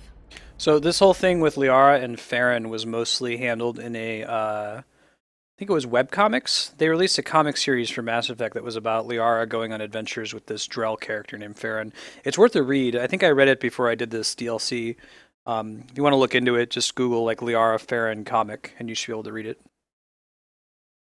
Yeah, Cloud Reaver. That's the one thing I think that strikes me the most as being kind of annoying between Mass Effect 1 and 2. Like, they didn't want Liara to be in your party because I think they wanted her to be around in Mass Effect 3, so they had to write her something to do. And saying, oh, archaeology is a natural, like, intrigue is just like being at a dig site. Like, are you serious? Those are, like, the two most opposite things that I can imagine. Anyway, we'll get back to the game. If you wanted to vote for which person we bring with us, you can vote 1 Zaid, 2 Kasumi, 3 Miranda, 4 Garrus, 5 Tali, 6 Grunt, 7 Morden, 8 Thane, 9 Morinth, and 10 Jack. You can add a number of SIR points you want to spend on top of it if you want to. Who's Farron? He was a friend. He helped me recover your body from the Shadow Broker. Why did the Shadow Broker want my corpse? He was going to sell you to the Collectors, but Farron and I stopped him. Farron sacrificed himself to save me. So, you rescued me. Then how did I end up with Cerberus? Well, they gave me intel to help recover you. They actually put Farron with me in the first place. After I got out, I gave you to them. They said they could bring you back. You kept me out of the Collector's hands. Without you, I couldn't have come back. Thank you. I didn't know how you'd feel when Cerberus restored you. If you'd feel betrayed, or... They brought you back. And now they're giving me a chance to find Farron. After 2 years. I hadn't even dreamed. Sounds like you and Farron were close. It's funny. He betrayed me more than once. He was double-dealing for Cerberus, for the Shadow Broker. But in the end, he sacrificed himself for me. I owe him. Right now, the vote for who we bring with us is tied between Kasumi and Garrus. You want to throw your vote in there, type !vote followed by the number. You can look for what Peek posted in chat there. 1 for Zaid through 10 for Jack. Any friend of yours is a friend of mine. What's the next step? I don't know. I need to prepare, to think. I'm going home. Use my terminal if you need any local intel. You okay? I've spent 2 years plotting revenge. Now I have the chance to make it a rescue. Let me help. I'll come by your apartment. Okay. Hopefully I'll have a plan by then. Thank you, Shepard. If you did romance Liara in Mass Effect 1, this DLC gives you a lot of extra scenes with her. Kinda nice.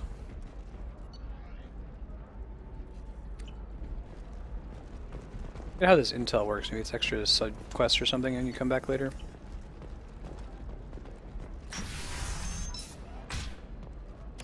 Ilium Entertainment would like to respond to complaints about our upcoming film, Blast of the Jellyfish Stings. Hold on, this news report gets referenced again in Mass Effect 3. It's sort of like the Elcor Hamlet in Mass Effect 1. They're talking about Blasto the Jellyfish Stings, a movie about a crime pulp movie about a Hanar Spectre. The Hanar are the floating jellyfish-looking creatures. The association claims that our portrayal of Blasto insults Hanar society, going so far as to cause exploitation. Ilium Entertainment stand by our product. Listen, Hanar movie will find us the growing importance of these the respected Sana Dantius didn't give us time to pack. We hope that you, the viewer, What is it? I'm in the middle of an important call. I overheard you talking. Is this the data you're looking for? The Kurosa Generational Archive. You found it. Thank you. My whole family has been worried. That data is irreplaceable. I didn't think I'd get it back from the why does Summit this corporate matter? building. Why is this data so important anyway? It's a genetic history for the entire Kurosa family. It's used for high-level reproductive negotiations. It would be like a human pedigree, I suppose. Without it, you're bargaining from a greatly weakened position.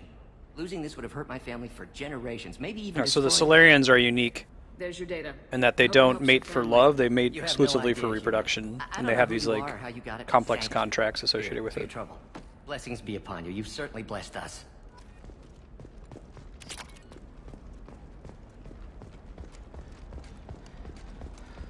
So it looks like it's a tie between Garrus and Kasumi. If there aren't any other votes, I'll go ahead and tie break. Employees only to lose them to your competitors.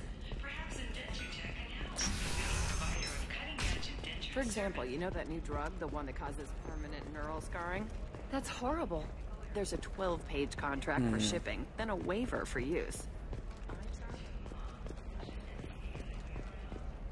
They should be prohibited from breeding. What was your father again? They're talking about purebloods. So, you probably never really got to know him, did you? She mentions that because Solarians are very short-lived. They live to be like 40 at the oldest. I think Morden, Listen, give Thax a who's in your full party, refund, is do you like hear me? nearing 40. No, He's I very, don't very know old how. for a It Solarian. doesn't matter. Credit him a full refund now, and then get your ass someplace safe. Leave me alone. I can't talk to anybody. You save real quick.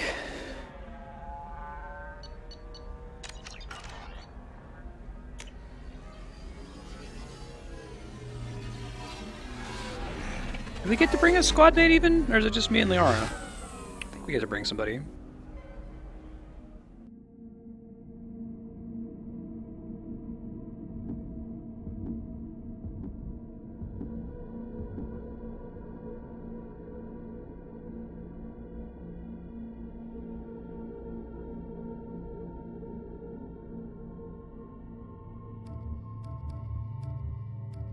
Alright, I'm gonna set off the timer to close out the vote. 1 vote for Garrus, 1 vote for Kasumi. I will tie break if no one comes in with another vote. You can spend sphere points on your vote if you want to by adding them after the vote number. So you can do like vote 1, 10 to spend 10 sphere points.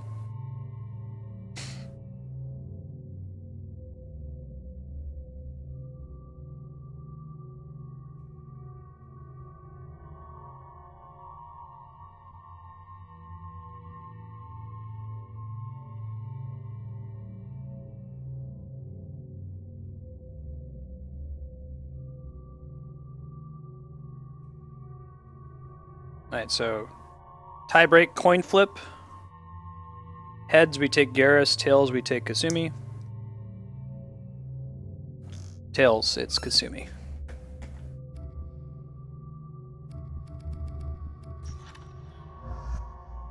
So it says I can take both, so we'll just do both. I think at some point it's going to boot one.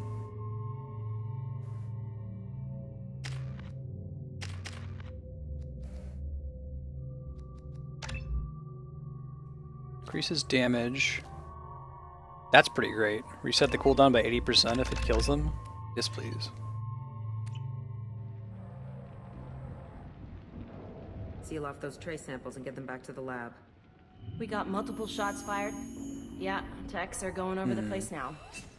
Central, we got an open carrier on this end. Switching to a coded relay. What's going on?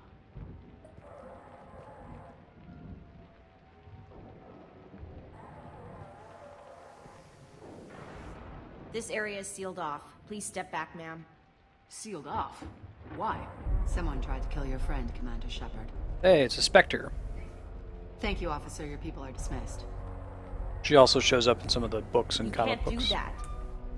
Already done. Don't get to see very many Spectres in the series. Like they remembered, oh yeah, we should probably have some Spectres hanging out. Tila Vasir, Special Tactics and Recon. A Spectre? I heard your status was reinstated. Good. You're one of our most famous operatives. Might even get you to sign my chest plate.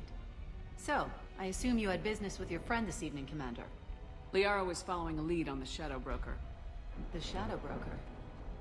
She only made that comment because we went ahead and did the reinstatement mission in the Citadel. What are the facts so far? About 25 minutes ago, someone took a shot at T'Soni. Note the bullet holes. She stuck around for almost 4 minutes before leaving the building. Whatever she was doing was important. If Liara isn't here, where is she? If I knew that, I wouldn't be sifting through her crap. There's no blood, no body. It looks like T'Soni got away. The sniper didn't plan on her kinetic barrier. Clever girl. Paranoid, but clever. Did the police find anything when they arrived? Just the mess and the bullet holes. I gave them a gold star for finding the bullet holes. Liara was expecting me. She would have left a message here. Her office wasn't safe. I'm not surprised.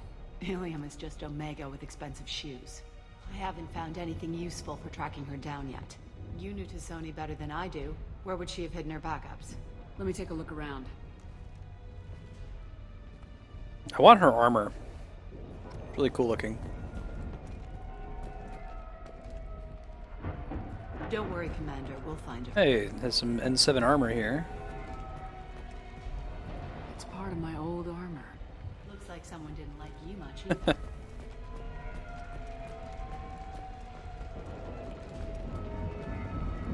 Rifle used to do that wasn't standard issue. The kinetic barrier deflected the shots, but they still managed to penetrate the glass. A doctor from the University of Ceres, Althessia. She's getting good use out of all that education. Thessia is the Asari homeworld. You guys are just gonna chill back here? That's cool. That's not the Asari homeworld. I'm not sure what planet that is. It's Ilos. I feel like that's a Last Crusade reference when they're like in the catacombs in Rome or Venice.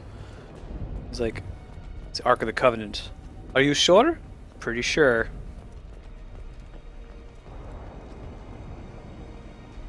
It was a good mission to make references to that.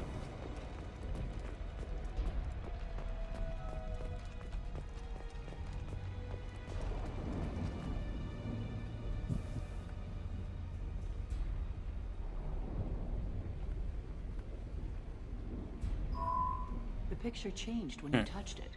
It must be keyed That's to your clever. ID. What does it show now? It's a Prothean dig site. Liara did leave a message. There are a few Prothean-looking objects around the apartment. Let's see what we can find. Those things must be worth a fortune. I didn't do it, Sean Connery. That was Elsa. Are you sure? Remember, Sean Connery doesn't go in the catacombs with him because there are rats. Big ones. Ratch. Certainly into Sean Connery is goose-stepping morons like yourself should try reading books instead of banning them. Vasir, I've got something here.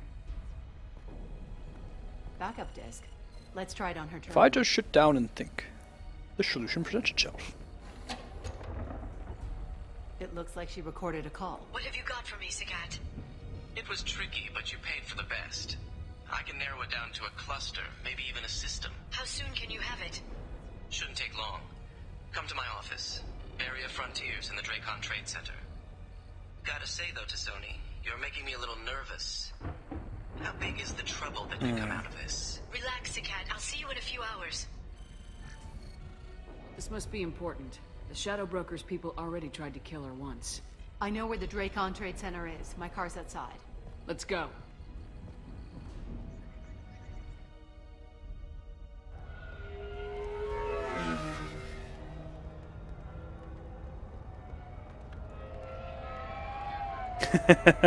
Right, Cloud Reaver?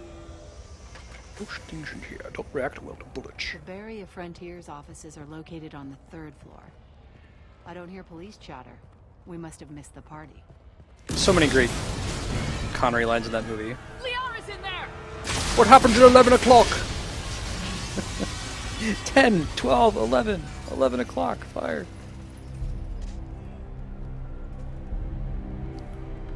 That can't be good. Oh, they gave them some voice acting. Right on. They just took out 3 floors to make sure she's dead. That or they I'll grab reused this some car from and seal earlier off parts of the building on game. top. I'll start down here and work my In way Overlord, they didn't get any extra squad mate voice acting, so they had to like hang a lampshade on it by having characters just refer to them in the distance.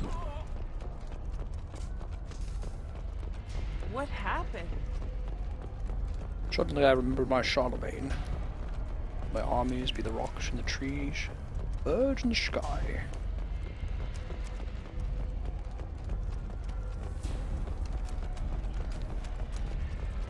Dracon Trade Center. Was it a bomb? What happened? Here we go.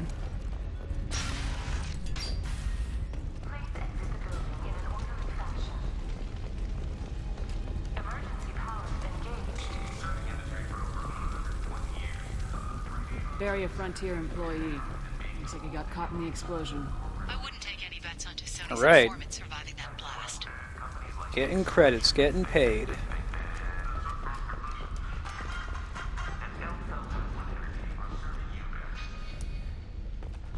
Basir, the elevators are out and building security is down. No alarms, no police. Very professional. Let's say, not very clean. Place is kind of blown up.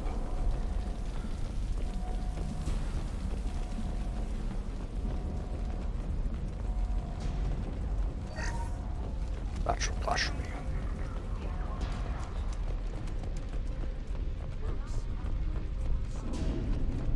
Set the bombs, killing everyone. Casualty here. Looks like he's got bullet wounds. Watch yourself, Basir. They used military-grade hardware. Bullet wounds. Guess this was more than just an explosion. This is a pretty cool mission. It's multi-stage too. I think it's worth it's like maybe $5 when it got released. I felt that BioWare did a pretty good job with their DLC. Zaid was a little disappointing because it was day one DLC. It was part of EA's initiative to like brute force people into buying the game new instead of buying a used copy. Which, I mean, in retrospect, I kind of get. It's kind of frustrating for a developer that, you know, someone can buy the game, play it, and then just trade it in. Someone else can get it at a huge discount with no profit going to the developer themselves for the later sales of the title. I guess you've had that with books for a really long time, but... Basir, I found a military-grade explosive device. It hasn't been armed. Sloppy work. You use that kind of hardware when you don't have time to plan. There's so many more people involved in making games than there are in movies and books. Movies are almost comparable. But it hurts them a lot more.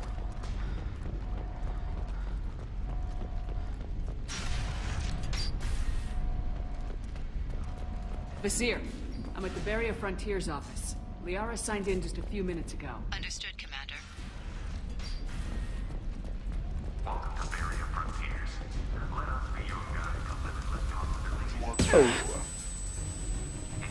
Good to know. Basir! I'm pinned down! Mark!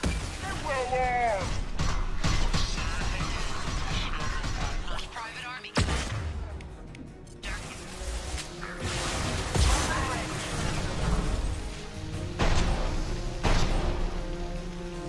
Shadow Broker is kind of a... I'm curious to know if this was their original intent, like Drew Carpenter's original plan with the Shadow Broker, or they changed their mind in Mass Effect 2. It was intentionally left as an open thread in Mass Effect 1. I was going to save them all for one big block, Cloud Reaver.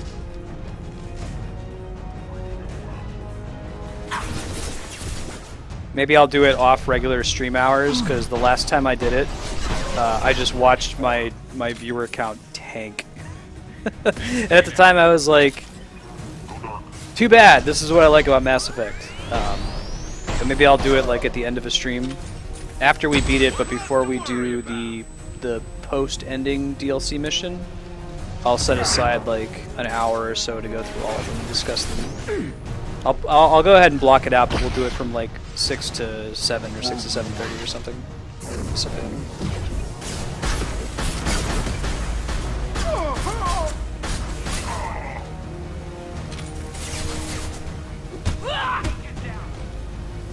That way I'm not breaking up the action at all. Just do lore day, basically. Oh, cool. That'll make it easier for her then. She can just tune in or watch the one YouTube video to see all the lore. It's tough in Mass Effect 2 as well, because it carries over all the codex entries from Mass Effect 1, but it doesn't tell you whether it came from Mass Effect 1 or not, so you just have to remember the stuff you've already read so as not to do all of it again. I guess if I do it as like a dedicated, let's just read the codex day, like I plan to do with Dragon Age Inquisition toward the end game, I can just go through all of them and not just do the Mass Effect 1 ones and then load it to YouTube as a Mass Effect codex review.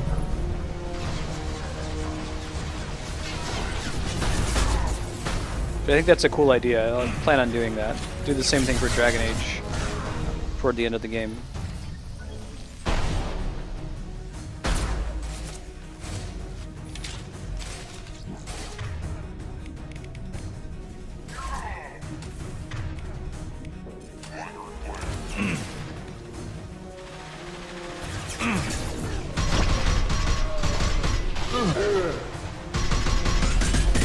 No, I'm really excited for that now.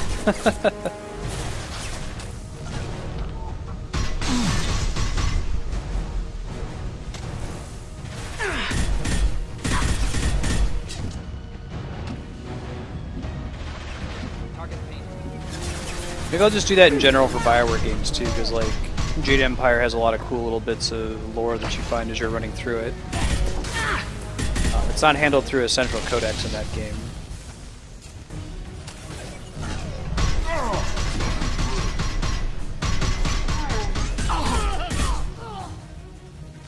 I think they do a good job of like fitting the little bits of lore into the main story as well. Your character just in passing and be like, oh yeah, I could tell because you were redshifted.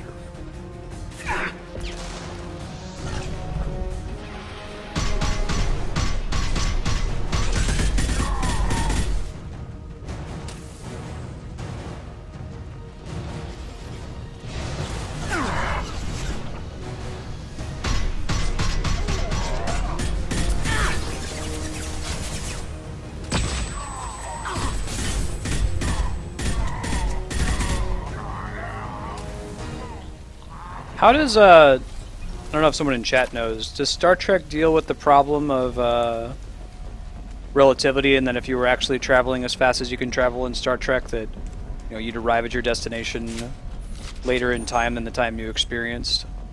I think they hand-wave it in Mass Effect. They say that there's like an anti-relativity field, Mass Effect field or something that's around the ships, but when you hop into Mass Relay you don't arrive 100 years in the future or your future.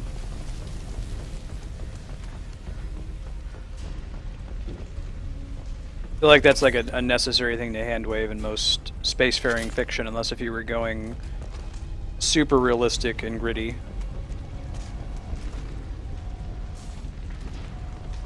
Or doing like a Planet of the Apes kind of story. Nasir, these damaged pipes are on fire. They're blocking... Got it. Should be clear now. Good. I'm on my way down. Warp fields? Okay. I guess they're basically doing the same thing with Mass Effect then, aren't they? They're like, oh yeah, Mass Effect anti-relativity fields.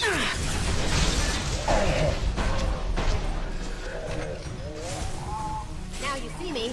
Yeah, that's one of my problems with Star Trek. Like I said, it's very optimistic, which is cool most of the time. And then they do the hand-wavy thing a lot. Which I feel they do it in Mass Effect, but only in instances where they absolutely have to, like the relativity thing. Like, you couldn't make an interesting story if everybody was jumping ahead hundreds of years every time they traveled around. Yeah. The only thing that's kind of woo-woo-y in Mass Effect, I find, is the Asari mind melding. We can use this! They use that in a way that's kind of pseudo-mystical, and I don't know if I like it so much. But just about everything else seems pretty reasonable within the context of the rules they've created in the game universe.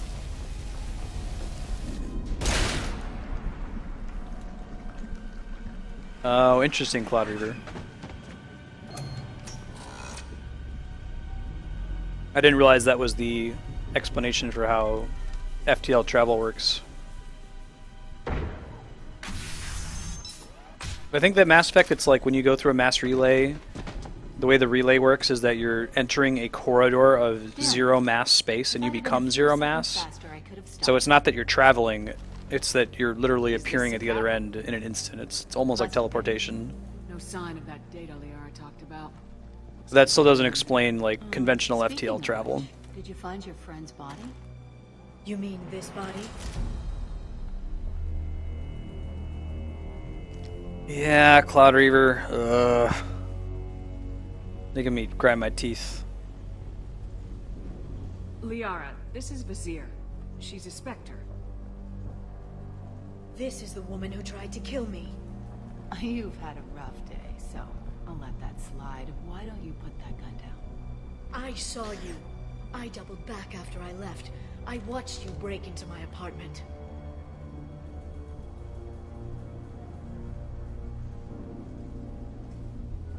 You didn't know where Liara went because she hid the message. You needed me to find it for you. Thanks for the help. Once she had my location, she signaled the Shadow Broker's forces. They bombed the building to take me out.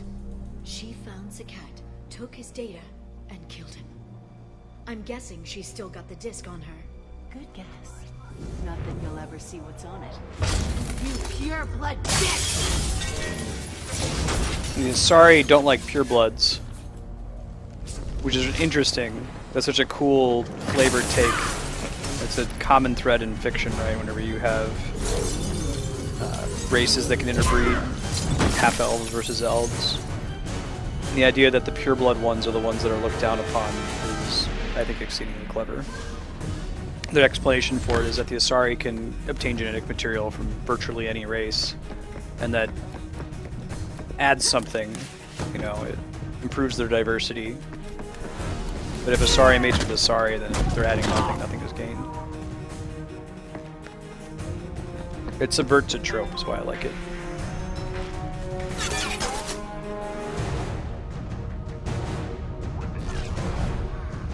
I feel like trope subversion for trope subversion's sake isn't always fun, but when you do it in a way that's also cool and makes sense, like with the Asari, then I'm a big fan. I guess that's the challenge, is do it in a way that makes sense. Yeah, I agree. Not all tropes need to be subverted.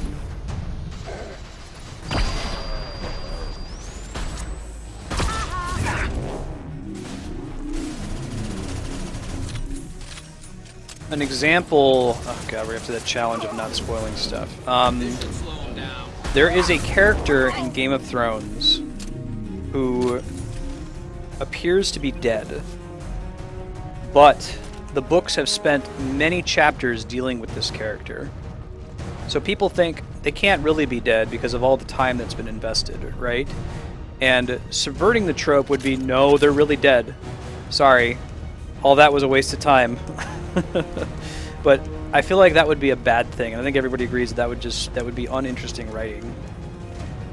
But would it be? I don't know. That might be an example of a trope that, like, no, there's all this investment, there hasn't been any payoff, there hasn't been a change or an arc that's occurred.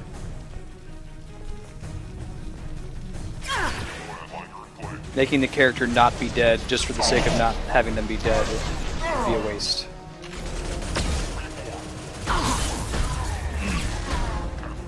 I bring up Game of Thrones because Song of Ice and Fire is well known for its trope subversion.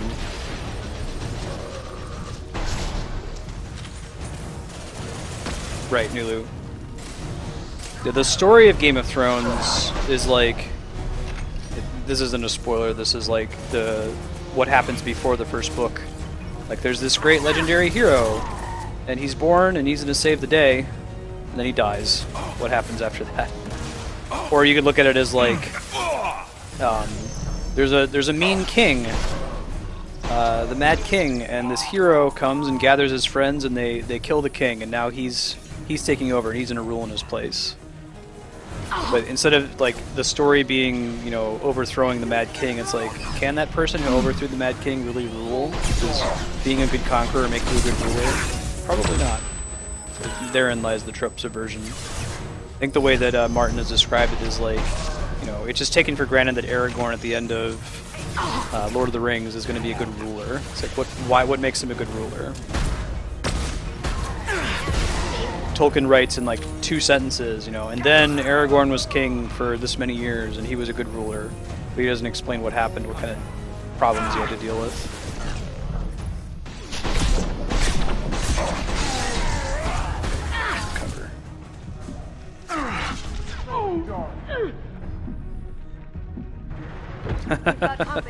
Right, Cloud Reaver?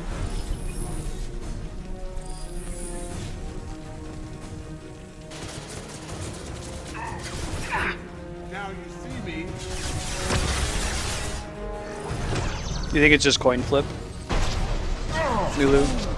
That had to hurt.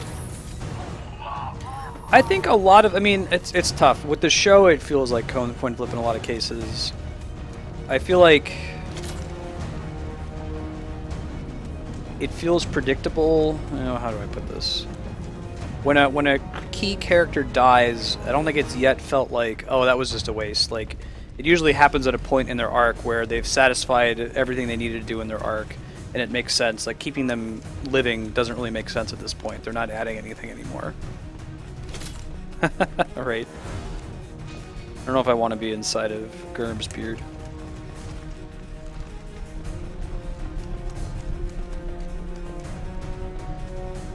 And it's just a locked door for the sake of there being a locked door. Cool.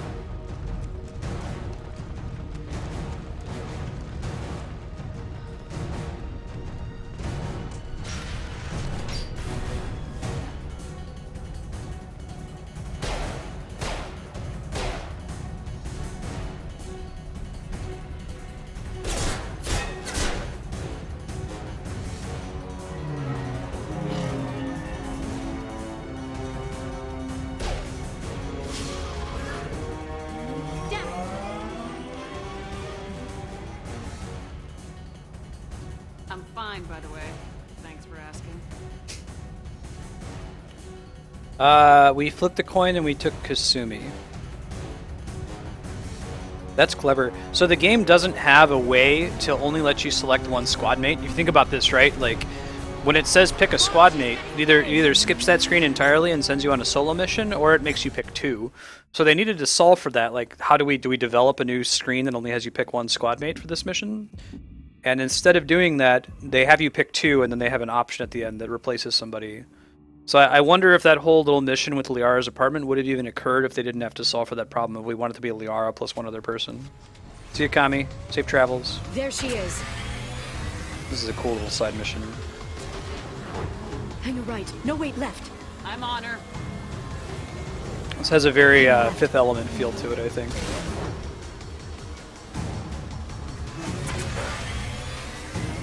She's around the corner. We're not going into the construction site, are? Oh, goddess. I'm not letting her escape with that data.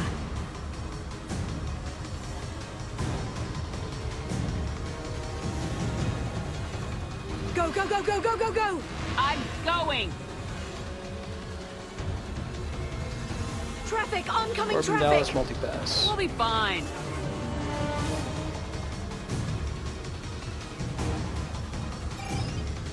She's dropping proximity charges. I noticed.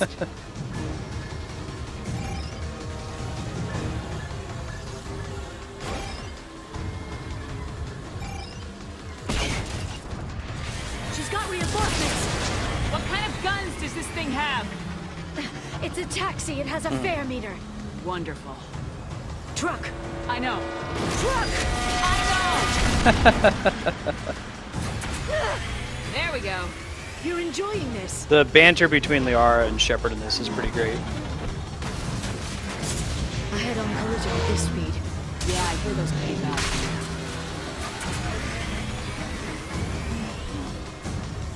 Are you crazy? You don't go between them. Go between them? Are you crazy? Again?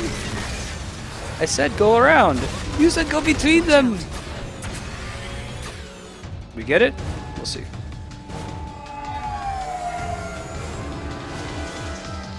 Right, Cloud Reaver?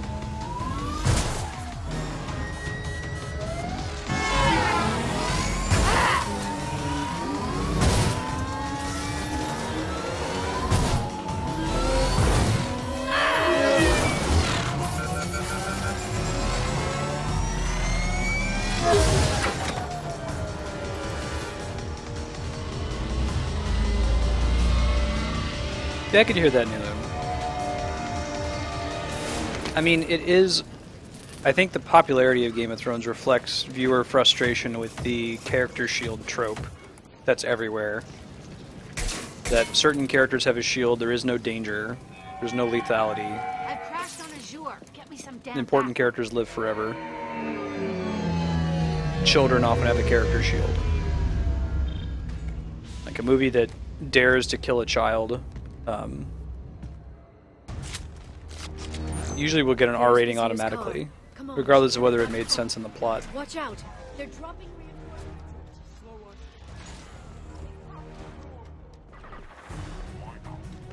Yeah, plot armor. Enjoy the ride. So Liara has Singularity, I think. You might have some other. You might actually be able to level her up in this. You can't like bring her with you after this mission, but yeah, she gets Stasis, which is vastly improved over its version in the original.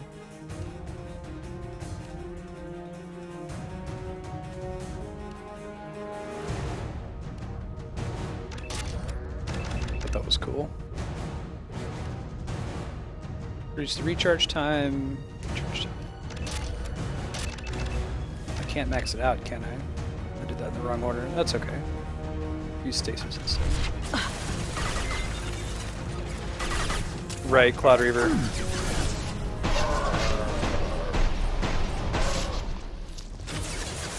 Agent down. I'm not like advocating for like the killing of children in every movie, but it's an example. You know, when you're watching a movie like Aliens, you should be tense for a lot of the film.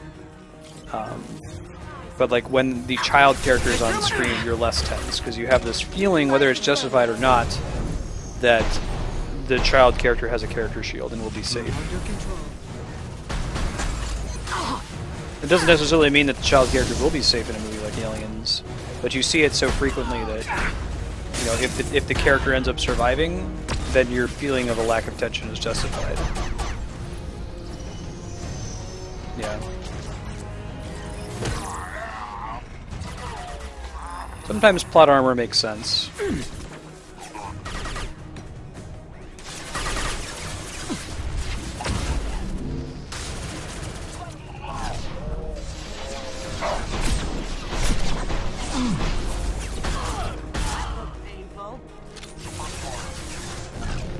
Like a key feature of Mass Effect 2, and this is like a back of the box kind of a thing, is the, so it's not a spoiler, is the final mission is the suicide mission, where it's possible that your entire crew can die, right, if you handle it incorrectly. The game lets you play it perfectly, where if you make all the correct decisions, every single person can live. And I wonder if it would have been more interesting if they had set it up so you had to make choices. Like, they had these little cutscenes. I think Senfo has been in chat before and said they did some cuts, but it used to be that you had to pick between Jacob and Thane. You had to pick between Jack and Miranda, Tali and a character we haven't recruited yet, Garrus and... forget who Garrus opposed. Garrus might not have opposed anyone. The last one was Mordin and Grunt, which makes sense with Mordin's genophage research. It would have been cool if that was a mandatory decision. You couldn't possibly be so good that you could get both of them on your side.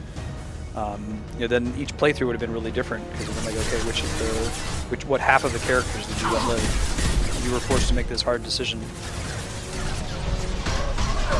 and people would have been pissed off and been like, "Oh man, why did you make me pick? Like I wanted to have both of them." But it may have felt more impactful if it was forced.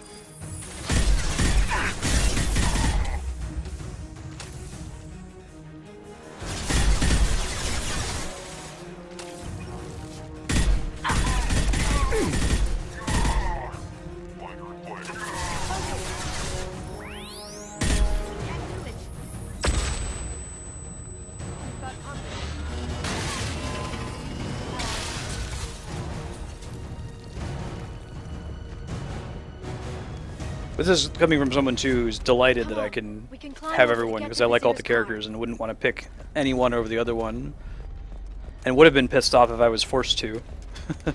Especially some of those combinations like Grunt versus Mordin. It's like I feel like I have to pick Mordin But I really like Grunt.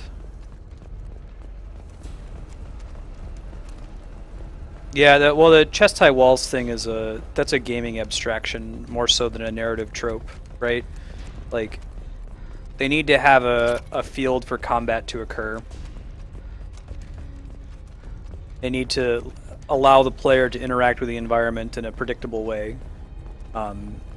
If you think in your mind's eye of like what happened in the story when Shepard went to break into the Shadow Broker compound, like you can imagine that there weren't literally chest high walls everywhere, but that she hit around, you know, the sides of walls or like debris or cans or things like that in order to progress through the level.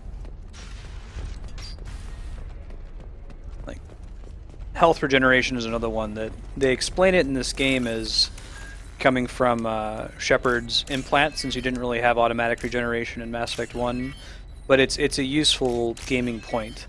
That what it essentially does, being able to regenerate between battles, means that the game is about handling combat on an encounter by encounter basis, whereas requiring you to use med packs or find healing kits or things like that, it makes the game more long term. Or if you make a lot of mistakes in an early encounter, it can punish you in a later encounter. But I think that like shooters have evolved to get rid of med packs and go with regenerating health because it feels more interesting when it's on an encounter by encounter basis.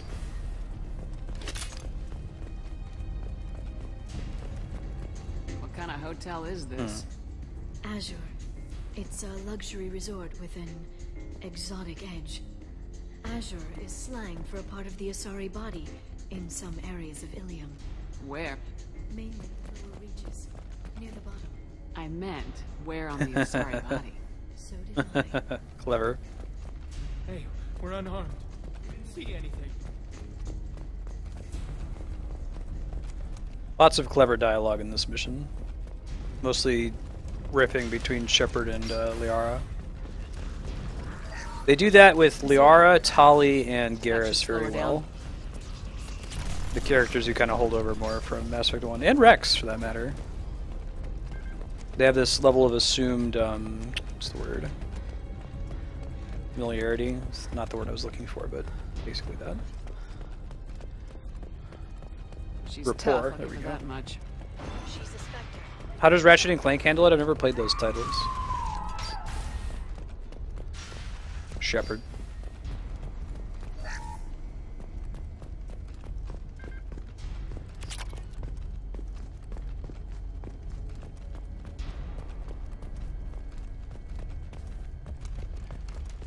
Shepard.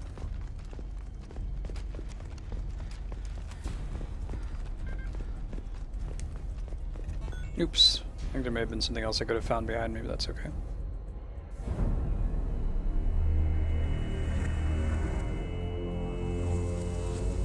That's pretty cool. Health globes can be pretty smart too. An infinite potion like what Diablo has now is pretty smart. With a cooldown. See you, D-Rock. Thanks for hanging out.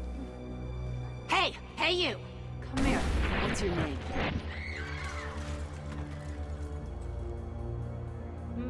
Mariana. Mariana. You want to live, don't you? Tell those people that you want to live. Please. We'll get you out of here safely, Mariana. Well, that's good to hear. All you had to do was walk away. Now it gets ugly. Please, I have a son. A son? I hope he gets to see you again. I've heard losing a parent is just horrific for children. Scars them for life. I'm going to end you, Fazir. It's okay, Liara. We'll handle it. The usual way. You want Mariana's little boy to grow up without a mommy, Shepard? Thermal clips on the ground now. Power cells too. Is that it? What? Vasir, I sacrificed hundreds of human lives to save the Destiny Ascension. I unleashed the Rachni on the galaxy. So for your sake, I hope your escape plan doesn't hinge on me hesitating to shoot a damn hostage. You're bluffing. Now, Liara. Nice. We got 2 references to decisions from Mass Effect 1 in there.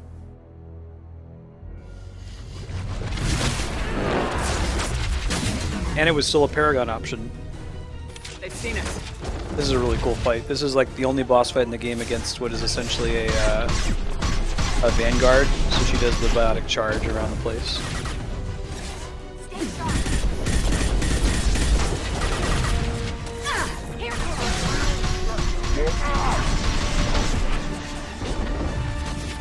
This might be one of the best designed boss fights in like the Mass Effect series. It feels like a boss. A lot of them are like, okay, it's just like a regular enemy. Especially in Mass Effect 2. It has more shields than another enemy.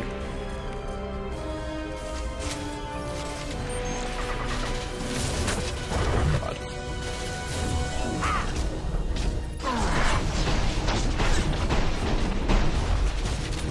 This should slow them down.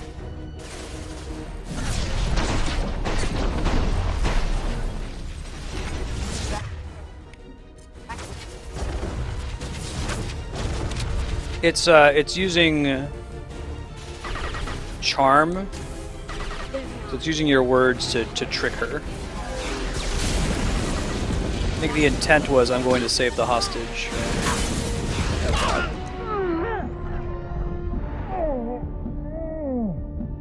Why do I still have the flamethrower? Why?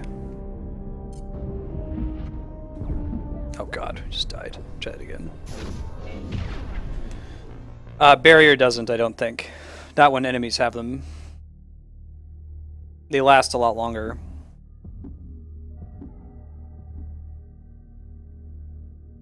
I think I picked up the flamethrower on a Zaid mission and like it just automatically replaced whatever I was using. Might work on a Vanguard playthrough, but that's about all I can think when you want to use it. Try using it on her and just get really close. Live with it, you know. Watch out, shockwave.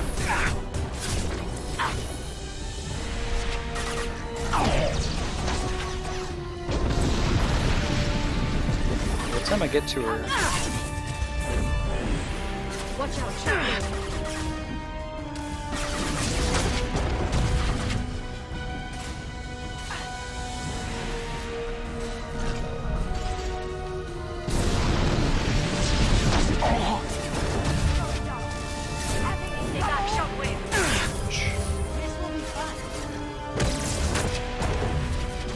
Get her, Kasumi.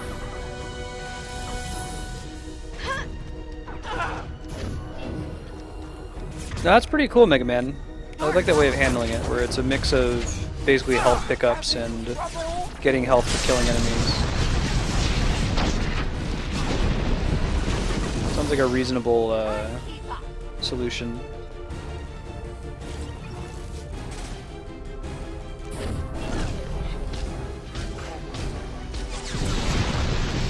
Back in a bit.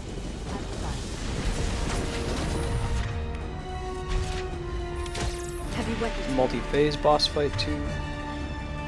Rocket drones. Make it hard to take cover effectively. Or hard to take cover effectively.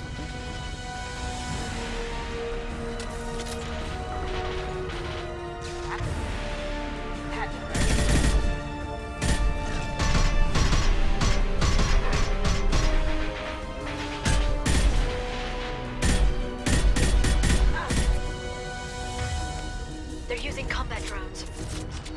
Loki! Cool, there's one.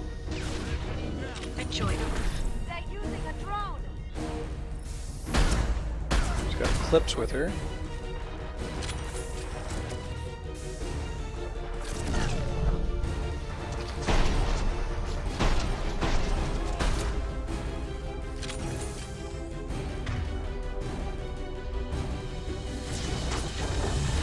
She comes back in.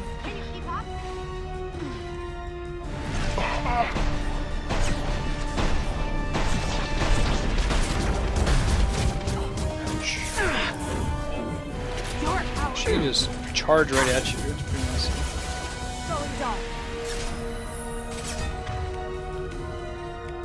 Try using the heavy weapon again and see what we do.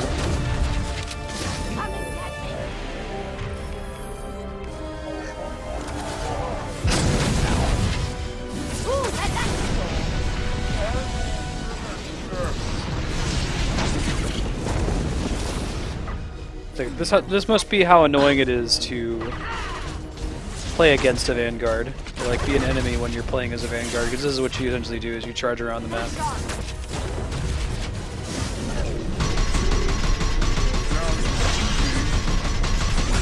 Get the barrier out.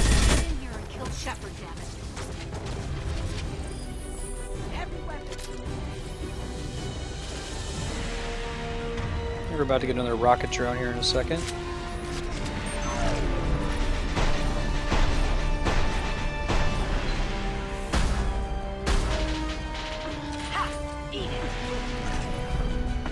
I think you just flashbang grenaded it. Another one over there. I'm gonna wait for Adrenaline Rush to come back here.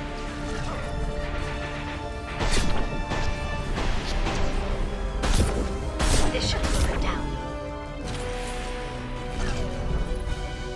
You think that would have sold out really fast? Mega Man. Okay, see ya. Hey, Randompers, how you doing? Good to see you. Loki.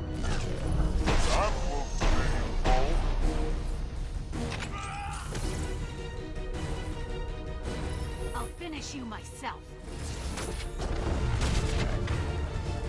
I think that we can clear her armor a little bit faster than we clear her barrier. Let's see. Tony Stark. Ow.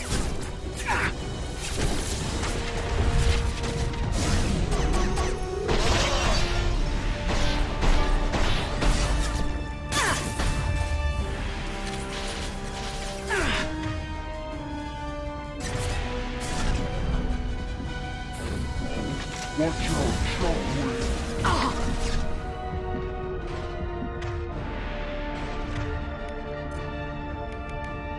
Change weapons. I'm on it.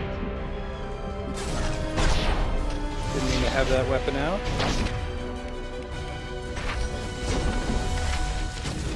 Report it again. Stay back, Shockwave. I think we want to use, there's like a rock, paper, scissors relationship between weapons and defenses in this game. Like, rapid fire weapons do shields better, slow fire weapons do armor better, so we want to use the sniper rifle.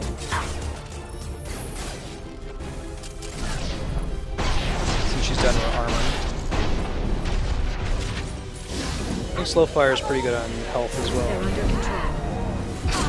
And now that we've removed her defenses, Liara can toss her around. Singularity.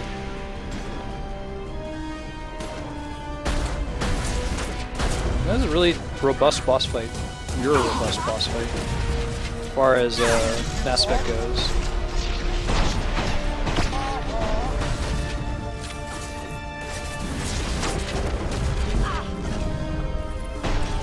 Come on. Here we go. GG. Oh, damn it! Damn it! Schedule update. We got another 2 hours of Mass Effect 2. We're gonna finish Lair of the Shadow Broker, and if we have any time left, we're gonna do Garrus' loyalty mission and clean up any remaining little side quests. Has been in power for decades. He's stronger than anything you've ever faced. Is that why you sold out the Council to work for him? You think I betrayed the Council? Like Saren? Go to hell. The Broker's given me damn good intel over the years. Intel that saved lives and kept the Citadel safe. So if the Broker needs a few people to disappear, I'll pay that price without hesitation. Spectres don't blow up buildings filled with innocent people. Sure we do. We get our hands dirty so the Council doesn't have to. The Councilors might complain about our methods to soothe their consciences, but they never look too closely. Besides, you're with Cerberus. You have any idea what your terrorist friends have done? That's awesome, Cloud Reaper. That's the only time you can actually knock her back, I guess. I know who they are and what they've done. It doesn't matter. I think it does. You want to judge me? Look in the mirror. Kidnapping kids for biotic death camps? Killing Alliance admirals who ask questions. And you're with them. Don't you dare judge me. Don't. Kidnapping kids is a reference to the second book.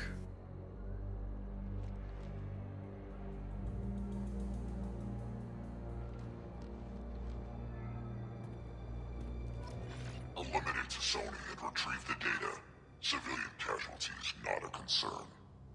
Vizier's dead. I'm putting the data through to the Normandy's computers. We can be at the Shadow Broker's base in a few hours. He'll know about Vizier before long. If he decides to kill Farron. We'll get Farron out of there alive, Liara.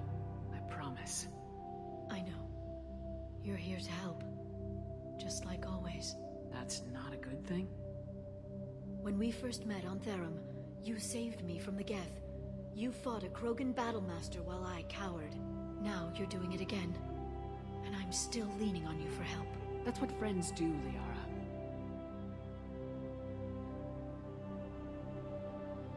I can get us there based on Sakat's data. The Normandy's stealth drive will keep them from detecting us. The Shadow Broker's agents are still shooting their way through Ilium. With luck, they won't notice we've left until it's too late. That's a little cold. They killed innocent people. You know what I mean. Do I? When I hit the ground back at the trade center, you went after Vizier without a backward look. A little fall wasn't going to kill you. I had to stay on Vizier. I had to stay rational, make the call, like I did with Sakat. That's Vizier's fault, not yours. Sakat had no idea what the stakes were. I put him in harm's way to get the data I needed. I got him killed. And I'd do it again. But from here on out, things will be simple. Get in, get Farron, get out. And kill anyone who tries to stop us. That's it? Dig her new armor. We just stop for a second? We'll be jumping several light years. There's time to talk. About what? You haven't been the same since I came back, Liara. What do you want me to say, Shepard? That I mourned you? That I feel guilty because Farron got captured? I made mistakes. I lost people. I helped get you back. And I want to do the same for Farron. I'll sit and talk once he's safe. Until then, enjoying the scenery is an insult to the man who saved both of us. Okay. Let's go. It's a little more intense if you romance Liara in Mass Effect 1. Stream has voted to romance no one in Mass Effect 1 and 2. I'll put that vote out a third time in Mass Effect 3 if people want to change their minds.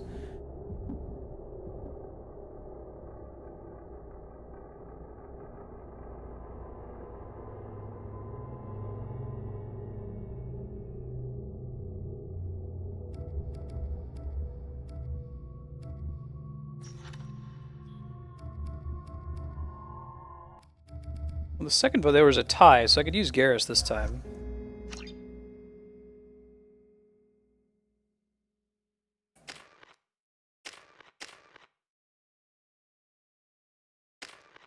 I thought maybe you were going to get to keep her in your party at the end. Okay, let's not use the Firestorm. Let's use probably the Particle. Well, the Arc Projector is pretty good at doing what I'm bad at. The Particle Beam is good across the board and lasts for a long time. I don't know if there's thoughts on what the best possible heavy weapon is to use.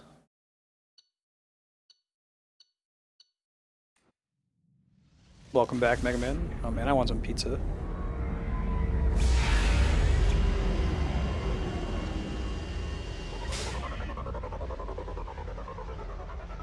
Oh man, I'm excited to read the codex about this ship that we're going to when we do Codex Day.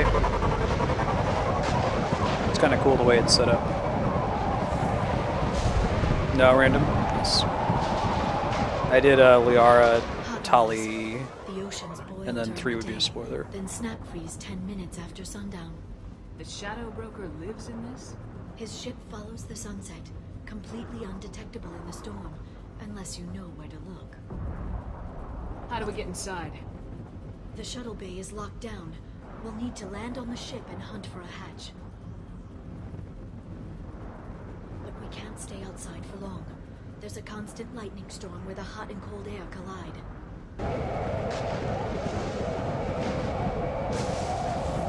Graphics are really good there. It's basically this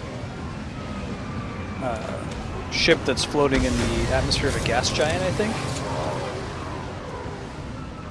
It's either a gas giant or it's like a Venus-like planet. This lightning, but I'm picking up signals from a communications array near the back of the ship. Back shielding.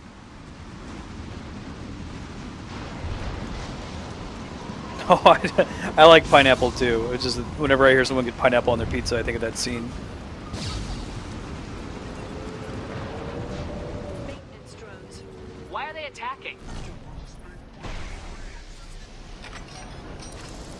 That's cool. So that wasn't a difficult fight, but it was just kind of there for flavor. Change weapons. You like spicy sweet, Mega Man?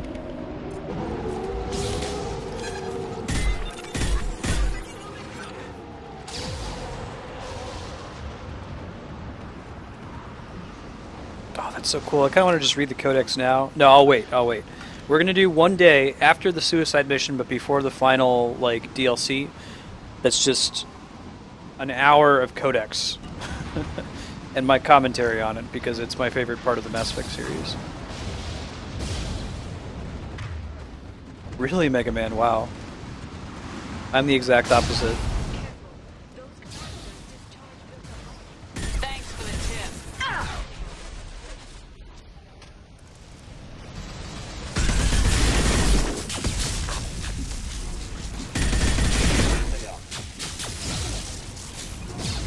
Ammo power's dropping. It's cool, it happens for no reason.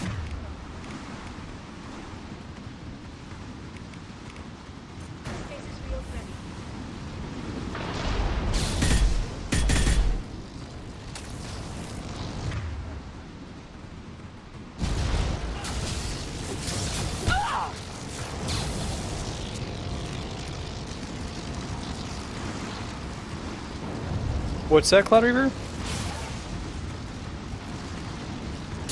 Really, spiciness makes you nauseous. Man, I don't know if I could live in your world. I love spicy food. So my wife, Andrea, she hates spicy food. And like the new ghost pepper griller from Taco Bell, I let her take a bite of it and she liked it so much she got her own one. So that gives you an idea of how not spicy it is. Like, it's really, really good, but like, oh my god, that's so dangerous that my wife, who thinks that ranch dressing is hot, like, is fine with eating their ghost pepper griller. I feel like someone's gonna burst an eye vessel if they go to Taco Bell like, oh yeah, I can handle ghost pepper. Let me get this salsa.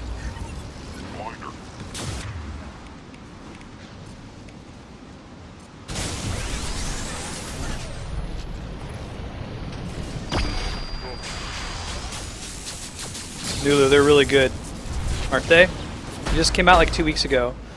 One of our regular viewers on stream, Burner, works at Taco Bell, so he gave me a heads up about it a few weeks ago.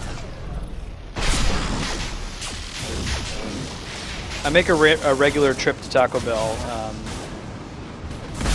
Well, actually, Andrea does. She goes to Jazzercise on Wednesday nights and like gets Jazzercise canceling Taco Bell after the fact. Did I hit my own ally?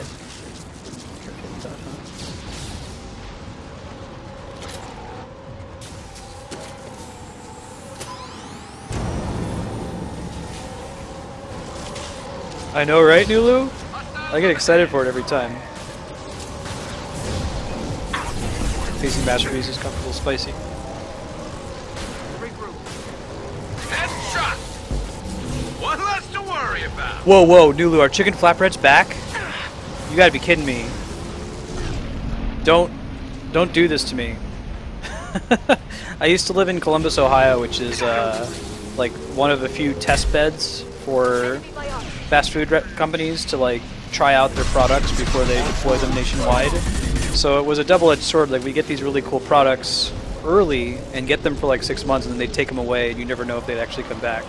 It's like we got popcorn chicken maybe 3 years ahead of time, and then they actually deployed it nationwide. Okay, no. Oh, they were so good. They were like 80 cents. I was going to Taco Bell all the time when they had them. Yeah, exactly, Random. You know, you get the ghost pepper grillers, which are nothing like actual ghost pepper, but they're tasty.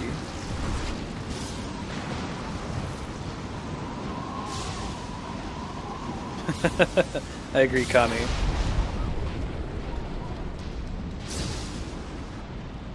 There's a Futurama bit about that where Hermes is eating this hot sauce that like burns through the table, burns through the ground, burns through hell, and like burns the robot devil. Hermes is like, a little bit more spicy. Yes! Yes, Nulu! Oh man, Nulu, we're friends forever. We've already gotten along pretty well on our thoughts and feelings on games and things, but like, that was exactly my feeling on those chicken flatbreads. You spent $1 and it was completely worth it. It was the best like filling to dollar ratio.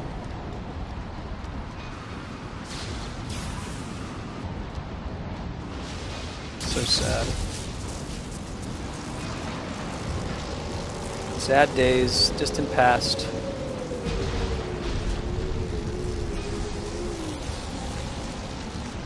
So, what you did, inside joke that I like to share with people.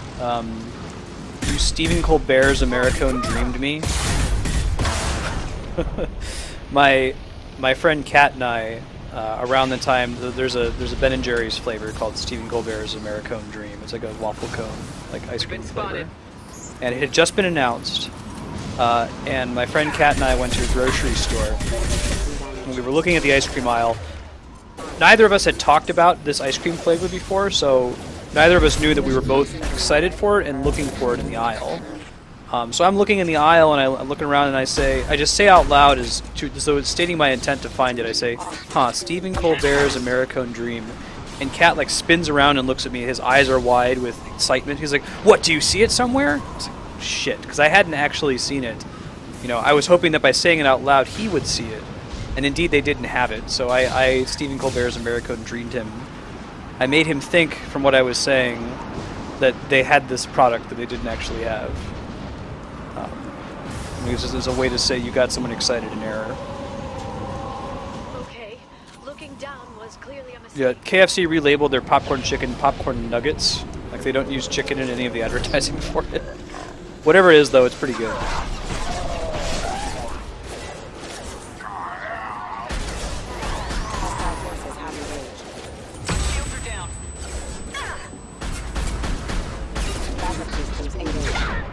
Yeah, if you have a Taco Bell next to you, you should go get their Ghost Pepper Grillers.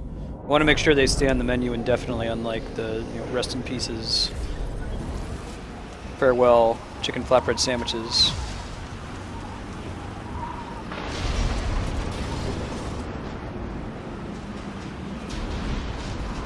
God, the design of this area is so awesome. Clouds in the distance.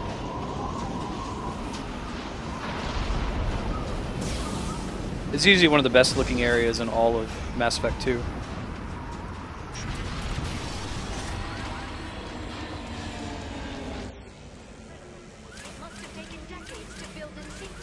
I wonder what happened to the contractors.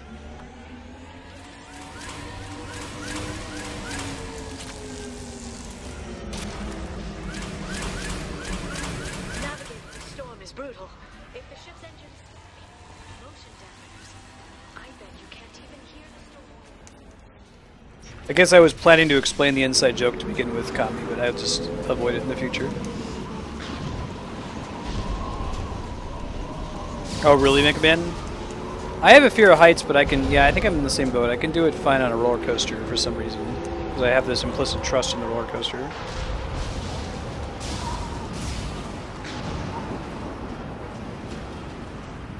Yeah, I started with the intent of telling the story, but I guess I could do it in reverse order or not tell the story in the future. It's definitely a you have had to have been there thing. I say it to Andrea all the time, though, when she gets me excited for something that's no longer there.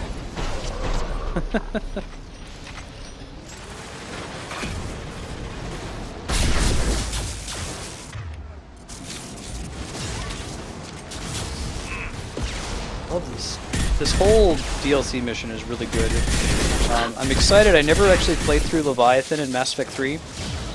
And I never played through the Citadel DLC, which I think is it's no combat. It's just like a say goodbye to your squad mates kind of a thing. I've heard it's really, really good. So that'll be a blind playthrough on stream. Probably I'll have to download them. But someone on stream mentioned that they were surprised that Leviathan wasn't part of the core game.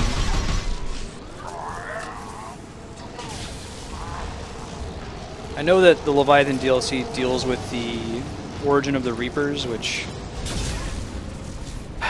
I don't know, maybe it's handled well, but I've said before on stream, I feel like the Reapers are intended to be this, like, cosmic horror, and, like, going too deep into defining them, giving them an origin, describing their motivation.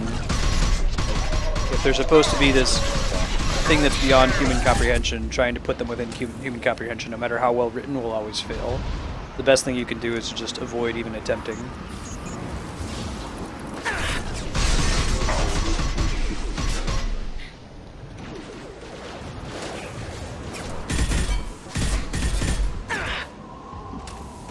Oh man, you gotta go to Cedar Point. Best coaster park in the world.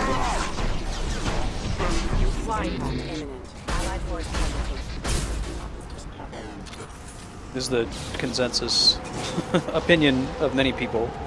My personal opinion as well, having only been to like 6 coaster parks across the United States only.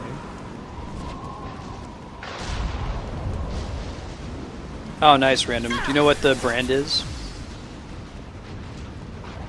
Popcorn chicken is just like tiny chicken tenders.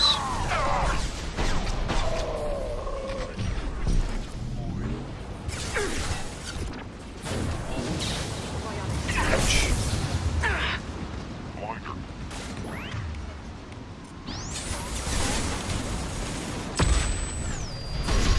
Tiny chicken tenders.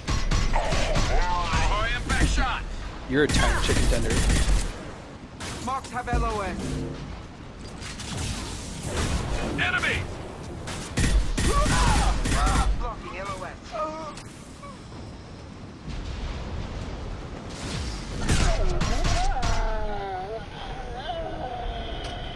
Random, that's exactly what I mean. Yeah, it's... The Reapers are basically space robot Cthulhu. So, like, don't try. Just don't. Just... Cthulhu works because it is defined by H.P. Lovecraft as being unknowable. That's what's so horrific.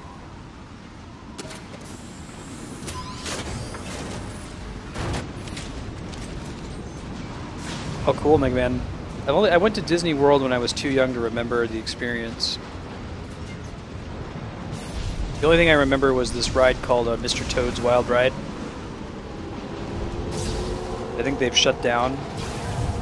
It was the ride where you, like, during it you crash into a train, die, and go to hell.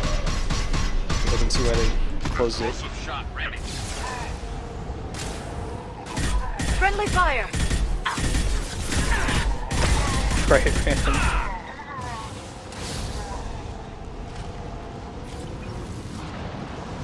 I do remember Space Mountain. That's the indoor coaster, right?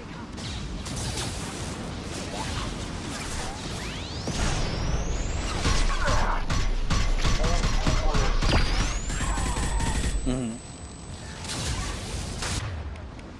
Oh, awesome, Kami.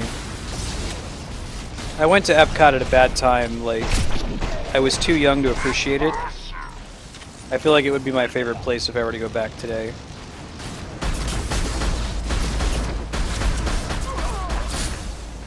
Epcot was originally planned as what was essentially like a commune. It was supposed to be a planned community. You can Google it. There's a Wikipedia article that talks about Disney's plans for it. It was a really cool idea, though.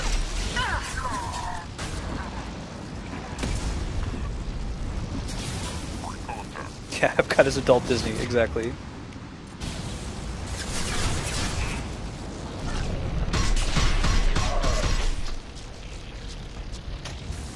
Hop by Magic Kingdom and get talk to Gaston. Or Darth Vader now, apparently. There's this thing that was posted on Reddit a couple of years ago. Did you see the video of the little girl who, like, she joins, they do this, like, Star Wars show where there's these Jedis fighting Darth Vader. And Darth Vader shows up and the little girl goes and, like, tries to kneel to Vader to become his apprentice. That's some really proud parents. Ah, nice, Nulu. Yeah, I guess I should go back, because I was like, I don't know, 7 or 8 when I went to Epcot, so I don't remember enough of it. The stuff I do remember, I feel like if I had gone there as an adult, I would appreciate it more. Love patrolling the hall. Maybe I'll have an excuse to revisit Disney when we have kids. That hatch leads directly to the communication signals.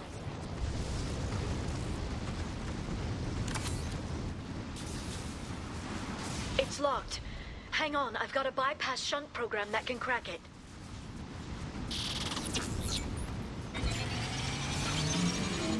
How long will it take? I don't know, Shepard. I've never broken into the Shadow Broker's base before. Well, not this one anyway. Nice. Little throwaway line. Then stay down.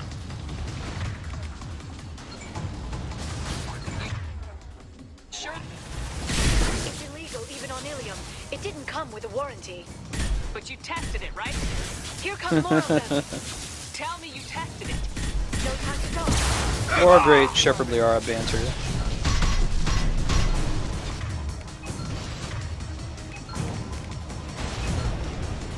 Yeah, I can hear that. Mega Man.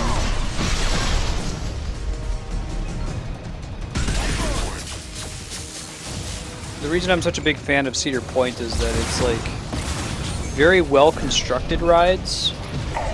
Your fear from being on the coaster has nothing to do with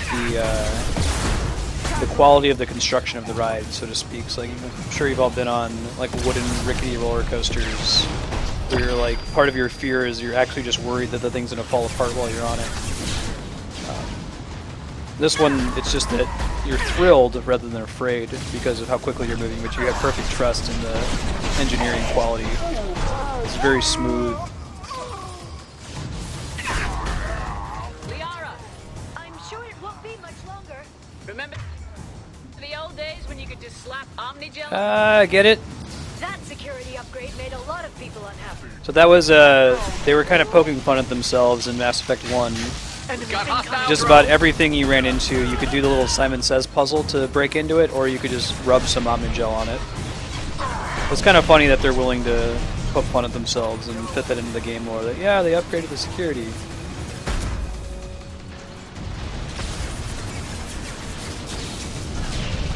Dueling Dragons? That sounds cool.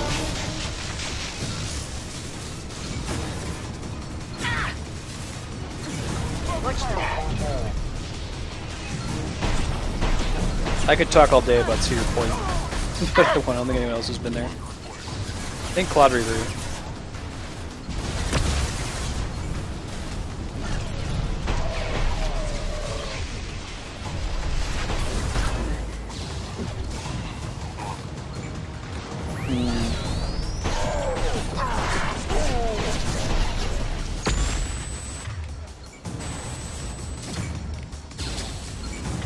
Do you need y'all to not die? Y'all are dying way more than I'd like. This is Mass Effect 2, Mr. Shrek, and that's correct. Enjoy the ride.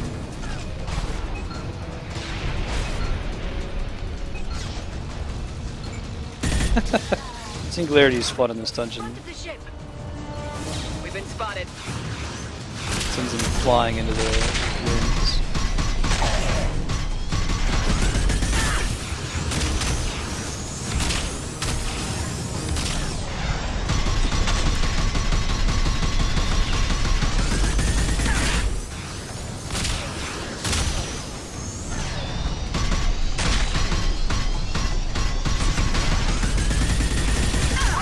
Scratch one!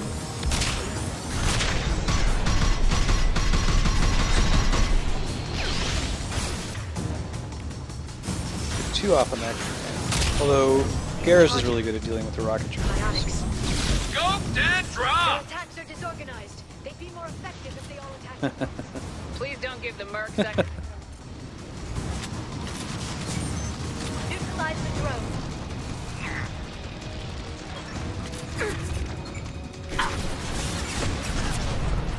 Lots of hanging a lampshade on the game design in this mission. Enemy bionics on the field.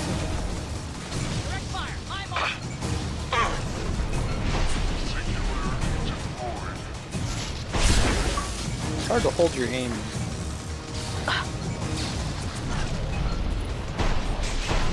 Oh, that's Liara. Sorry, Liara. Can't tell these Asari biotics apart. Recharging biotics. It's really hard to aim the sniper rifle, which makes sense. Shouldn't be easy in these high winds.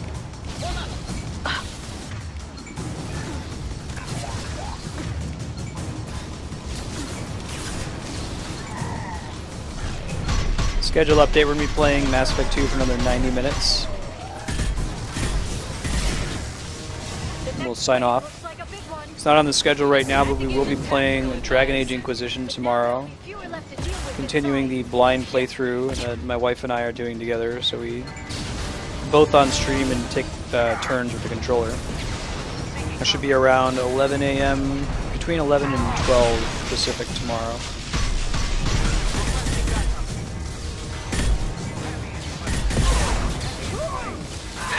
If you're sensitive to it, when my wife is on stream, it's a decidedly less PG-13 experience.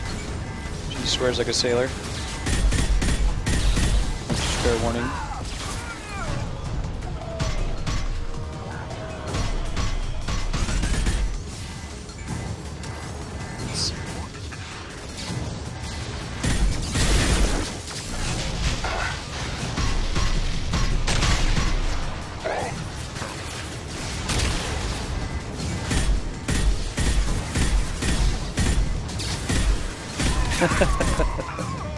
Exactly.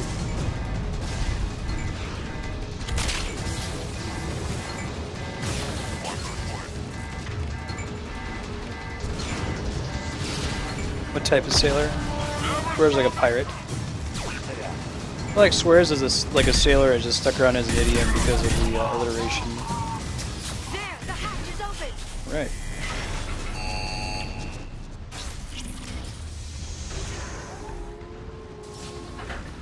Oh yeah, random? What's that?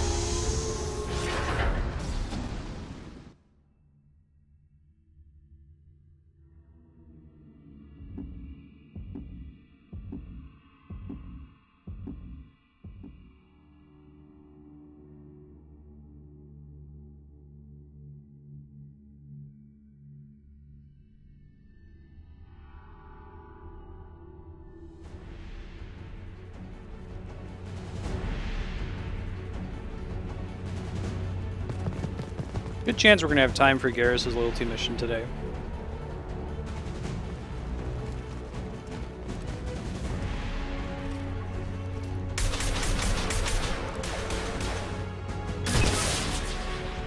We've been spotted.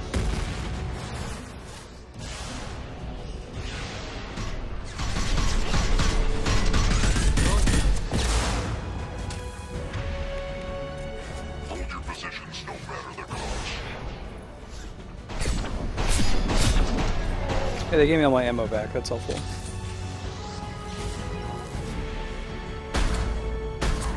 The other Shadow Broker is pretty long though. It's broken into like 4 distinct parts.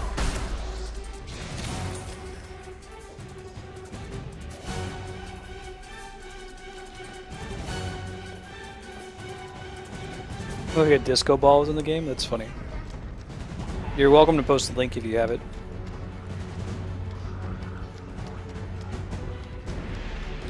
Good looking out, Kami, thank you.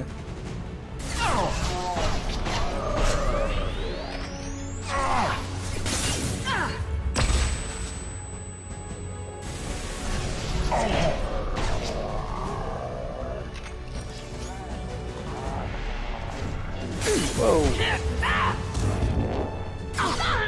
I'm not gonna live through this. Try adrenaline rushing and then running.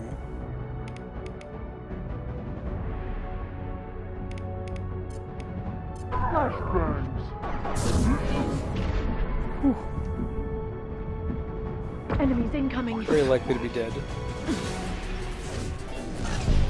Thank you, Garrus, for moving out of the way. Appreciate that.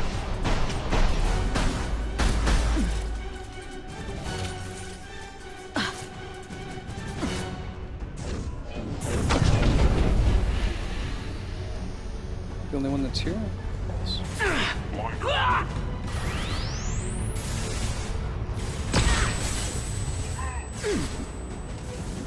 The new feature.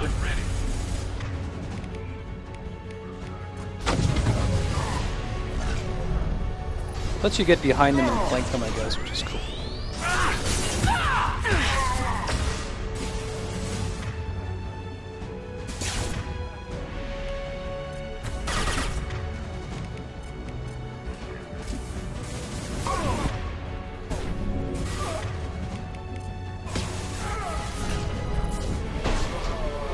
Ouch.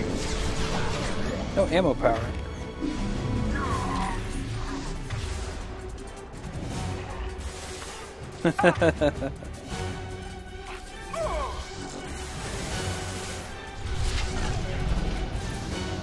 Wouldn't a disco ball make sense at a rave, though?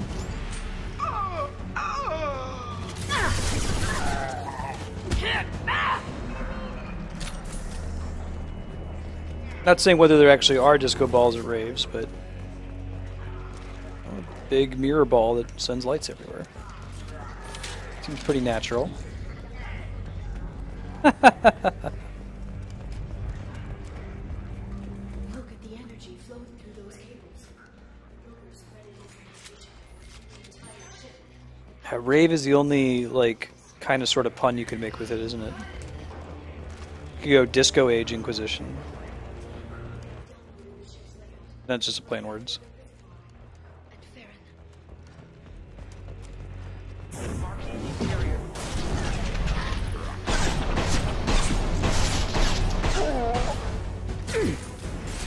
Agent down.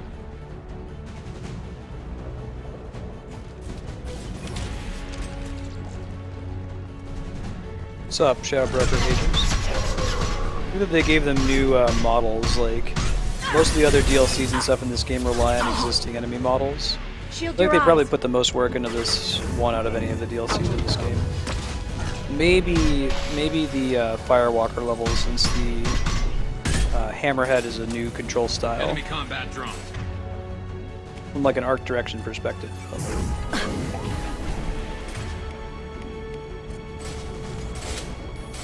Lasers through fog, cool.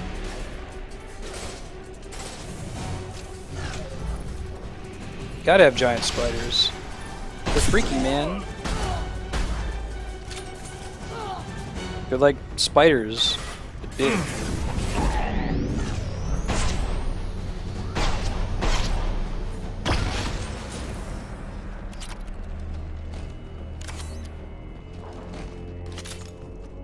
Hey, there's Farron. Surprised they didn't just like kill him.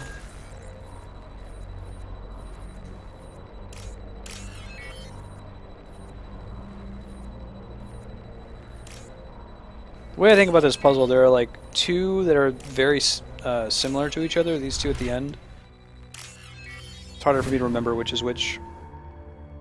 Hey Topher, how you been? Good to see you. Farron. Liara? Hold on. We're getting you out of here. You should totally read the comic book that this DLC is inspired by. Or that set up this DLC. Appreciate Farron some more. Farron. What the hell is the broker trying to do to you? The equipment is sensitive to tampering. This chair plugs into the broker's info network. You have to shut off the power. Pull me out now and my brain cooks. Do you know where we can cut the power? It won't be easy. You'll have to go to Central Operations. What's the point of this cage? I don't... It's a neural grounding rod. The medical equipment is to make sure he doesn't expire. We have to. That's probably a good way to describe it, Nulu. Like, you can go to the work of making a custom monster and maybe draw some inspiration, but yeah, you see a giant spider, you're like, whoa!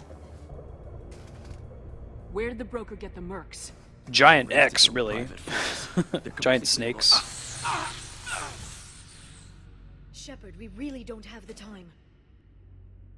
You don't see, like, a tiny goat as a monster in JRPGs enough. You should use tiny as a prefix more often to inspire creation of enemies. What do you know about the broker? He did this to me. I was hoping you'd know what he is. I never got a good look, but he's big. The guards are terrified of him. A Krogan? I don't know, But not everyone who visits his office comes back out. Easy or not, we're all getting out of here. Good. Central Operations is down the hall. You know the Shadow Broker's waiting for you, right? I'm counting on it. We'll be back for you, Farron. I'll try not to go anywhere. I want all teams to outpost C. Tiny goat mage. That's what I'm talking about.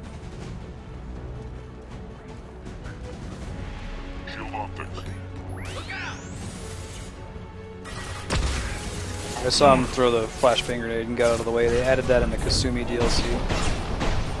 There's quite a bit of effort in the Kasumi DLC too. It uses standard mercs, but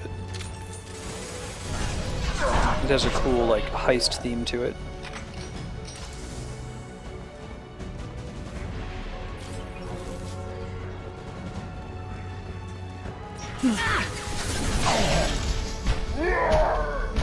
Punch you to death.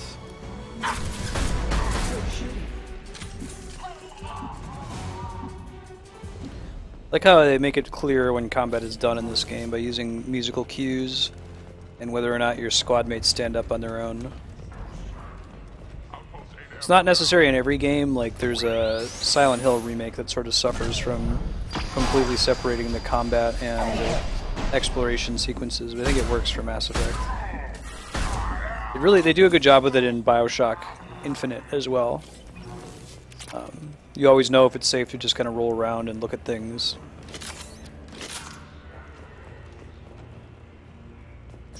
Kasumi DLC is really fun. Is Kasumi a valid character to send for the first suicide mission thing? Without spoiling what it is. There used to only be 2 characters that were valid to send.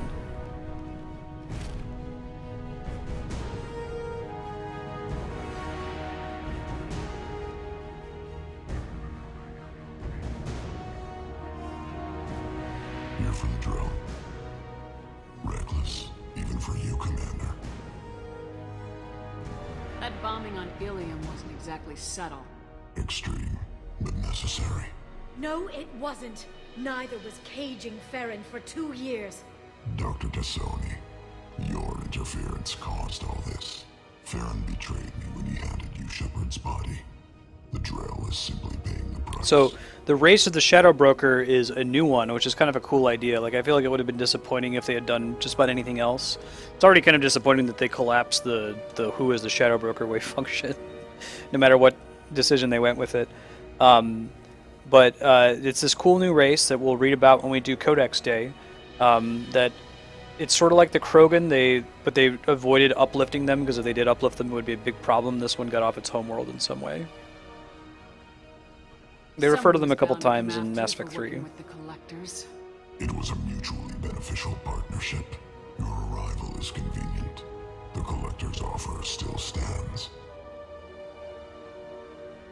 Be smart. Let Farron walk out with us. You won't be walking out at all. You're quite confident for someone with nowhere left to hide.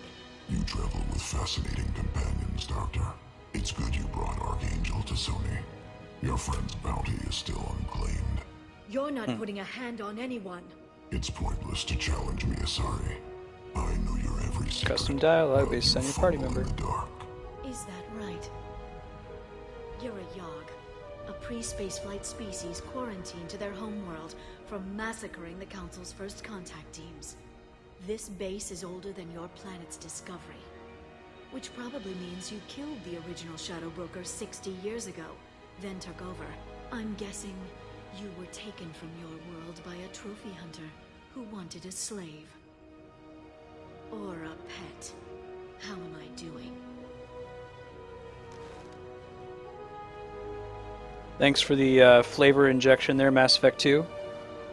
I was laughing about this during Jade Empire the other day, that like just BioWare's style, they won't hesitate to throw some flavor and history at you in the middle of a urgent conversation.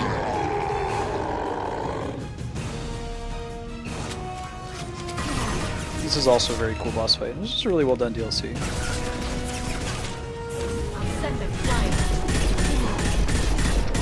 What game is that, Darkstar?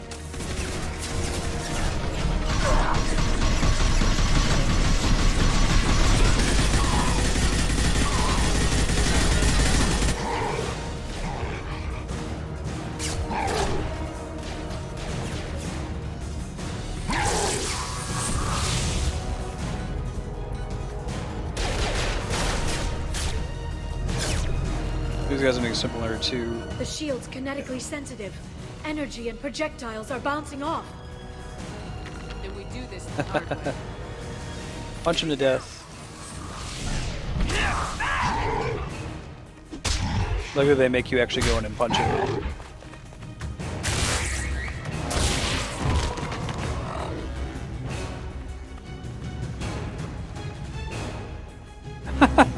Nice, Darkstar.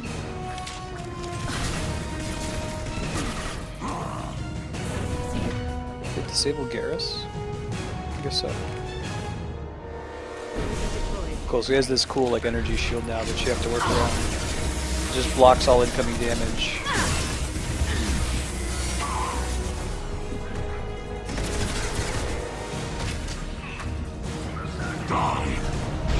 Whoa, breaking my cover.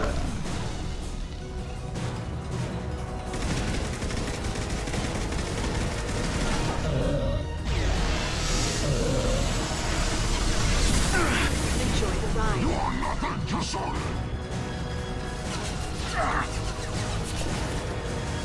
Yeah, I think sub-block is a great way to handle playing games like that that wouldn't really warrant a full playthrough, but people would like to just show off.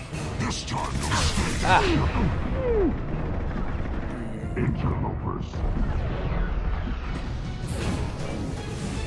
Adrenaline Rush is kind of like a heal in that you take way less damage while it's in place, so it gives you time for your shields to regenerate.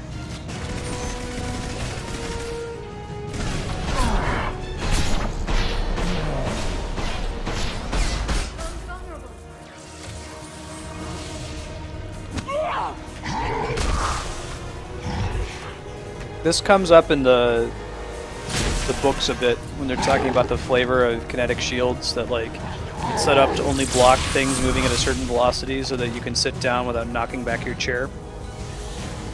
If you can get him to bring up that shield again, I've got an idea. Here they come. They could have easily made this fight be about a bunch of ads you have to deal with it, but making it a single target, like the Asari Spectre fight, is clever. I feel like single target boss fights aren't really Mass Effect's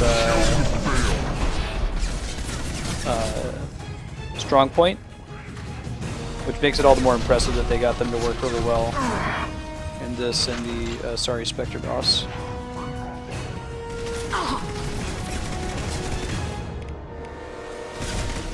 This is particularly in comparison to like the Saren boss fight in Mass Effect 1.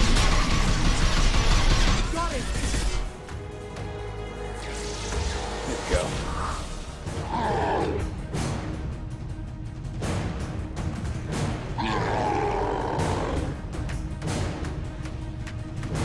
Shepard can do this because she's a Super Saiyan.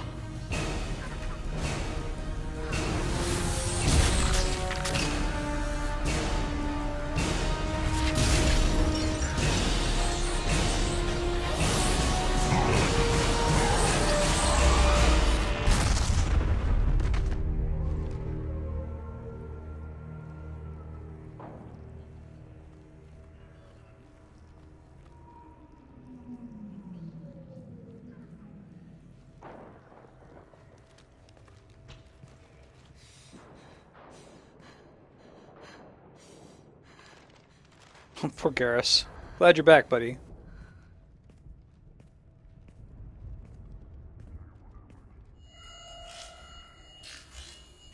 How is that related to, like, the original Bubsy 3D, Darkstar?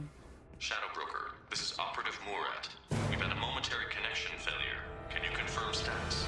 I don't know if they address antimatter at all in Mass Effect and, like, codexes. Shadow Broker, I've lost our feed. We're online and awaiting instructions.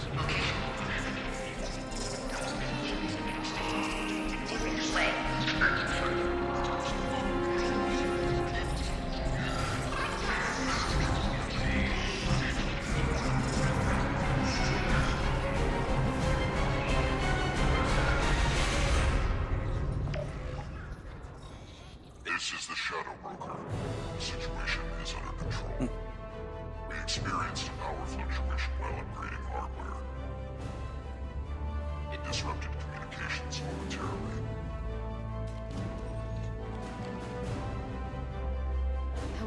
We are now back online. Resume standard procedures. I want a status report on all operations within the next 7 days. Shadow Broker. Part of this song is the end run, which plays during the suicide mission. Oceans. It's you. You... How? Well, everyone who's ever seen him in person is dead, so... You're the new Shadow Broker. Is taking over as the Shadow Broker really a good idea? It was either that or lose everything. His contacts, his trading sources, those will really help us. With the Shadow Broker's information network, I can... Bring back Vigil. I can give you... Key songs from Mass Effect 1. I'll check the power systems.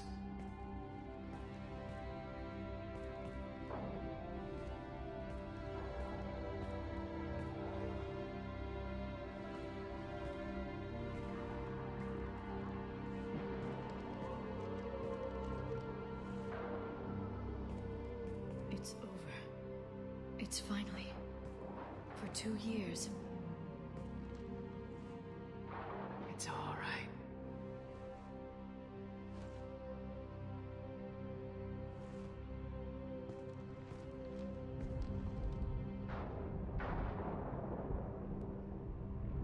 I spent 2 years mourning you and Farron.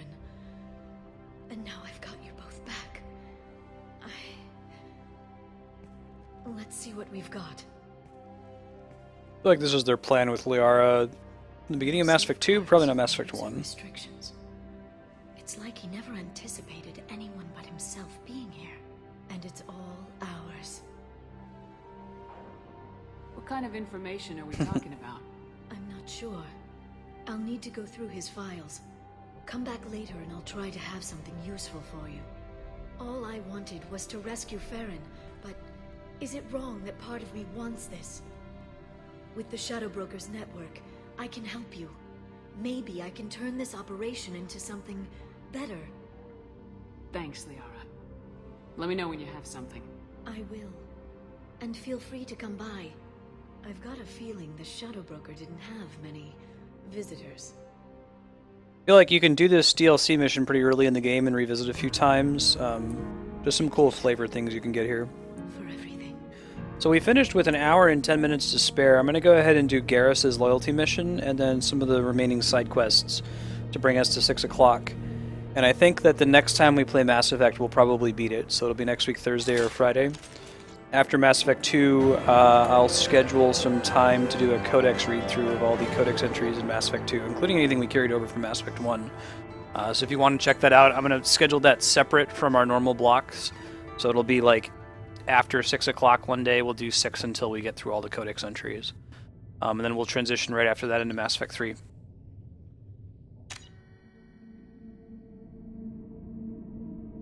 I'm going to be right back.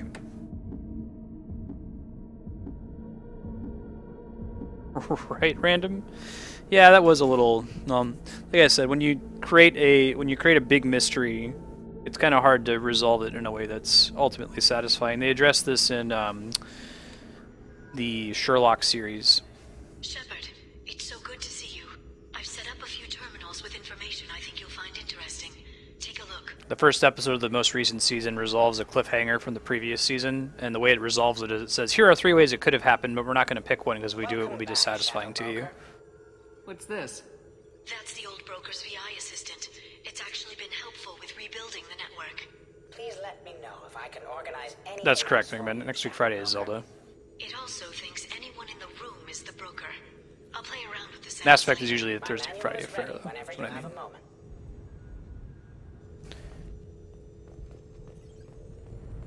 It's a little glyph.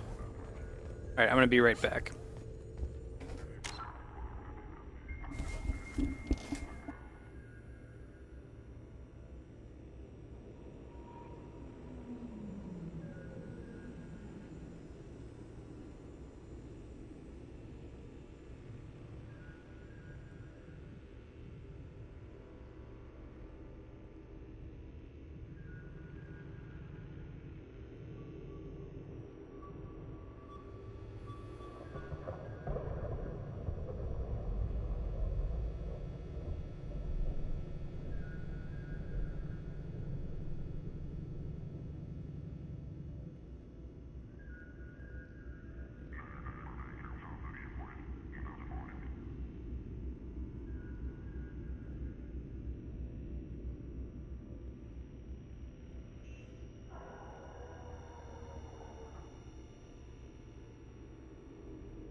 Yes, Ocarina of Time 3DS Master Quest, I'm back. Enjoying the Master Quest a lot so far. It's my first time playing it. When you say the Fire Temple, you mean the Dodongo Cave or the like Adult Link Fire Temple, Dauber? This is cool. This is some extra flavor for different characters, so I'll go ahead and read through them. Miranda, Cerberus officer, efficient, ruthless, obsessed with human dominance. Possible recruitment candidate after Elusive Man's assassination. So these are like the previous Shadow Broker's plans. Mordin Solus, professor previously attached to Solaria and STG. Rest of credentials and modifications of Genophage re-established 99.9% death rate among Krogan births. Current work with Shepard, obvious atonement attempt. Jacob, ex-Alliance soldier, biotic training despite solid service history, clearly placed on Shepard's team primarily for stabilizing elements of personality. Yeah, so there's some interesting insights into different characters, and as you recruit more characters, depending on how early you do the DLC, you can come back here and read more of this. Jack, abnormal biotic powers, archived combat footage compares favorably with Praga facility's expected results, easily manipulated through emotional impairment caused by severe abuse and confinement. Zaid, Blue Suns founder, lost leadership of Suns through Jack, or rather through lack of interpersonal skills and political judgment. High mission success rate even after near-death experience. It's when he got shot in the face. He's completed several missions offered by agents involved with the Shadow Broker. Garrus, former CSEC officer, exceptional tactical and team-building skills, leadership potential overshadowed by Shepard. Unlikely to fully develop under Shepard's command. That's sad. Tali, mechanic and engineer, typical Quarian investment in species future instead of personal advancement. Father's work useful in widening tensions between Geth and Quarian races. Interesting. Kasumi, skilled break-and-enter specialist, sentimental impulsive risk-taker, investigate lover's death in connection to Alliance scandal. Thane, Drell assassin, achieved top ranks in Hanar training programs, responsible for 1-hour massacre on Omega. It's like, what does that mean? That sounds so cool. Advanced Keppel syndrome makes neutralization a low priority. Ah, cool, Dauber. I like the all the cows and stuff in the Jabu Jabu version of Master Quest, or Master Quest version of Jabu Jabu. Yeah, we beat Jabu Jabu yesterday. Had a lot of fun with it. So we'll be starting from Adult Link. So we'll do the Forest Temple and probably get to the Fire Temple. It'll be 6 hours of Zelda next Friday. Okir's Vatbred prototype, threat to continuation of Genophage likely minimal, but leak knowledge and location of perfect Krogan and Solarian STG. Okay. To try to get him killed. Cerberus. Rogue agency for the advancement of humanity founded in 2157, active in both the Citadel and Terminus space. Strong human supremacist overtones. Classified as a terrorist threat. Loss of credits due to the Elusive Man's direct interference and recovery of Commander Shepard's body has been offset by data gathered from the Lazarus Project. Hold retaliation until Shepard's long-term functionality is confirmed 1 year post-resurrection. Interesting. So technically the Shadow Broker briefly held Shepard's body. It's part of the comic book that's a precursor to the Shadow Broker DLC. Captain Bailey, survivor of Reaper attack on the Citadel, prefers dealing with security which criminal element off the record. Ample blackmail material. Arya Talok, de facto leader of Omega, 3 centuries of commando experience, aloof, paranoid, excellent organizational and management skills. She's voiced by Carrie-Anne Moss, who is the actress who played Trinity in The Matrix.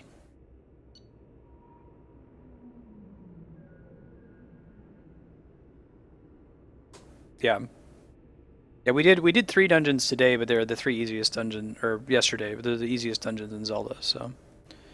Captain David Anderson is a rejected Spectre candidate. That's part of the first book. Close working relationship with Commander Shepard before the destruction of the Normandy. Monitor communications for renewed contact. Stephen Hackett, who's voiced by, what's his name?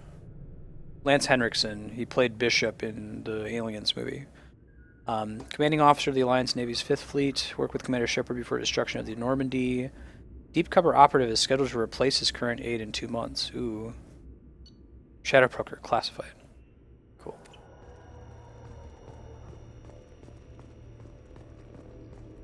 No, we got a ways to go on Mass Effect 2. This is the end of a DLC mission.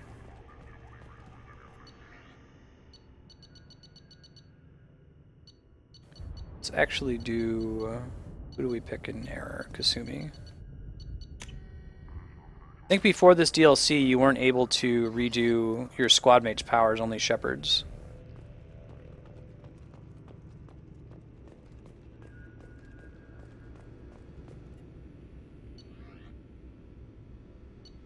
Don't really need to do any of these right now, do we? Sniper headshot damage would be nice, since we use that a lot.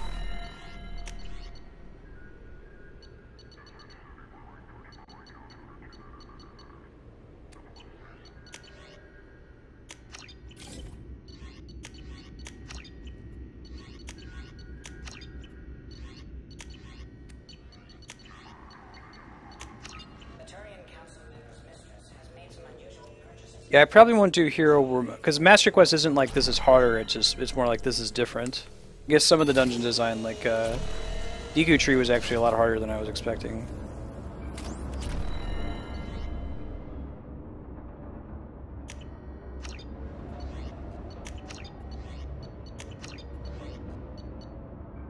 Leads you to planets where you can get lots of resources if you still needed some at this point in the game.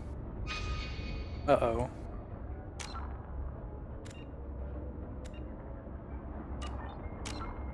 I think my character just got stuck in this table.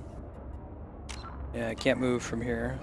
See if there's another way for me to get off of the lab here. I guess I could just load my save. I didn't really do anything.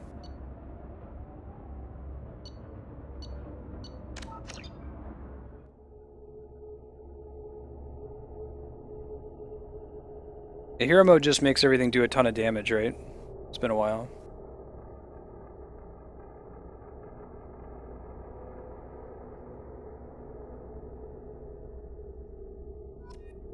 Oh, well, that's a convenient autosave location.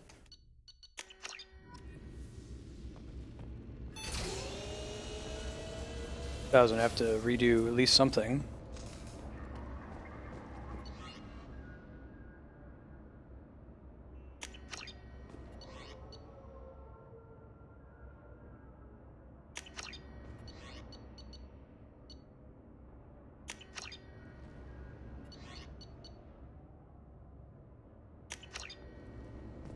Look at how those pay off. It might be over time while you're playing the game. Already read the dossiers.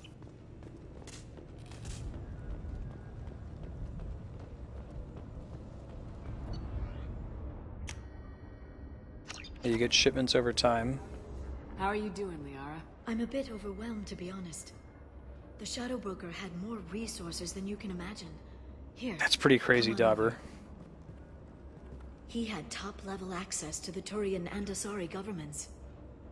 And more than one Solarian Dalatros traded intel. And now it's ours. You're not gonna turn into a recluse with creepy information on everyone in the galaxy, are you? And they're hard in the NES version. One of the hardest enemies in the game.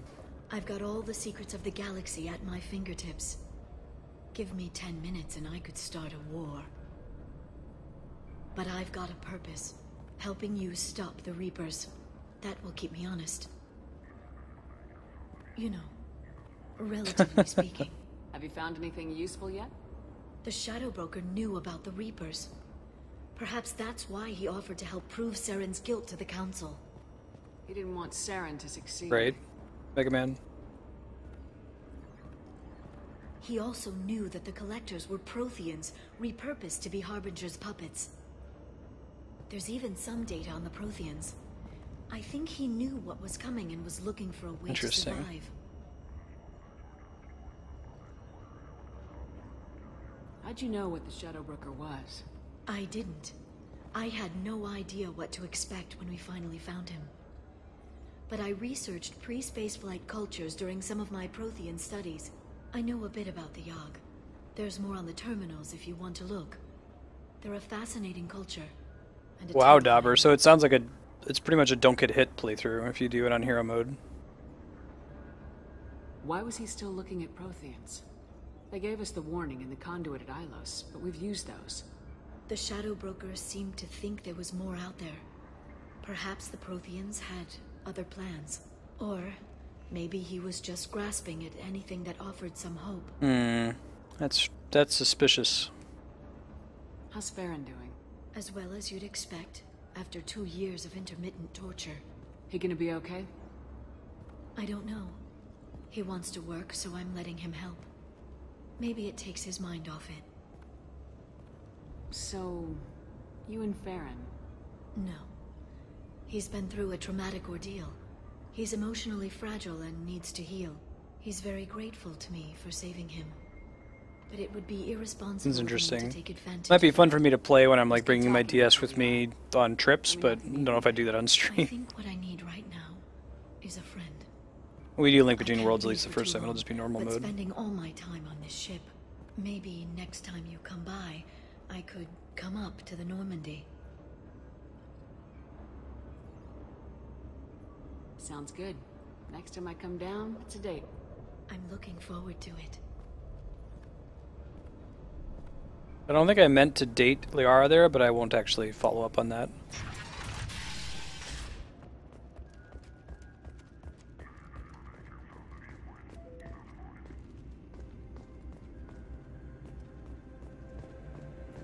Shepard, glad you stopped by.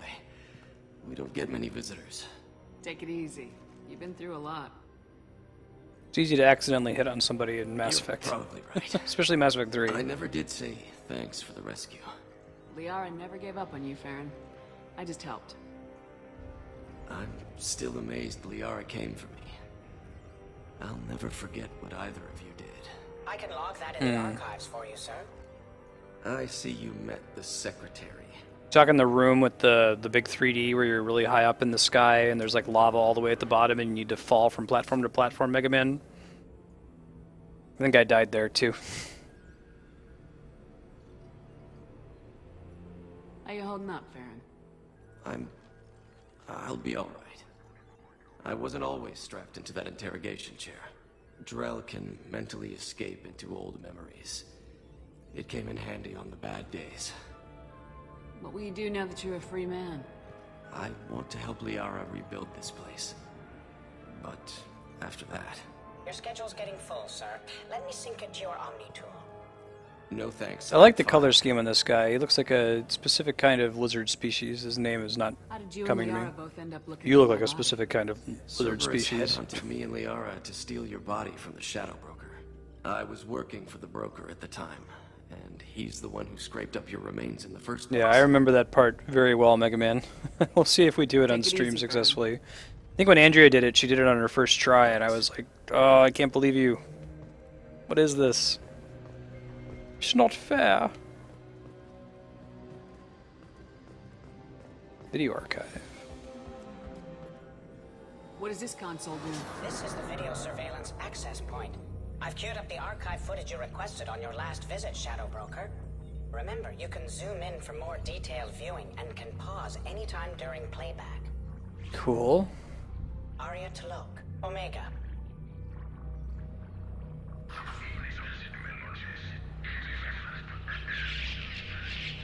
Huh.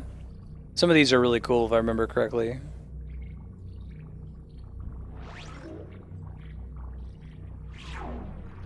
Emily Wong. Emily Wong is the reporter from the first game.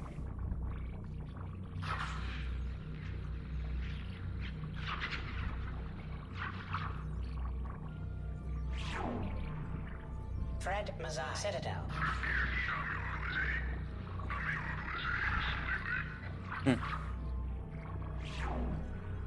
Donnell Udina. Citadel. Udina, huh?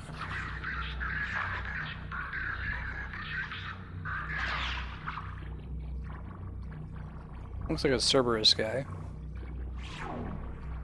Armando Bailey. Citadel.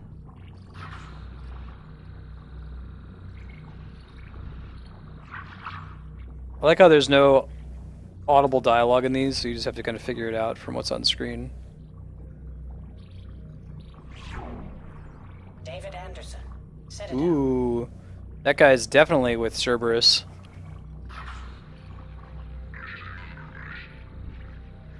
What are they hinting at here? Praetor Gavon. Omega.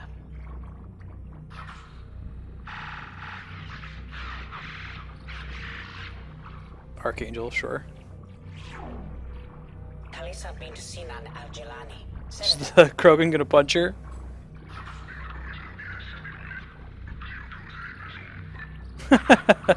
Nice. Keeper 20. Citadel. That's interesting. the Keeper kill it? And this just, it raises all kinds of cool little questions without actually stating anything about the game universe. This is a very good show don't tell sequence. Matriarch Atheta, Ilium. Hey, welcome home. I'll let them know that we're playing Dragon Age tomorrow. You still want to do that? Yes. Cool. Ooh, this is important. So this is the bartender on Ilium who is looking at a picture of Liara. So what this tells us, Liara doesn't know who her father is.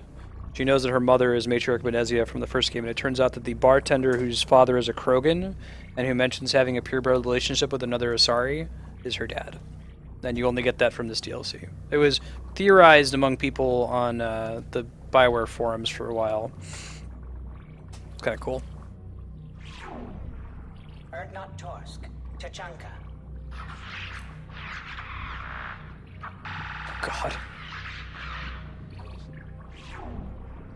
Elias Kellum, Omega. Shadowbroker DLC? Yeah. Quite the Shadowbroker yet? Jacob Yeah. Taylor, Normandy SR2. Yes. Jacob doing sit-ups. Yep. Subject 0, Purgatory, ship now No defunct. kidding. Oh, we didn't get to see this. That's cool. Wonder if that was a trimmed or cut cutscene, because we just walked into that room and everything was destroyed. Aria Talok, Now we're back to where we were. Okay. Those are pretty cool. Thought they did a really good job with that. Check for more videos on your next visit. Okay.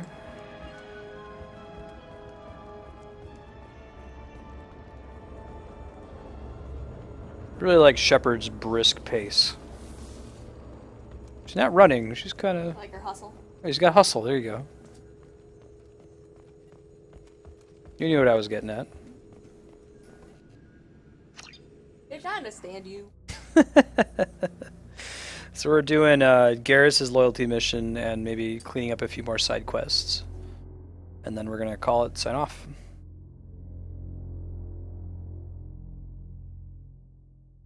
All that in 50 minutes?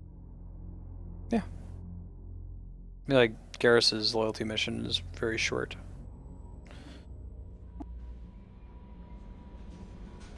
No messages for you, Commander.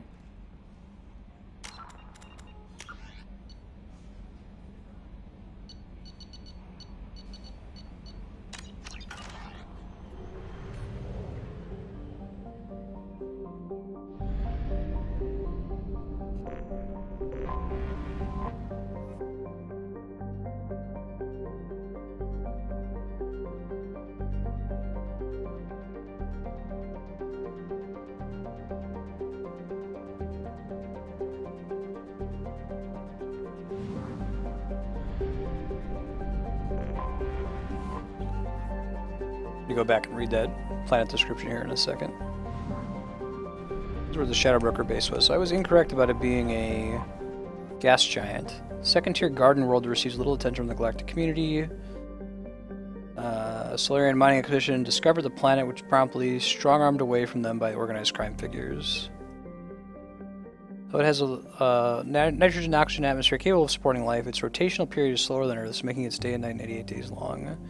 Intense heat on one side of the planet and the extreme cold on the other make for violent storm cells wherever the sun is rising or setting. So that's why the storms are so crazy.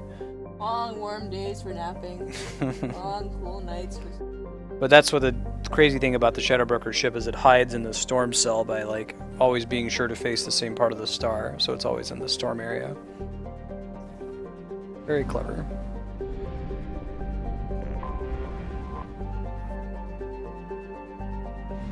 Tiny world.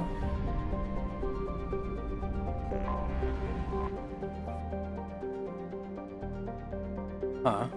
Painted onto the metal in a Solarian dialect with the word self-serve. So it's helium-3 refueling. They tried to make an effort to make a helium-3 gas giant interesting. A lot of those are just say that, hey, you go here for helium-3. It doesn't really say anything else.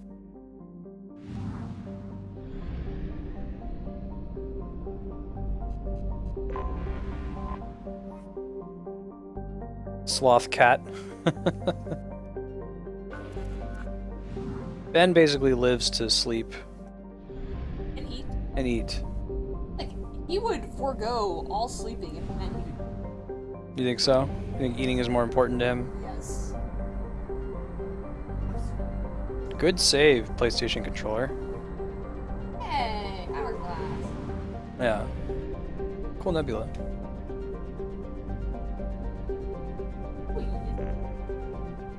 I think Garrus's loyalty mission is on the Citadel, I want to say. Help Garrus, yeah.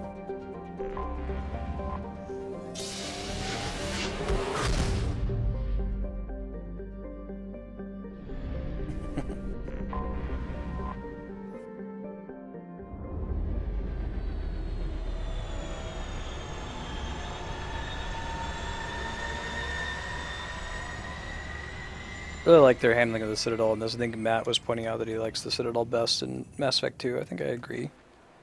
I miss having the Presidium. But again, it's the whole, like, Mass Effect 1 is the Paragon game, Mass Effect 2 is the Renegade game. Council, or Council Space versus Terminus Systems. Presidium versus Wards.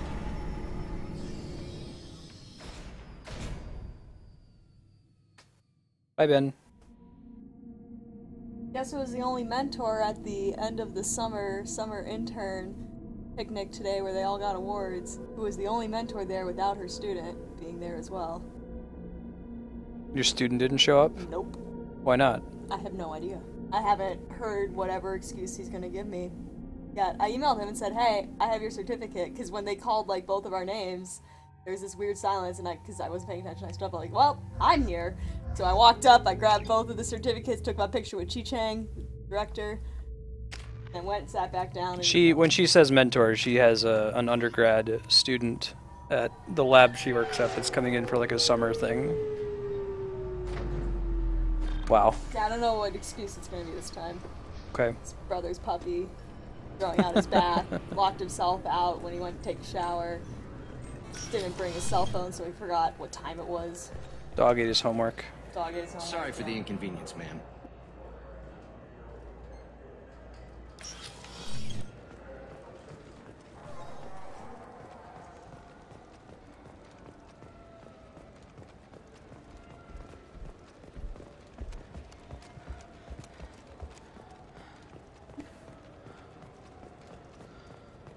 That's right. Although maybe something really came up because his family does live in the area. Mm-hmm. Oh, you guys are going to Vegas too? Is that part of your trip to Disneyland in California, Megman? Very different taste in music. Andrea and I have similar tastes in music, or at least nothing she listens to irks me that I can think of. Because we are never, ever, ever getting back together. She just likes to... Yeah. But we are never, ever, ever, ever getting back together. Okay, I guess that's one of them, but...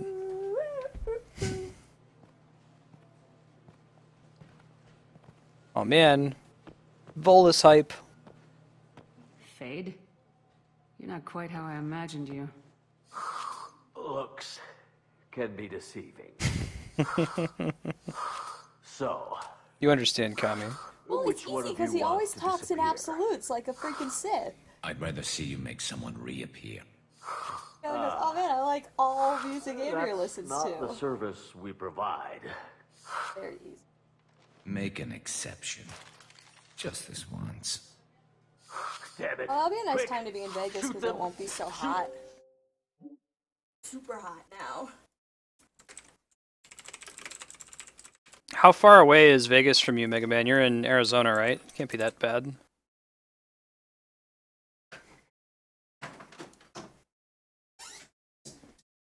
No, she's aware of that. She was making a joke about the only a Sith deals in absolutes comment. Yeah. It's one of those like only Sith deal in absolute. I said Dylan deals in absolute like a Sith. Therefore, unlike George Lucas, I didn't have hypocrisy. Oh, you're in Vegas, Nulu? Right on. I watched a cool CGP Grey video recently that was showing that what we call Vegas is actually a town called Paradise. It's like an unincorporated place, and Vegas is technically like a couple miles away. That's not too bad. I still maintain, I purposefully did not say only cis deal in absolutes because I'm aware of Yeah. the hypocrisy of that statement. Uh-huh. Looks like we're doing yes. Don't point that. I know that. I know. I chose my words carefully. Why do I? Oh yeah, Nulu. Have you seen the video that I'm talking about? I had no idea about this whole thing. We're looking for someone. A client of yours. Not mine. I'm not Fade. I just work for him. Sort of. I knew it. Well, then maybe you'd like to tell us where to find him. Yes, of course. He's in the factory district. Works out of the old prefab foundry. I know Paradise is interesting, so it's like, what can we do if he's we got have a lot of mercs there. Mhm. Blue Suns. Harkin thinks they're protecting him. Harkin, man, that goes all the way back to Mass Effect 1. He was the guy that gave us information, and he was the drunk in the bar that tried to hit on Shepard. How the hell did Harkin end up being the Fade? Well, he got fired from C-Sec a while back. He used his knowledge of C-Sec and their systems to help a few people disappear. Then he made himself disappear, and Fade was born, so to speak. Interesting. But it changes nothing. We still need to find him before we can get They're to in the Mass Effect 3 DLC, apparently.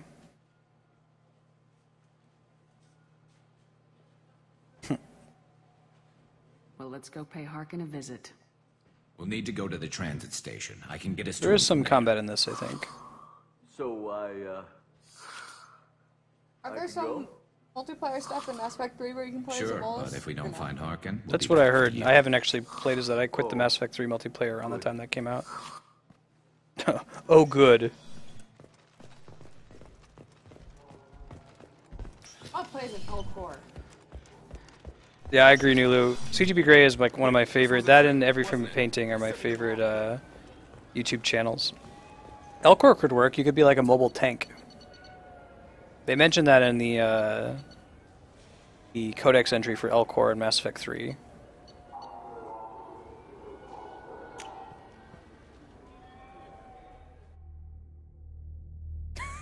Kami.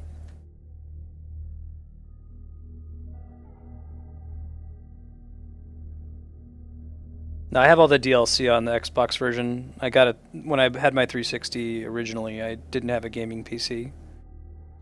So since all the DLC is here, it makes more sense than buying it all again for PC just to play on stream. Right, Garrison Rex. Grunt. I decided they're the same. Well, you know that's wrong. You know that would make Rex sad. Rex seemed to be down with Grunt. Yeah, but if you thought of Grunt as being exactly the same...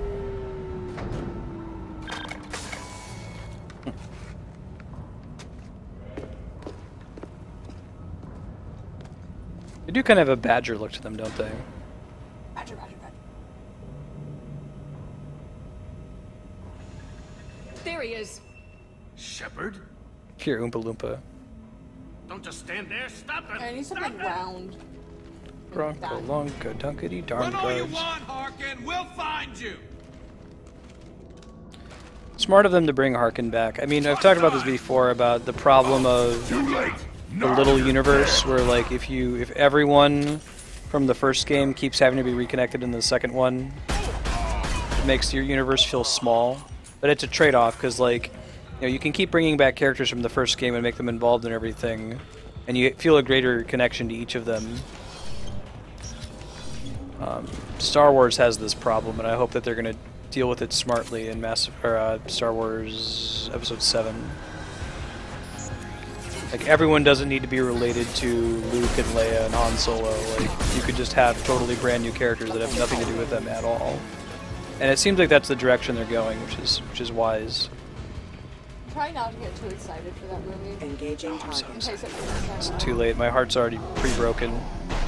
In case it's bad, because I'm so hyped for it.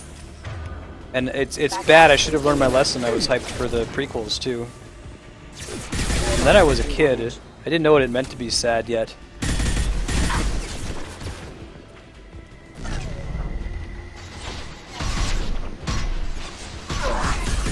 Bedroom. You guys got it. Very good. I'm glad y'all are on board. Mushroom. Yeah, I agree, Kami. That's the small galaxy problem. But I get it. Like I said, you're like, oh, Harkin. Like, you know, why create a new character to be Fade when they could bring back someone from the first one that reasonably could have been there?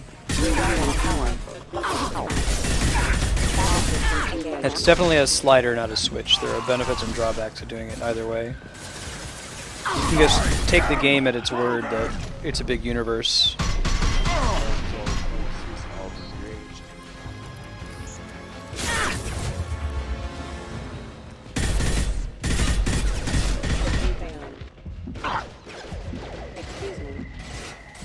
I don't know if they originally wrote the Asari bartender on Ilium to be Liara's father, but it became a pretty dominant fan theory on the forums, and that's another example where they could have just said, no, her, you know, doesn't need to be a character that we've introduced. Like, what are the chances of you randomly bumping into her father? But they canonized it with the Shadow Broker DLC.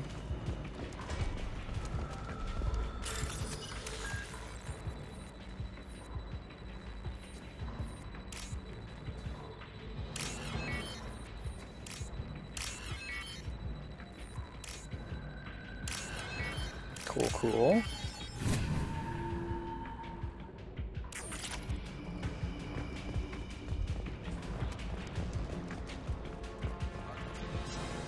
Really?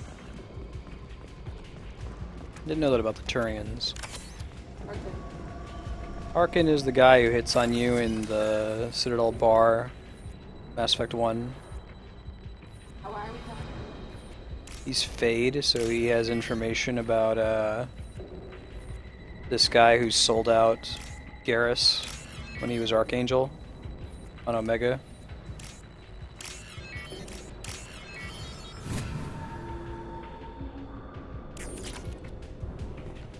Basically, his job is making people disappear. Open fire!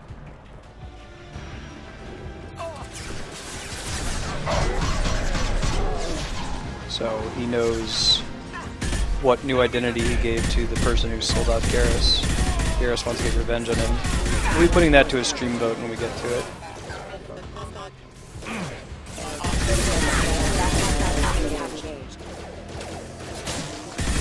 Actually, I'll go ahead and set that up here in a second.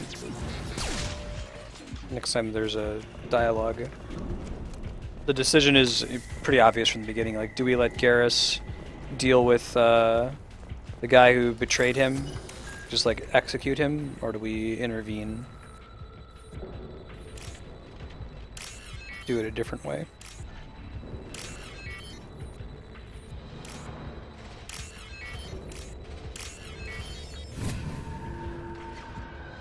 What? It's not the first time that's happened to me. I haven't finished doing it.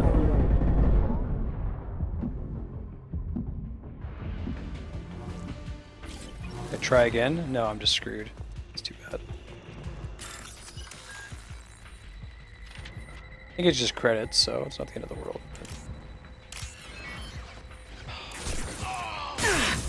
I even checked. Oh well. Some credits I won't get. I need cover!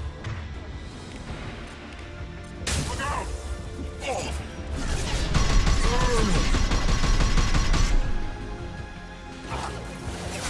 Cat hype indeed. I don't know why they're being so... Well, it's because you have ice cream and they're trying to eat ice cream. That makes sense. I was like, I need to get an auto feeder. Yeah, I gotta give him a wet food though. to contract with their prior owners. I guess they wouldn't know, but...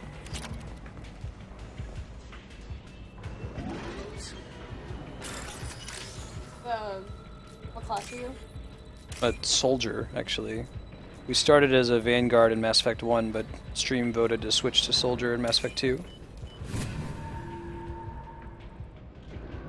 Which is interesting, I guess, if you're describing like what happened behind the scenes when Shepard died and was brought back by Cerberus. She must have lost her biotic powers. So the big thing that Soldier has is that adrenaline rush that makes time slow down. And everybody talk in a silly voice slows down there. Too late. Yeah. Exactly. I'm taking friendly fire. Don't walk in front of my bullets.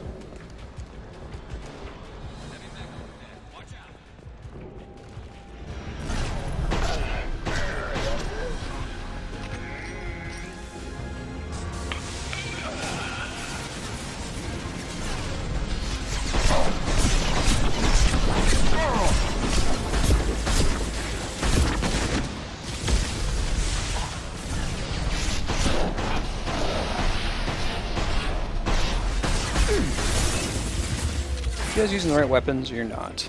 Are you surprised? I feel like they just default to the wrong weapon every time. You gonna blow up? So that'd be really nice. No, I hit the wrong spot. Oh well. If you could finish them off with a headshot, they do like a nuclear explosion.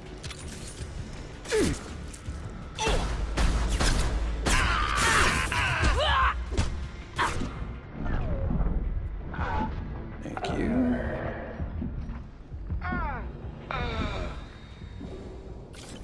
See, I know combat's over because the combat music chilled out, and Grunt is back up.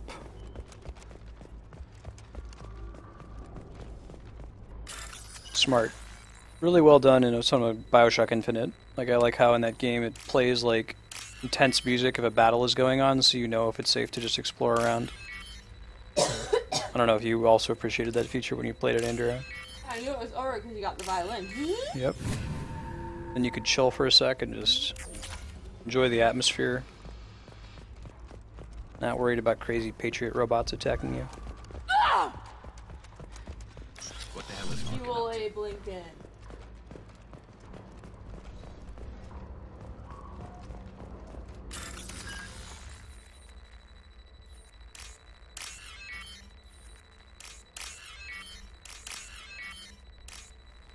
Yeah.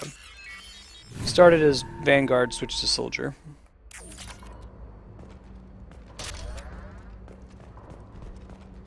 Goes in a sec. I feel like there's usually like a unique reward in here. You're not still on mute, are you? No. I think random was just AFK. Ah, fair. So Harkin's finally gone completely bad. He was always a pain in the ass, but I'm in no mood for his games. If he doesn't cooperate, I'll beat him within an inch of his life. You seem to be getting tense, Garrus. Harkin may know why Sidonis wanted to disappear. If so, he knows why we're here, and I don't want him tipping Sidonis off.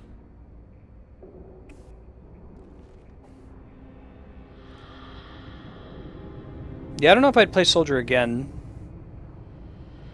if I had full control of the class I was playing as. It's been kind of fun so far, but I like having biotics or tech powers. He's getting ready for us. What are you gonna do to Harkin if he won't cooperate?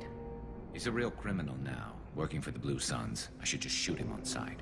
But I need him alive, so I won't do any permanent damage. Just enough to loosen his tongue. You don't need to hurt him to get what you want. Don't worry, Harkin's a coward. He'll talk long before I can really hurt him.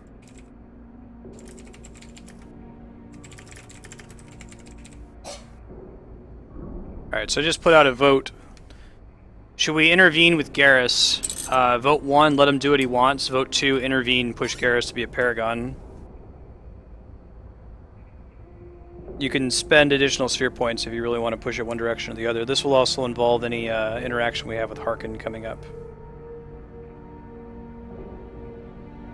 You still planning to kill Sidonis when we find him? That's the plan.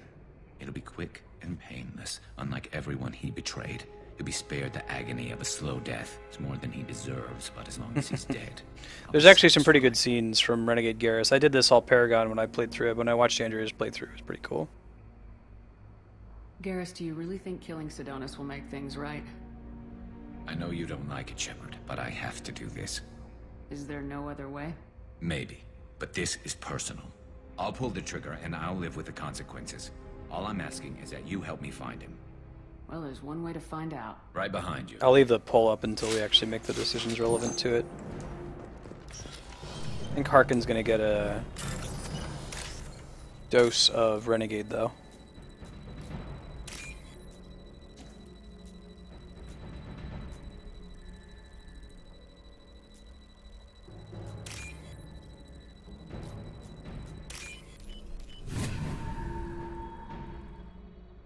This looks interesting. Sniper rifle damage, there we go. Shepard, I have patched into the warehouse scanners. The crates in the transport carriers overhead are rigged to explode when dropped. Good to know. Looks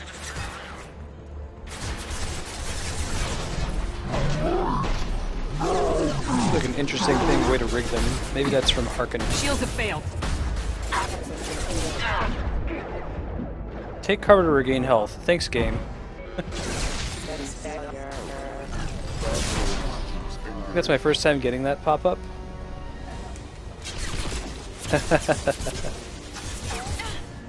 Habada.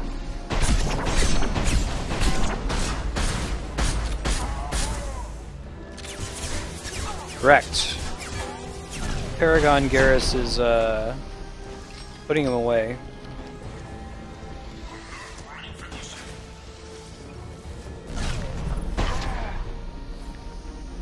Letting him go and accepting it.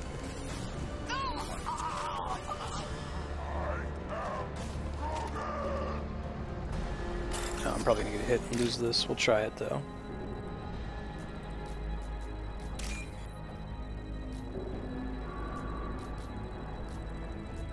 Yes, you are, Grunt.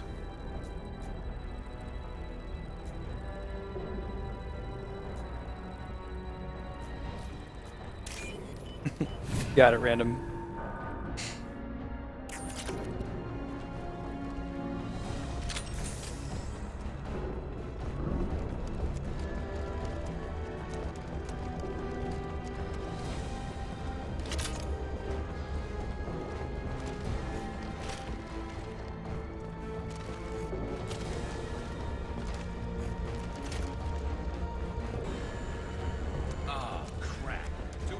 Here we go. You did, actually. I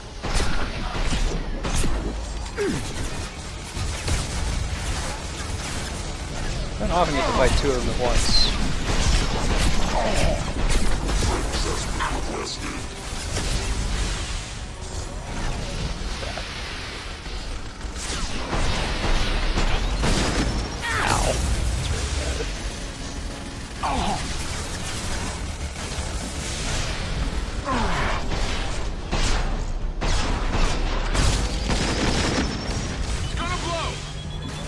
Might blow up the other one and take it with it. It's right next to him. Did, look at that. Took a free cane. Awesome. Paragarrus versus Renegarrus. No, Paragon Garrus doesn't kill him at all. Thanks, Harkin. This is just like a mild inconvenience what you've done here.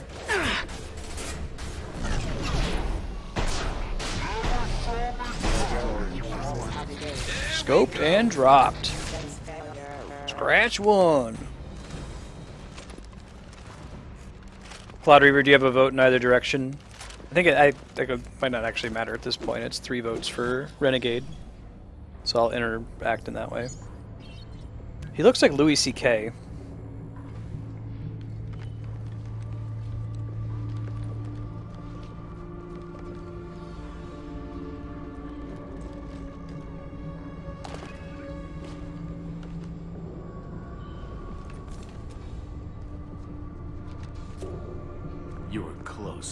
not close enough. Try again. Wait, what happened to Garrus? Oh. So, Fade. Couldn't make yourself disappear. Garrus is the one who caught him. There's something weird with the game. Didn't load in his sprite. What do you need? Or model. I'm looking for someone. Well, I guess we both have something the other one wants.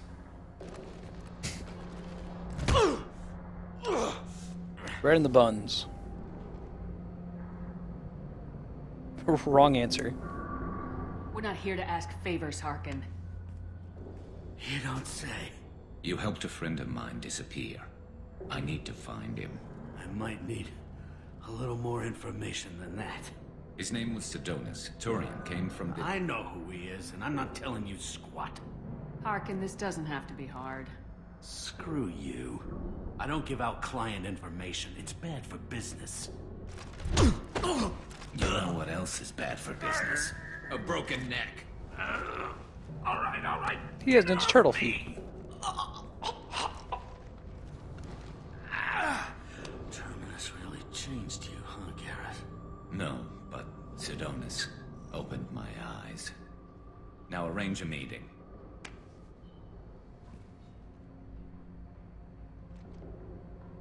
I'm going. It's one of those examples, or I'll talk about it when the dialogue stops in a sec. Hold on.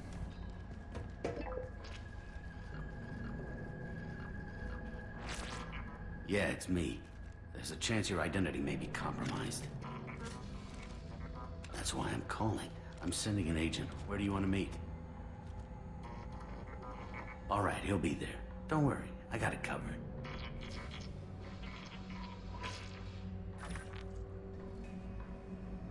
It's all good. He wants to meet you in front of Orbital Lounge, middle of the day. So, if our business is done, I'll be going. I don't think so. You're a criminal now, Harkin. So what? You're just gonna kill me? That's not your style, Garrus. Kill you? No. But I don't mind slowing you down a little. Voted to let him do it. Maybe give CC the blood trail a follow. Bastard! Did you really need to do that, Garrus? He'll survive, and maybe he'll think twice before he tries something like this again. C-Sec won't let that happen, and you know it. Lucky for you, C-Sec has some of the best doctors on the Citadel. Yeah, me too, Cloud Reaver. Screw you, Garrus. They're like bird people, kind of. Like dinosaur bird people. Better be there, or I'm coming back to finish the job. Alright, Sean. Yeah, so I was gonna say, like, there are a couple plot points. They decided not to split the game and make like 2 games, one for the people who made Paragon decisions and one for the people who made Renegade decisions. So sometimes it makes sense and sometimes it stretches a little bit. So if you had started Mass Effect 1 and you had influenced Garrus to be a Renegade, and you come into Mass Effect 2 where he's automatically Renegade-y, like you'd have been like, oh man, they must have done this just for me. It's not until after you beat the game and see what they did for the Paragon version that it's basically the same events with some slightly shifted dialogue that you would realize something was off. That happens a couple times. The most egregious example is in Mass Effect 3. I'll point it out when we get to it. There's a mission involving Grunt that is the same no matter what decisions you've made. They make like a tiny little nod pointing in one direction. But if you don't know that and you made the Paragon decision, it feels like a big deal. Anyway, back to the game.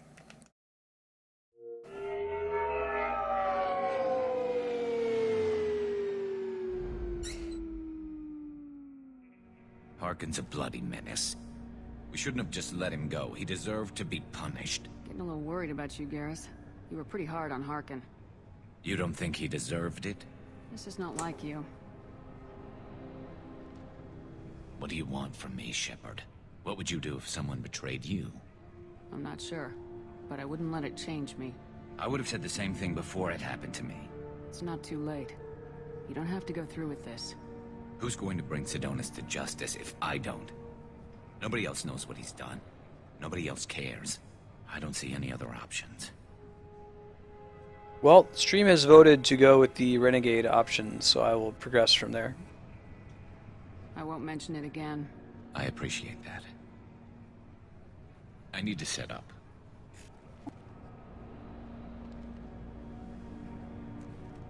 I can get a clear shot from over there.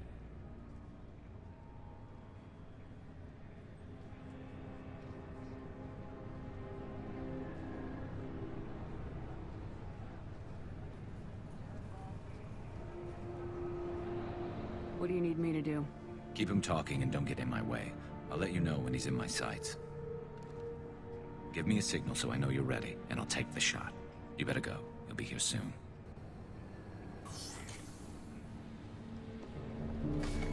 Doo-doo-doo, I'm Grunt hanging out. Just chilling in the backseat.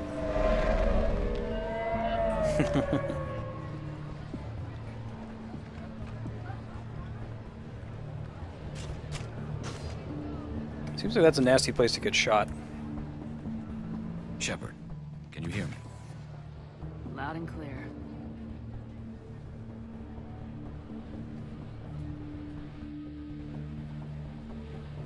All right. There he is. Wave him over and keep him talking.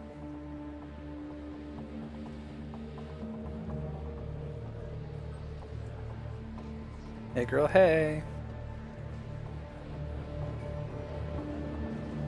Let's get this over with. You're in my shot. Move to the side.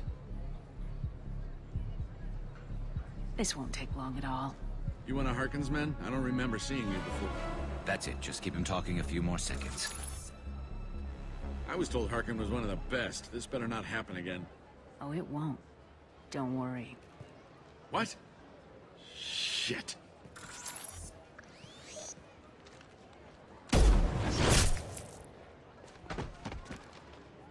Betrayal repaid, Sidonis.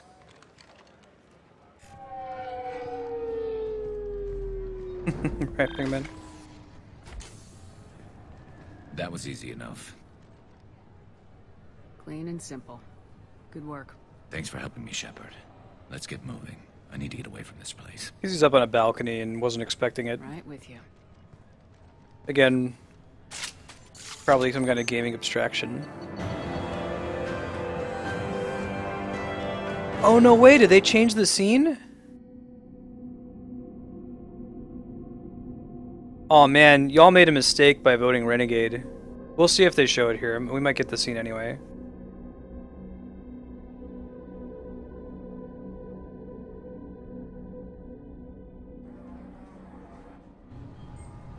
No way. Is the Citadel scene where you bro out with Garrus, is that only if you make the Paragon decision? You guys know what I'm talking about?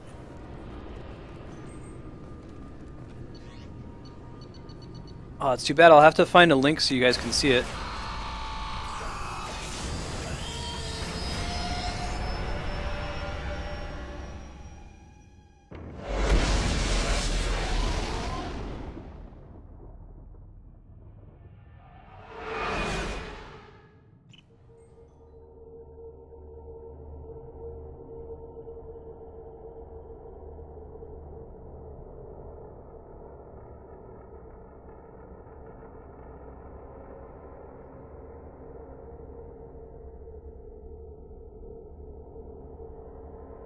Oh man, is that Mass Effect 3, Cloud Reaver? Talking about the scene where you're like, you're shooting cans.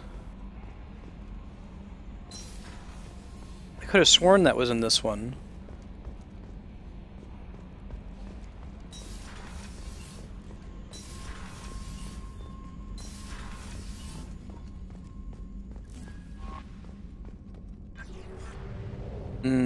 Okay. Hey D-Rock, how you doing? I'm less disappointed then. It's a really cool scene. Okay, this is the post-suicide mission. Oh, we still have to do the Reaper IFF and some... So yeah, we're not going to be done with this game as early as I thought.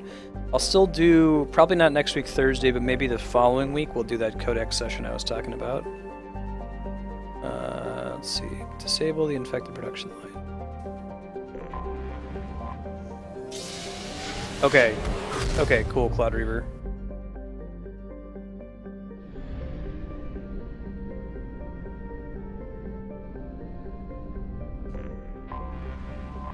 detected an anomaly. This is the end of the quest chain with the renegade bots, little droids. We'll do this one, and then when it wraps up, we'll sign off. Probe launched. Scans have found something.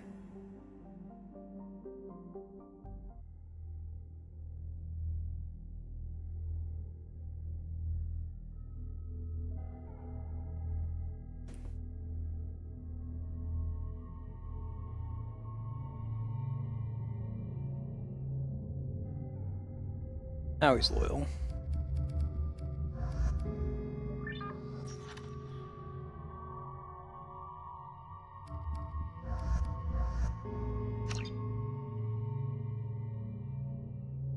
I wonder why that meshed together in my head.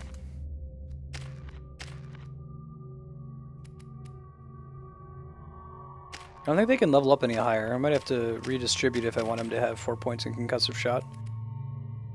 I do, because I have the warp ammo on Shepard.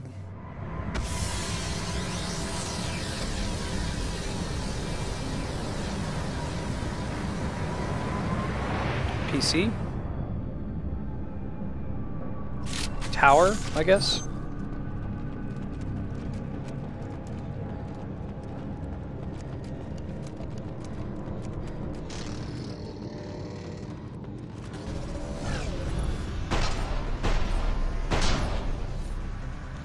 This is everybody now. Everybody's loyal.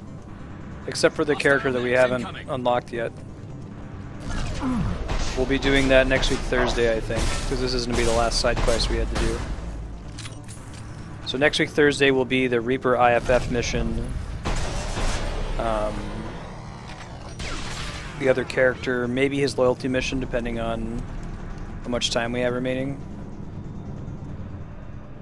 Netbook?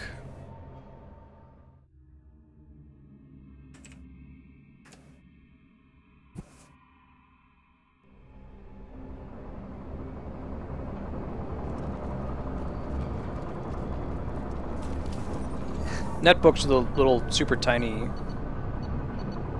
notebooks for a while. Yeah. I don't know if they still call them that, but like the Chromebook is a netbook technically.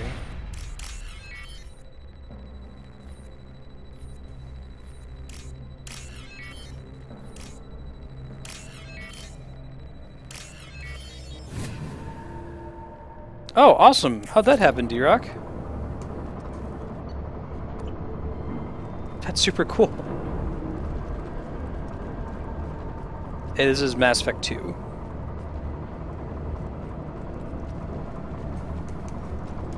How you doing, Mu3?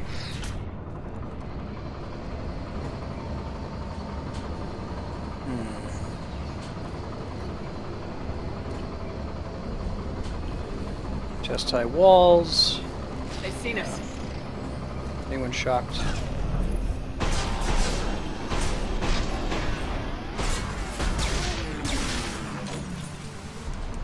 Later, Megman. Thanks for hanging out. See you next time. Awesome, D-Rock. It's like those are good enough for like everything you conceivably want to do with a computer other than gaming. And even then, there are some games that they can handle. You can probably play Hearthstone on a netbook.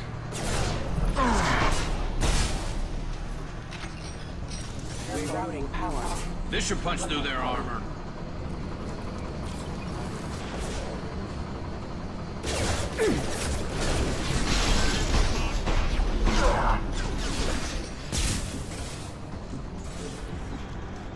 Maybe if it's a netbook, it's probably pretty weak in that area. You could certainly try. Oh yeah, Cloud Reaver. Worthless. The tight corridors, or?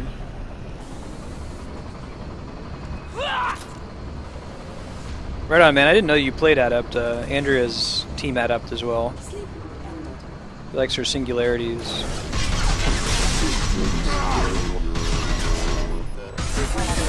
Have engaged. Backup systems engaged. And use your weapons. There we go.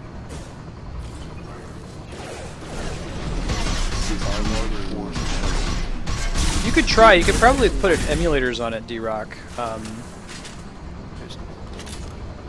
Streaming is CPU intensive. It doesn't use your GPU at all.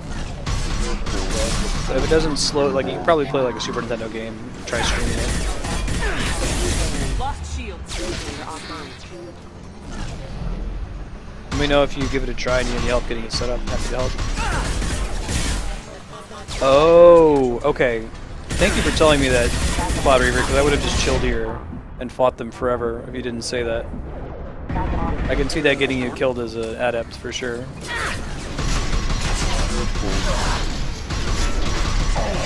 This is one of several missions like that, right? Like the very first one where you're on the alien planet and there's the endless wave if you're not moving forward. I think I died there twice in this playthrough.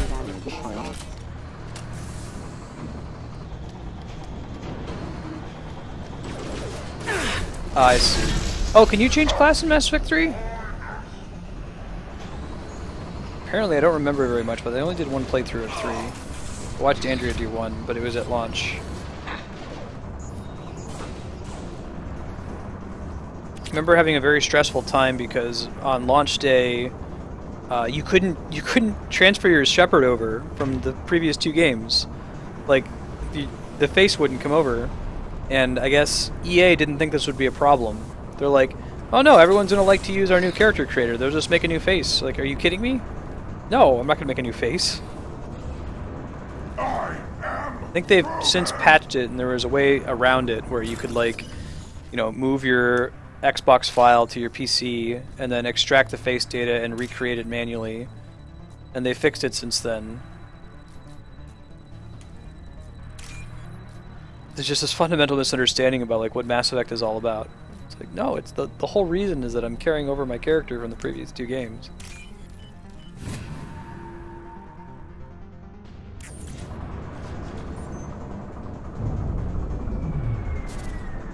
Cool, D-Rock. Sounds good.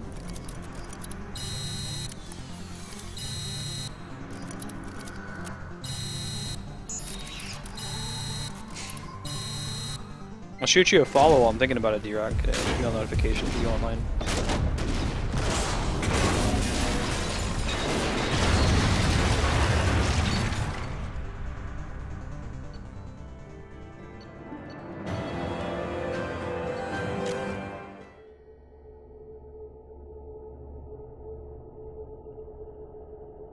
Ah, gotcha, Cloud Reaver. That must be what I forgot about. You can just change it, but they don't like try to explain it like they do in Mass Effect 2. Sure. Super Slug.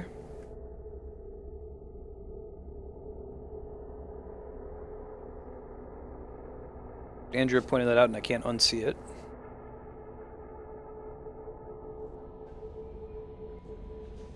Alright, let me save and let's talk about what's coming up. We're doing a special bonus stream tomorrow afternoon. It's going to be starting sometime between 11 o'clock and noon Pacific, so that's between 2 and 3 Eastern is when we'll start. Dragon Age Inquisition blind playthrough with my wife Andrea. Both of us will be on stream. We'll be taking turns with the controller. Not going to stream for a preset amount of time until Andrea gets tired or we get tired. So usually about 2 to 4 hours, depending on what we accomplish. So get hyped for that. As far as other games coming up for next week, I haven't blocked out the schedule yet, but I can tell you to expect Xenoblade Chronicles 3D, Metroid Prime 2, Final Fantasy X, Mass Effect 2, Final Fantasy IX, Terra Battle, Secret of Monkey Island, and Zelda Ocarina of Time 3DS Master Quest, which has been an absolute treat so far. If you haven't played the Master Quest before and you've played a lot of Ocarina of Time, you should tune in and check it out. It's pretty crazy, all the new stuff and changes to the dungeons they have. Yeah, so get hyped for that. Next week, Tuesday, from 12 to 3 Pacific, is going to be Subscriber Block Part 2. So we got through, we have 6 subscribers at the moment. We got to 3 of their games this week. Next week, we're going to do the other 3. We're going to be playing Phoenix Wright, Legend of Legaia, and Xenosaga. So if you're one of those folks who didn't get to see your game this past week, and you want to pop into the spreadsheet, I'll post the link again here in chat. There's a section there for you to add your preferred time, so you can say which of those 3 blocks, 12 to 1, 1 to 2, or 2 to 3, works best for you to be able to tune in and watch, and I'll do my best to cater to that. You know, if you're not going to be able to be there at all, you can just put in defer, and then I'll just fill in somebody else's game. I know that Kami's already subbed his out. I might talk to Broken One and AMA to see if they want to change their game or keep the same one they have on the schedule. Thanks everybody for watching. Have a good rest of your Friday and a good weekend. If we don't see you tomorrow, we'll see you on Monday. Later, everybody.